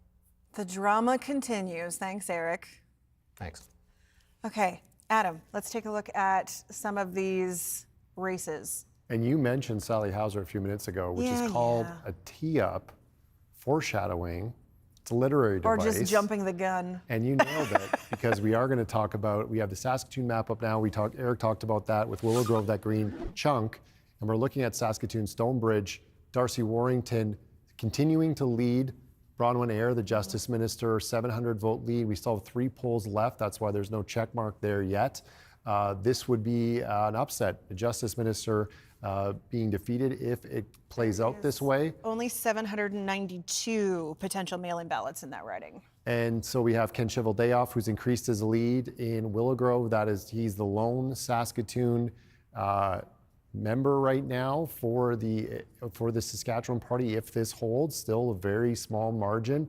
3 polls yet to report, but this is another positive sign for the NDP, because that was one that the Saskatchewan Party is a stranglehold. Speaking of that. But that one has 1,000 mail-in ballots. And you love these mail-in ballots. But because it's so close at this point in the night. It explains why we're waiting. This is 10 of 10 polls reporting. Hugh Gordon is leading by 258 votes over Paul Merriman. This would be another upset, another cabinet minister going down. We've already seen Laura Ross defeated in Regina. Christine Tell's on the ropes. Jean Mikowski's on the ropes. And Bronwyn Eyre is on the ropes as well. Do you want the mail-in ballots for this one? No, I'm okay with that. Okay. And look at this. Jean Mikowski, as I just mentioned, on the ropes, and he's officially, we've projected that Sally Hauser is the winner in Regina University, a 463 vote margin with 10 of 10 polls reporting. This is one that the Sask Party was desperately trying to hold on to even today. But Sally Hauser has pulled it off for the NDP, and yet another woman heading to the legislature for the New Democrats. And they cannot blame the vote splitting on this one, because even with the votes that came in from the PCs and the Greens, it does not even close to be enough for what Sally has with the lead. Let's go to NDP headquarters, where Alexander Kwan is standing by with Sally Hauser. Alex? That is absolutely correct. I'm here with Sally Hauser, so I will pity. Oh, and you can actually hear them chanting her name right now in the background. So, Sally, you have just been projected to win your riding. How are you feeling right now? I mean, it's an amazing feeling, to be honest, but what I feel with it is all the people have been behind me this entire campaign. Volunteers, members, but also new members of the community that hadn't met before, but just decided that they wanted to come out and help on the campaign because they thought it was time for change. Now, obviously, you've been in and around NDP campaigns for a while. Is it different when you're a candidate? It is indeed, but you know what? I've grown to really like it. I mean, it's kind of like the campaign metrics of walking 20,000 steps a day, but still not losing any weight because you're just eating pizza and all that kind of stuff. But ultimately, getting to talk to hundreds of people, thousands and thousands really over the course of this campaign. I've been out knocking on doors since April when I was first nominated, and so it's just been a marvelous experience. And people, whether they're voting for you or not, have been really very pleasant. Most people out there, Sask Party, NDP, or any other party, have that level of respect for people who kind of put their name forward and are going to do the work. But I also just want to say a real shout out to Gene Mikowski, my competitor opponent tonight, who's really given a lot to his life to serving Saskatchewan, either in politics or on the football field. They ran a really good campaign, but ultimately I'm honored to take that mantle from him for Regina University and represent the people of that constituency going forward. And speaking of Gene Mikowski, obviously a very familiar name for people here in Saskatchewan, former Rough Rider, sitting minister in this Saskatchewan Party government. What does it mean to defeat him to take this seat for the NDP?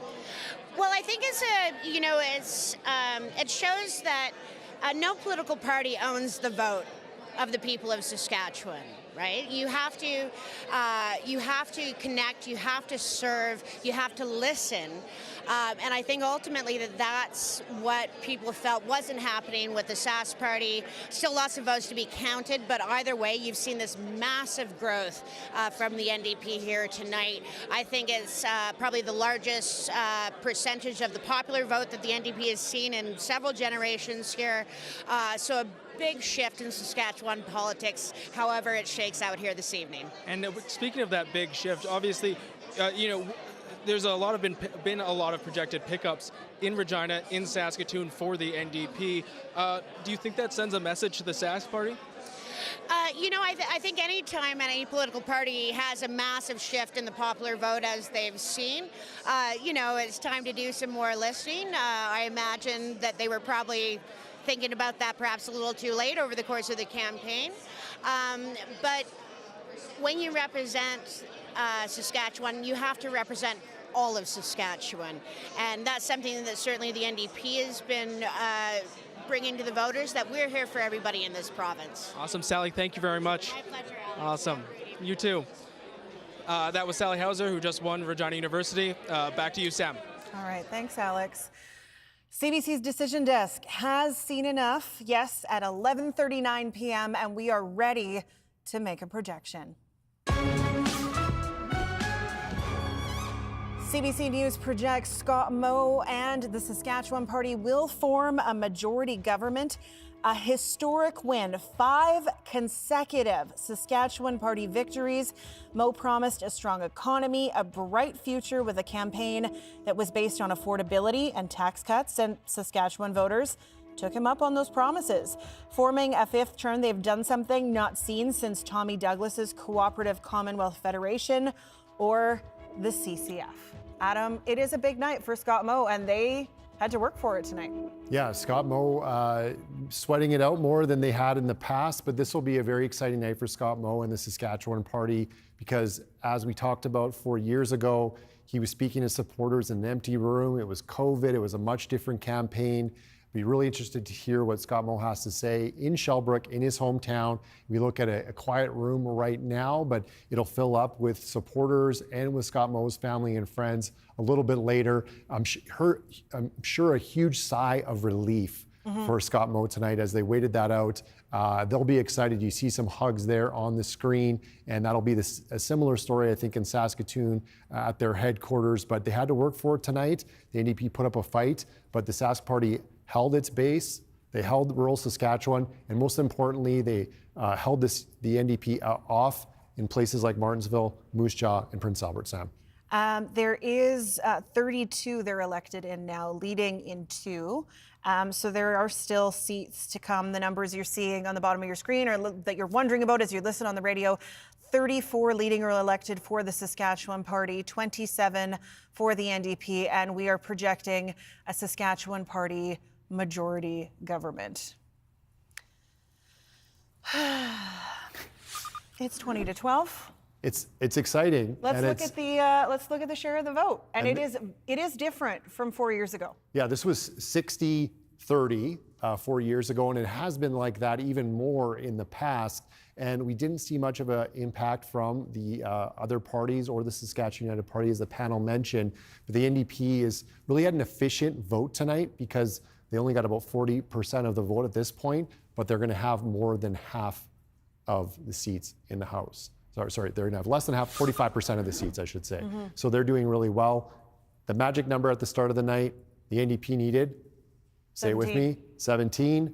They got 13. The Saskatchewan Party could stand to lose 16. They were at this point, it's 13. So the NDP is close but no cigar. And close doesn't count in elections. You have to get over that. They had to get to 17. Didn't work tonight for them.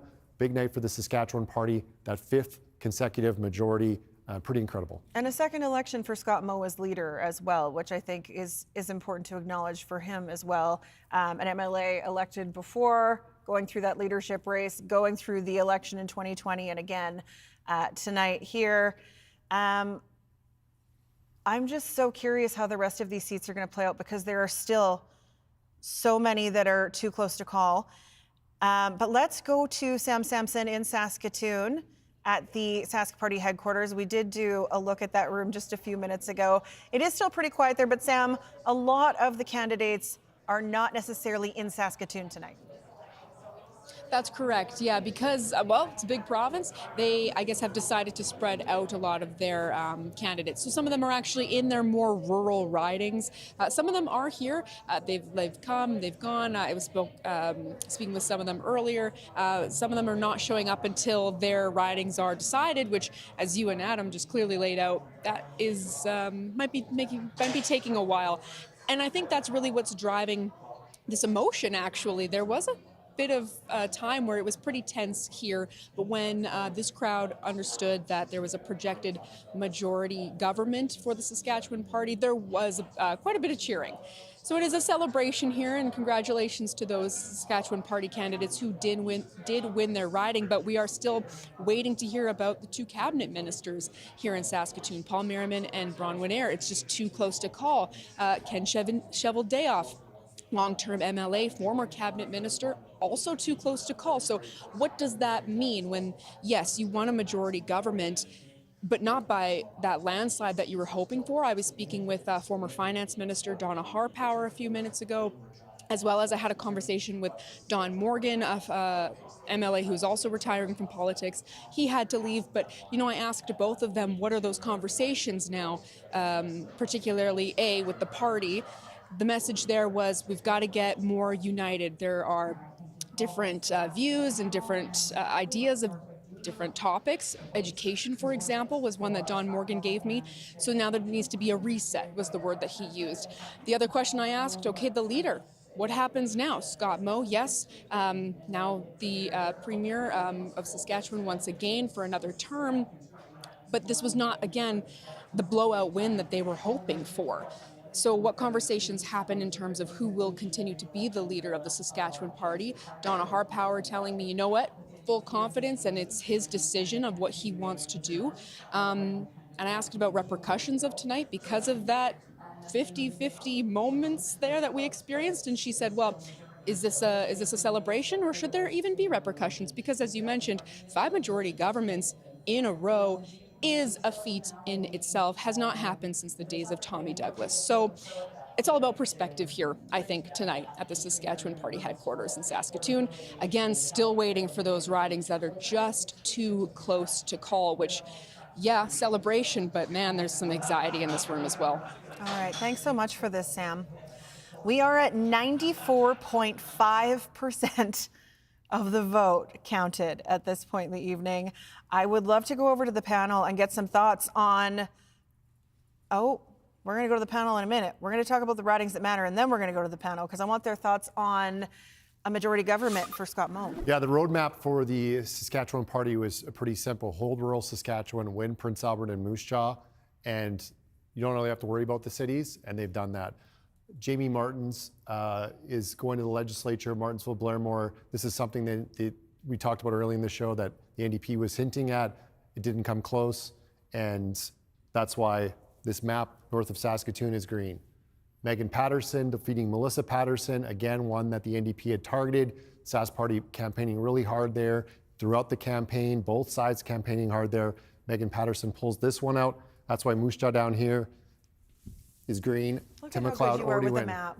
You know, I'm starting to learn it. So it's been a night. We have Prince Albert Carleton, Kevin Kassoon. Oh, wow. This is one that the NDP had also targeted. 474 vote margin here, so much tighter. Yes. But this is also a sweep in Prince Albert because Northcote has stayed with Alana Ross at this point. So the Saskatchewan Party Did what they needed to do. yeah, the sweep in the cities in Regina and Saskatoon is still on for the NDP, and they got the north seats. But the math doesn't work, as we say, and we said from the start, and I've said on the morning show, Stephanie, the math isn't mathing. And right now, the Sask Party did what they needed to do. They got the seats they needed to get. It's slim, but a win is a win. And it is a much more significant opposition going into the legislature. But let's talk about majority government for Scott Mostaff. Murray, what does this government look like to you? Well, it's not quite historic because the first Walter Scott government, the one I covered, from won 6 seats, but this is still reasonably amazing. And it's weird that it's almost a story lost tonight. The mood in the Sask Party headquarters in Saskatoon doesn't seem to be the vibe of a party that just won something that was major, 5 terms, 20 years, 21 years in government by the time they're ready to for the next election in 2028. This is an amazing thing, an amazing feat.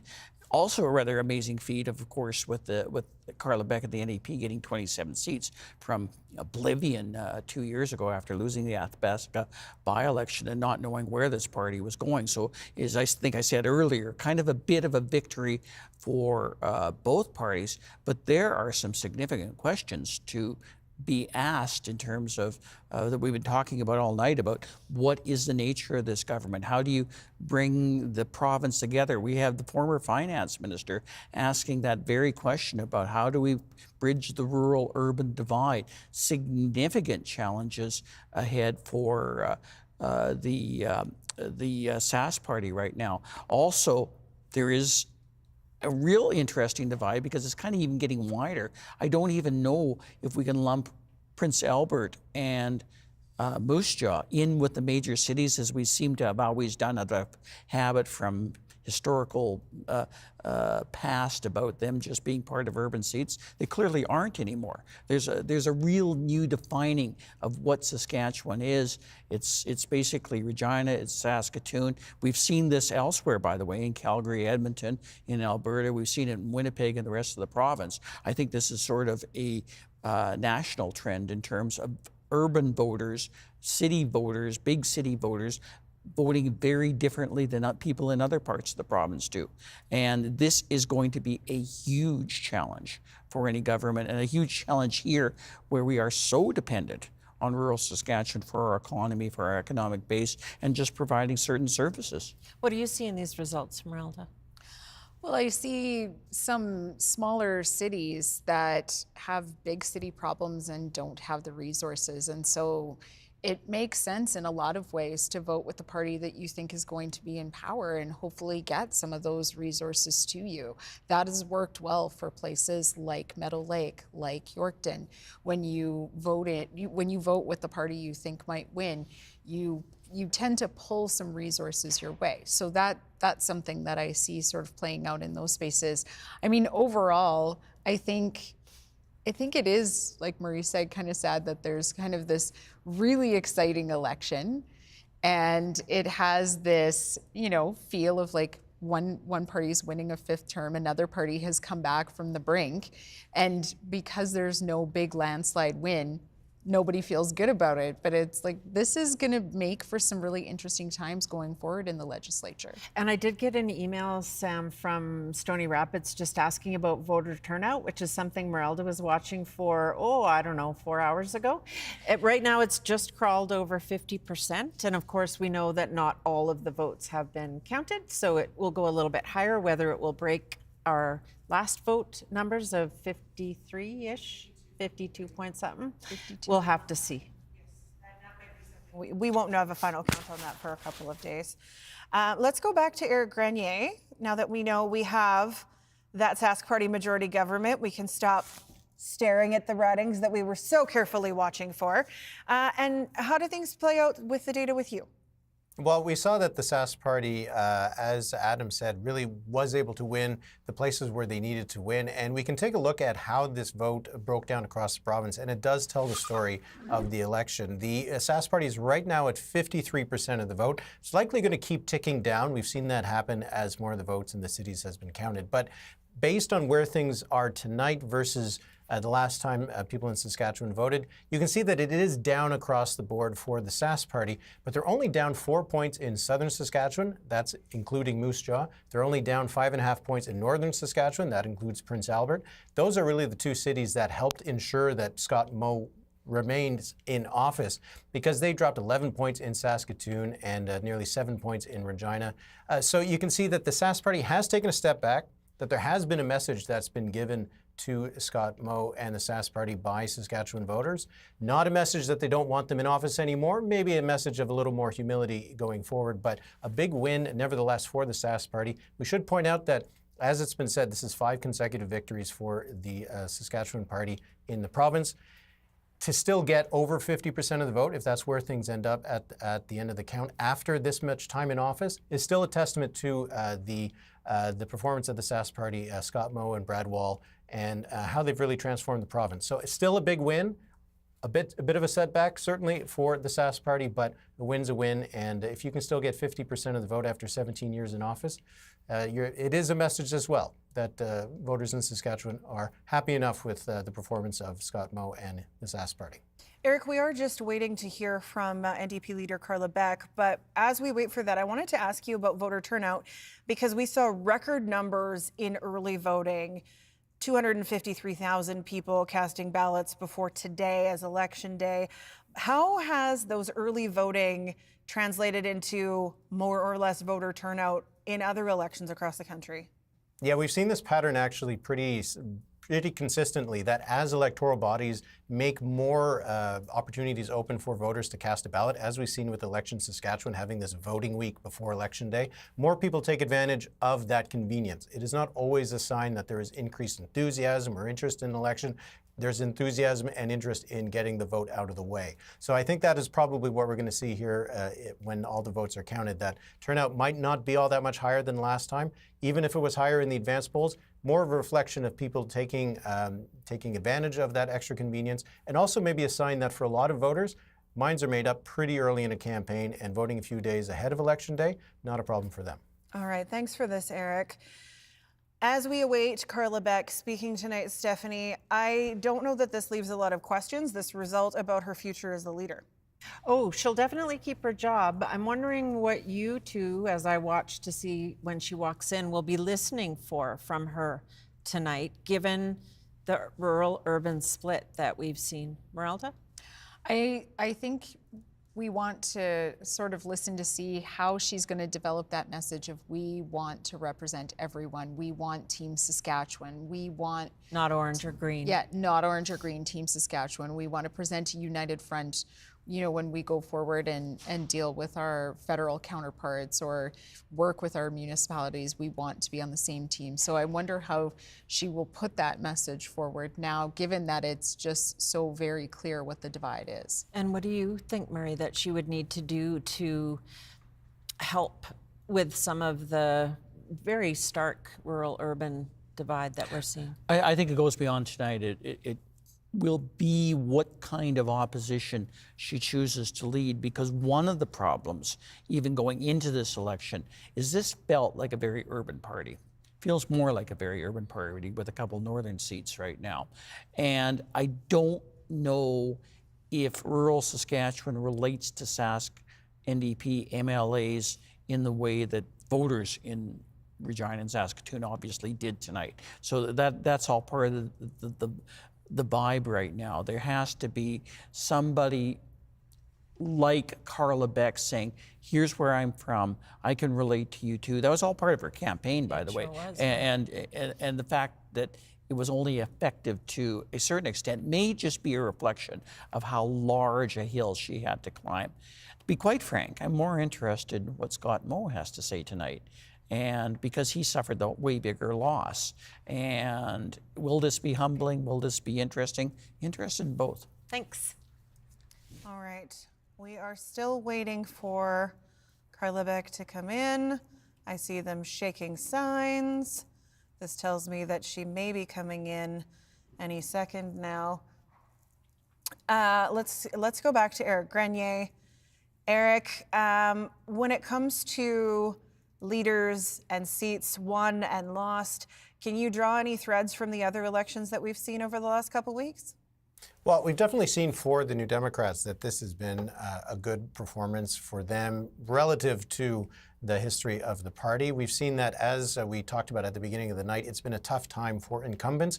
Doesn't always mean, though, that the incumbent is defeated. As we've seen in British Columbia, the incumbent government lost a lot of seats but held on to power. Looking at the same thing for the Sask party tonight. And if we look at how the NDP's vote has really broken down across the province, we can see that they have made gains. There are wins here for the NDP compared to where they were in last elections. They're right now at 39.4% of the vote. Again, they're probably going to crest over 40% once the mail-in ballots and more votes are counted. They've been trending upwards throughout the night. You can see a big gain in Saskatoon. This is why they've been able to make so much progress, almost sweep the city. 11 points, they went at 56% in Saskatoon, 56% in Regina. The two cities are almost identical when it comes to each party's support, but they weren't able to make enough gains in northern Saskatchewan, only up 3 points. They weren't able to make enough gains in southern Saskatchewan, only up 5 points.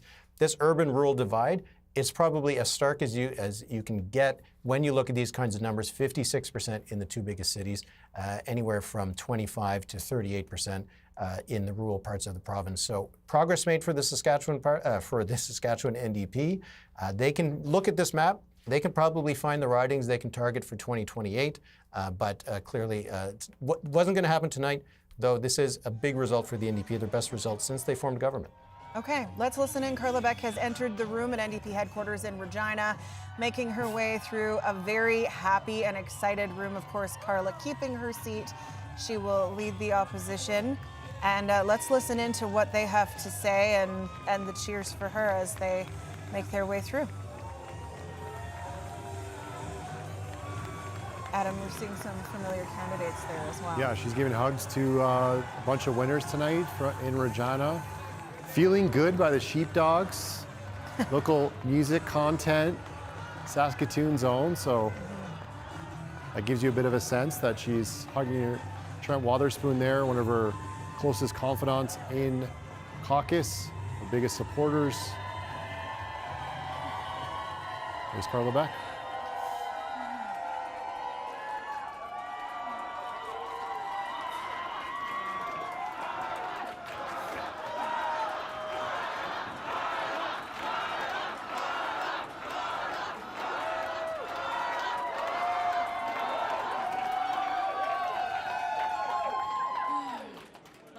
Late.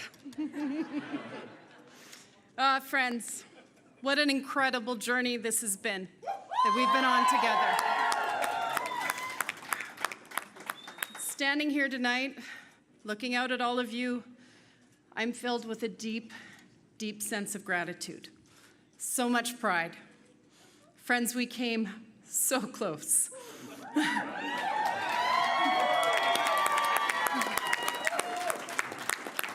You know, when we started this campaign, many people didn't give us much of a chance, but we believed.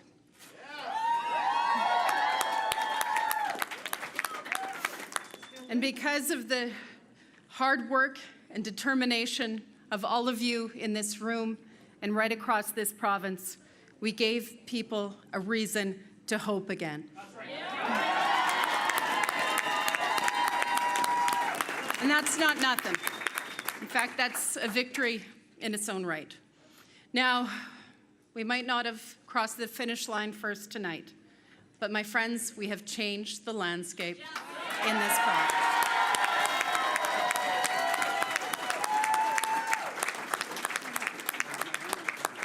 To our entire team, to my family, to every volunteer who poured their heart into this campaign, And we had a lot of fun while we did it. I want to say thank you for every phone call, every door you knocked, every conversation. You made a difference. You truly did. And tonight, I'm incredibly proud of what we accomplished together.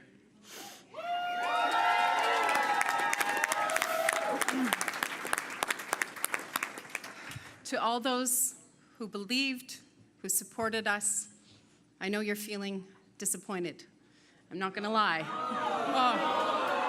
Well, I'm a bit disappointed. I know this isn't the result that we had hoped for. But let me tell you, tonight is not the end.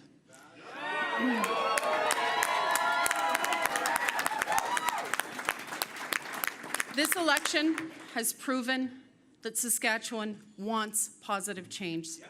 Across this province, people are feeling tired of being left behind, seeing the healthcare system crumble, struggling as costs grow faster than their paychecks.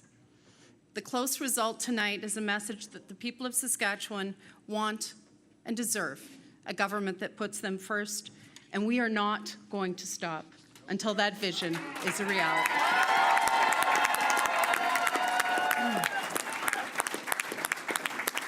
Now, I do want to take a moment to congratulate Scott Moe and the Sask Party, but to his new government, I also say this. Tens of thousands of Saskatchewan people have sent you a message that they want better for their province, and we'll be there to hold you accountable every step of the way.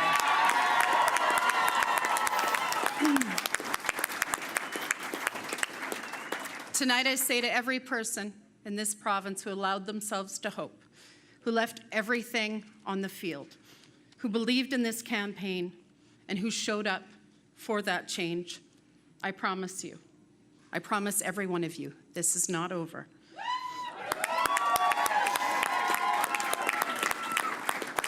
We've built something incredible. We've built something lasting. We have awakened hope in this province, and we're only going to grow it from here.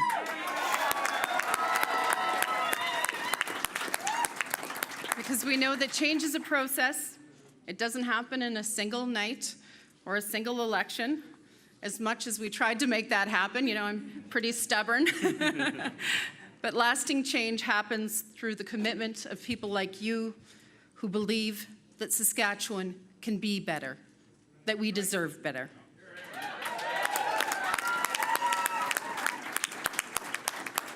So tonight, let's celebrate how far we've come, and tomorrow we're going to get up and we're going to continue the work.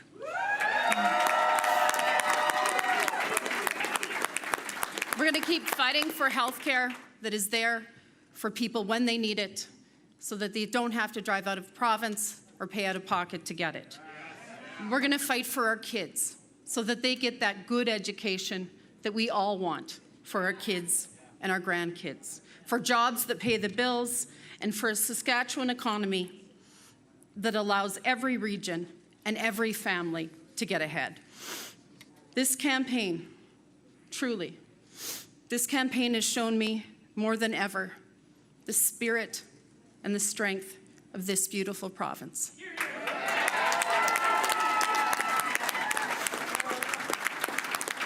From cities to small towns, from the north to the south, people have shown their desire for a brighter future.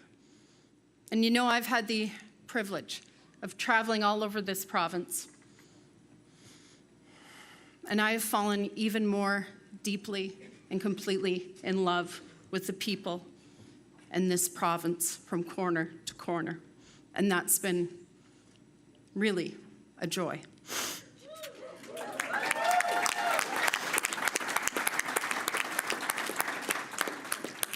Together, we're going to keep pushing forward until that brighter future is in reach. So tonight, I ask you to keep the faith. And please, hold your heads incredibly high. We have so much to be proud of.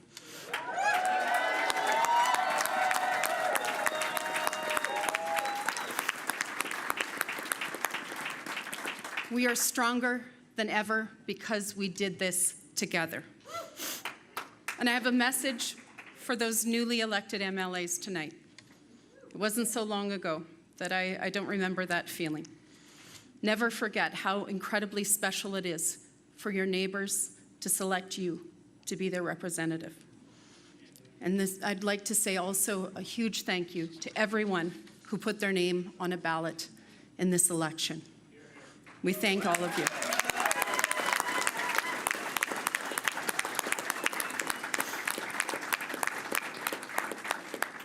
To the team in caucus, in the party office, all those who came in to work on this campaign, all those who showed up endless hours, I want to say thank you so incredibly much. You know, we had a lot of fun along the way, and I hope we ignited a spark in all of you to show up and keep showing up, because we know that Saskatchewan is looking to us to deliver that better change.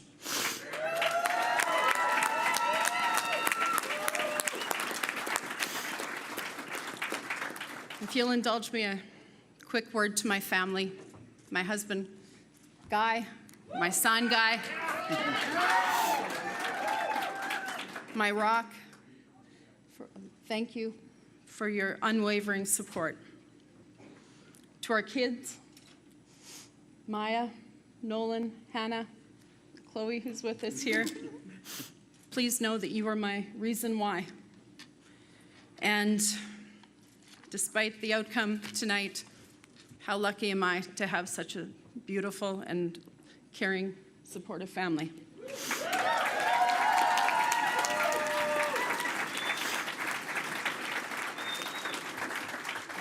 My parents, Judy and Ray, are up here with us tonight. You raised us to be people of character and integrity, and you showed us a hell of an example. I love you and thank you.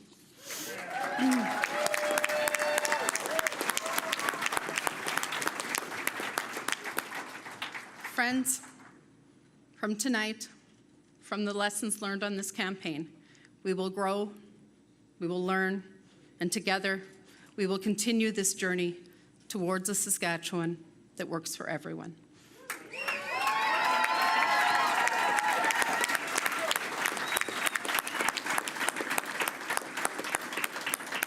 To all of you, to all of Saskatchewan, I say thank you.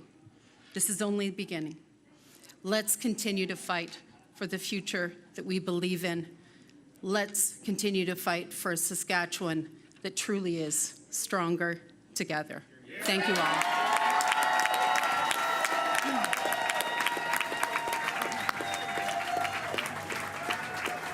Carla Beck speaking to her supporters at NDP headquarters in Regina, taking some moments to hug her family members who were up there on the stage with her. Her oldest daughter voting for the first time today. I don't want to have to say I wonder who she voted for. But a really special moment for their family too, right? In an election where mom is running not only as an MLA, but as leader of the party. And while it was a concession speech, to me, Adam, that sounded more like a promise of what's to come. And I'm sure her kids didn't see her for the last 22 days, 27 days Right. from the start of the campaign, because she's been everywhere, multiple places a day, crisscrossing the province in that pickup truck. I saw her driving to the Rough Rider game the other day in her truck, and she went into the game, had a jersey on, and talking to people. So yeah, it's a way different. I've been in the room when the NDP has been decimated. I've been there when they've chosen a new leader a couple of times. This is a different vibe. This is a different NDP. And this is an NDP that's hopeful, that they're sending 26, 27-ish potentially members to the legislature. And that's a success for Carla Beck. I know her supporters there, Sam, were cheering her on when she said, wait, I'm disappointed. So I think that's the message that she's trying to tell people. You know, this isn't good enough. Right. That we're close, but we didn't win, and we were trying to win. And you mentioned earlier in the show that that message has flipped over the last little bit from campaigning for change. Time for change. We're going to win this. We're going to win this. And they were close. And they got that taste, right? Yes. Of getting so close. We could get into the sports analogies of coming into the end. And here comes Scott Moe and his wife, Krista. Sam is... Late night. That's what would be my first takeaway. It's late evening.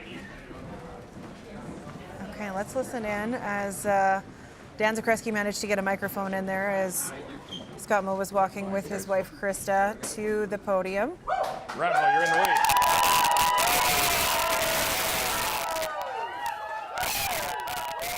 A fifth consecutive Saskatchewan Party majority government. It is a big night for Scott Moe and the Sask Party. Let's listen in to what the leader has to say.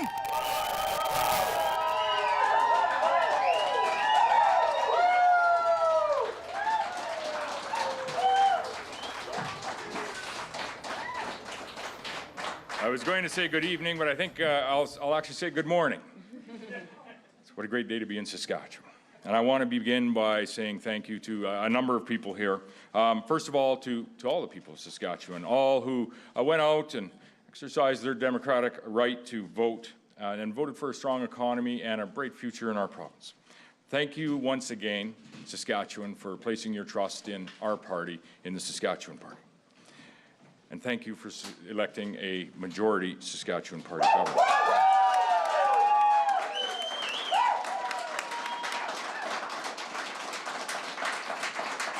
I want to say a quick thank you to a number of friends, community members, voter supporters that have stuck it out. A number have left as we're late evening and there's school tomorrow and work tomorrow and everything else. But I want to say thank you to all of the voters across Roster and Shelburne for re-electing myself as your MLA, sending me back to Regina to the Legislative Assembly as your voice within the provincial government.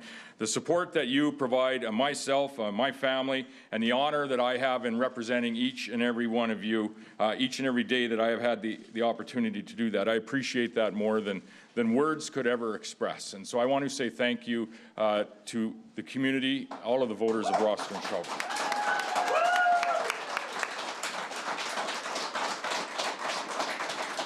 And of course, and I say this often when we're in Regina, but no one serves in public office by themselves. They only do so with the love and support of their families. So I want to say thank you to my children, but most importantly, thank you to my wife of now 31 years.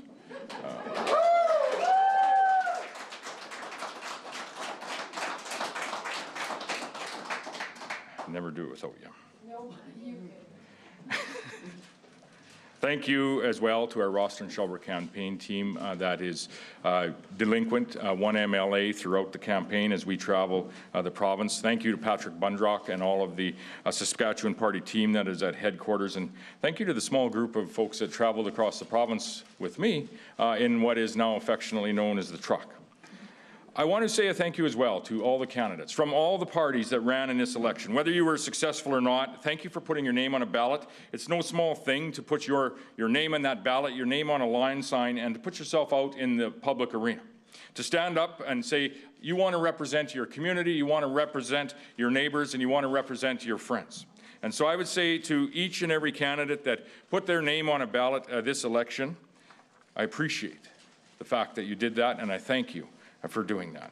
And I also appreciate the family that you have that supported you in doing that. And I want to say as well that I would say thank you to each of the party leaders for what they have done, not just over the course of the past month, but for the course of their time as a leader. And I want to single out Carla Beck for the very strong campaign that she ran. And I want to thank not only her, but thank her family as well that supports her in the work that she has done each and every day as opposition leader, but also the work that she does as leader of the NDP party. She ran a strong campaign, and credit to Carla Beck. Specifically as well, I would like to thank all of the Saskatchewan Party candidates. And through them, their teams, their supporters, the volunteers, the door knockers, we achieved this campaign a level of volunteer participation that I have never seen before. And so to each volunteer on a Saskatchewan Party campaign, I say thank you, thank you, thank you.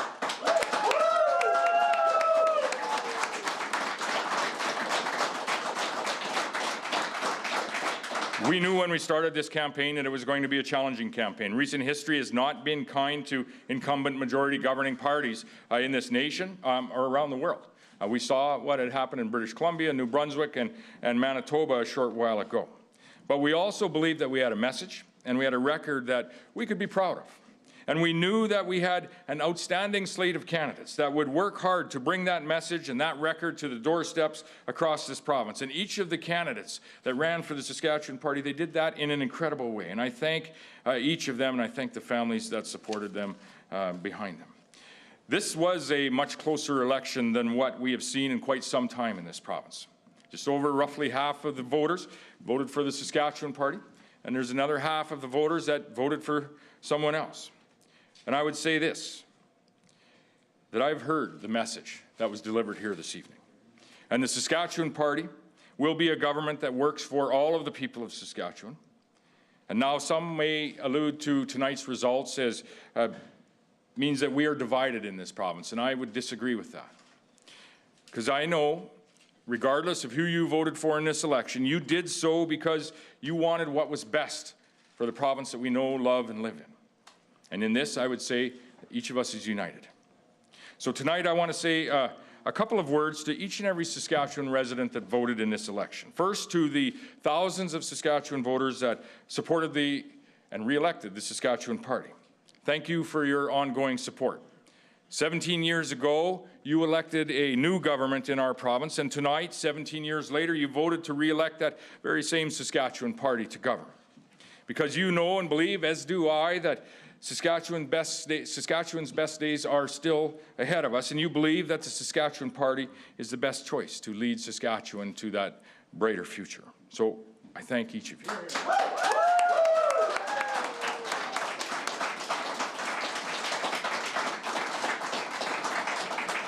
Now to the thousands of voters that may have supported another party in this election. With the commemoration of 80 years since D-Day this past summer, a place where our forefathers fought and so many made the ultimate sacrifice to defend our democracy and to defend the very right that we have in this province and in this nation to vote, and thereby collectively elect a government. I say thank you to each of you that voted in this election and took part in that great democracy and showed honor to those folks that fought those battles.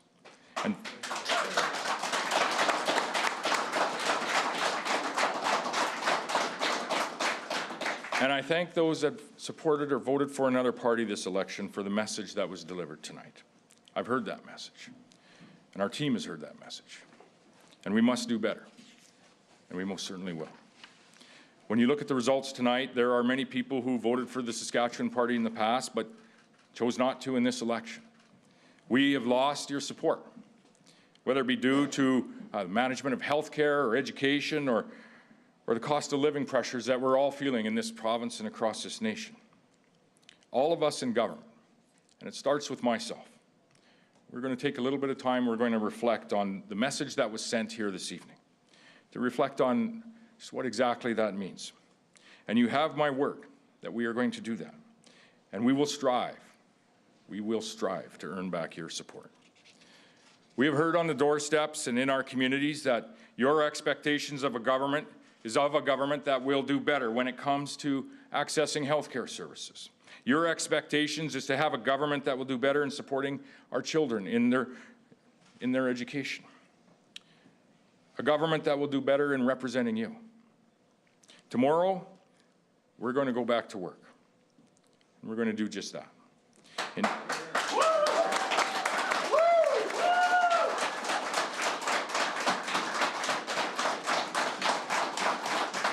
And I would provide an example. In 2007, for those of us that can remember, we had in this province the longest surgical wait times in the nation of Canada. By investing as a government and by focusing on the results, by 2014, we had the shortest wait times in the nation of Canada. Well, what we need to do is bring that type of focus to all that we do on behalf of you, the people of this province. And in that focus, we are going to ensure that people in Saskatchewan will be able to find a family doctor.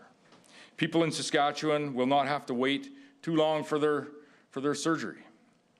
We will ensure that the people in Saskatchewan will be able to access mental health and all too often subsequent addictions supports, recovery supports.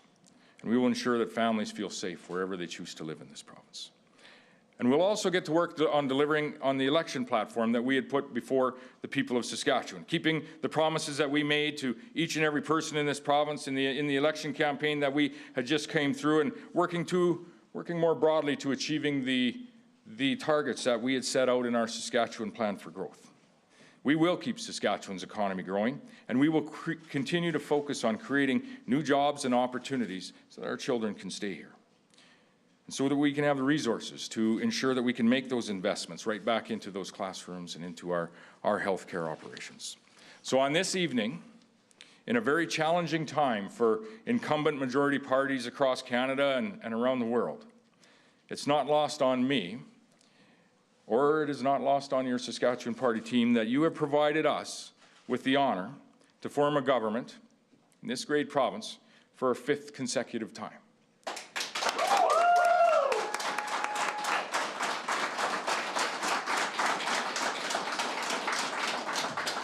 That hasn't happened very many times in Saskatchewan. In fact, it has happened 3 times, and it hasn't happened since 1960. It's also not lost on me the message that has been sent this evening to our government, to this 5th-term government. There is a message that has been sent, and I'd say that message has been received. We are the Saskatchewan Party, and thanks to the voters of this province, we are still the Saskatchewan government. And our pledge to you this evening is that we will always work and focus on what matters to you and what matters to the people that we represent across this province. And tomorrow, we're going to get back to work, building a strong economy and a bright future for everyone that lives here. So thank you very much to everyone that has joined us this evening. Thank you to the people of Saskatchewan, and God bless our great province of Saskatchewan. Thank you.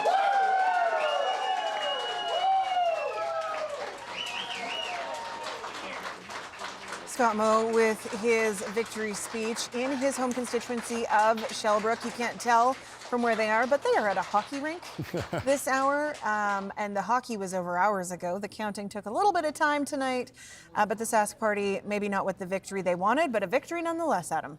Yeah, and Scott Moe really harping on the 5th majority. He wants people to get that message that, hey, we did this again. It may not be what we're used to seeing as Saskatchewan Party and Saskatchewan Party supporters, but we got it over the finish line, saying we've heard people thanking Carla Beck for the campaign she ran. Be interesting to see, Sam, what Scott Moe does now as the results hold right now. He only has 2 MLAs potentially, still lots of votes to be counted, mail-in ballots, things like that, in Saskatoon, none in Regina. And so creating a cabinet, picking up the pieces of this, and a lot of incumbents and cabinet ministers going down to defeat tonight. So a lot of work to be done. He said, we got to get back to work tomorrow, and I believe him. 99.1% of the vote is in. 7 ridings are still too close to call. Let's go to Eric Grenier to talk about that, because things are close. Elected and leading in 35 to 26 for the Sask Party. Absolutely. It was a close election in the end, but the Sask Party was able to hold on. I think that the way that Scott Moe termed it in his speech was pretty accurate, that this was a victory for the Saskatchewan Party, pretty historic one to win 5 in a row, but also a message that came from voters to do a little bit better. And I think you heard that from Scott Moe, that he heard that message loud and clear. The urban-rural divide in the province is still very, very stark. It's perhaps starker than it's ever been. And it suggests to me that elections in Saskatchewan are probably not going to be as lopsided as they've been in the past. So maybe this is a new beginning in politics in Saskatchewan.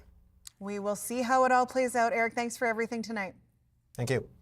And as we get closer to wrapping up this crazy election, over to the panel for final thoughts. Thanks, Sam. You can just roll me into the corner until 4 o'clock tomorrow morning when I start my other job.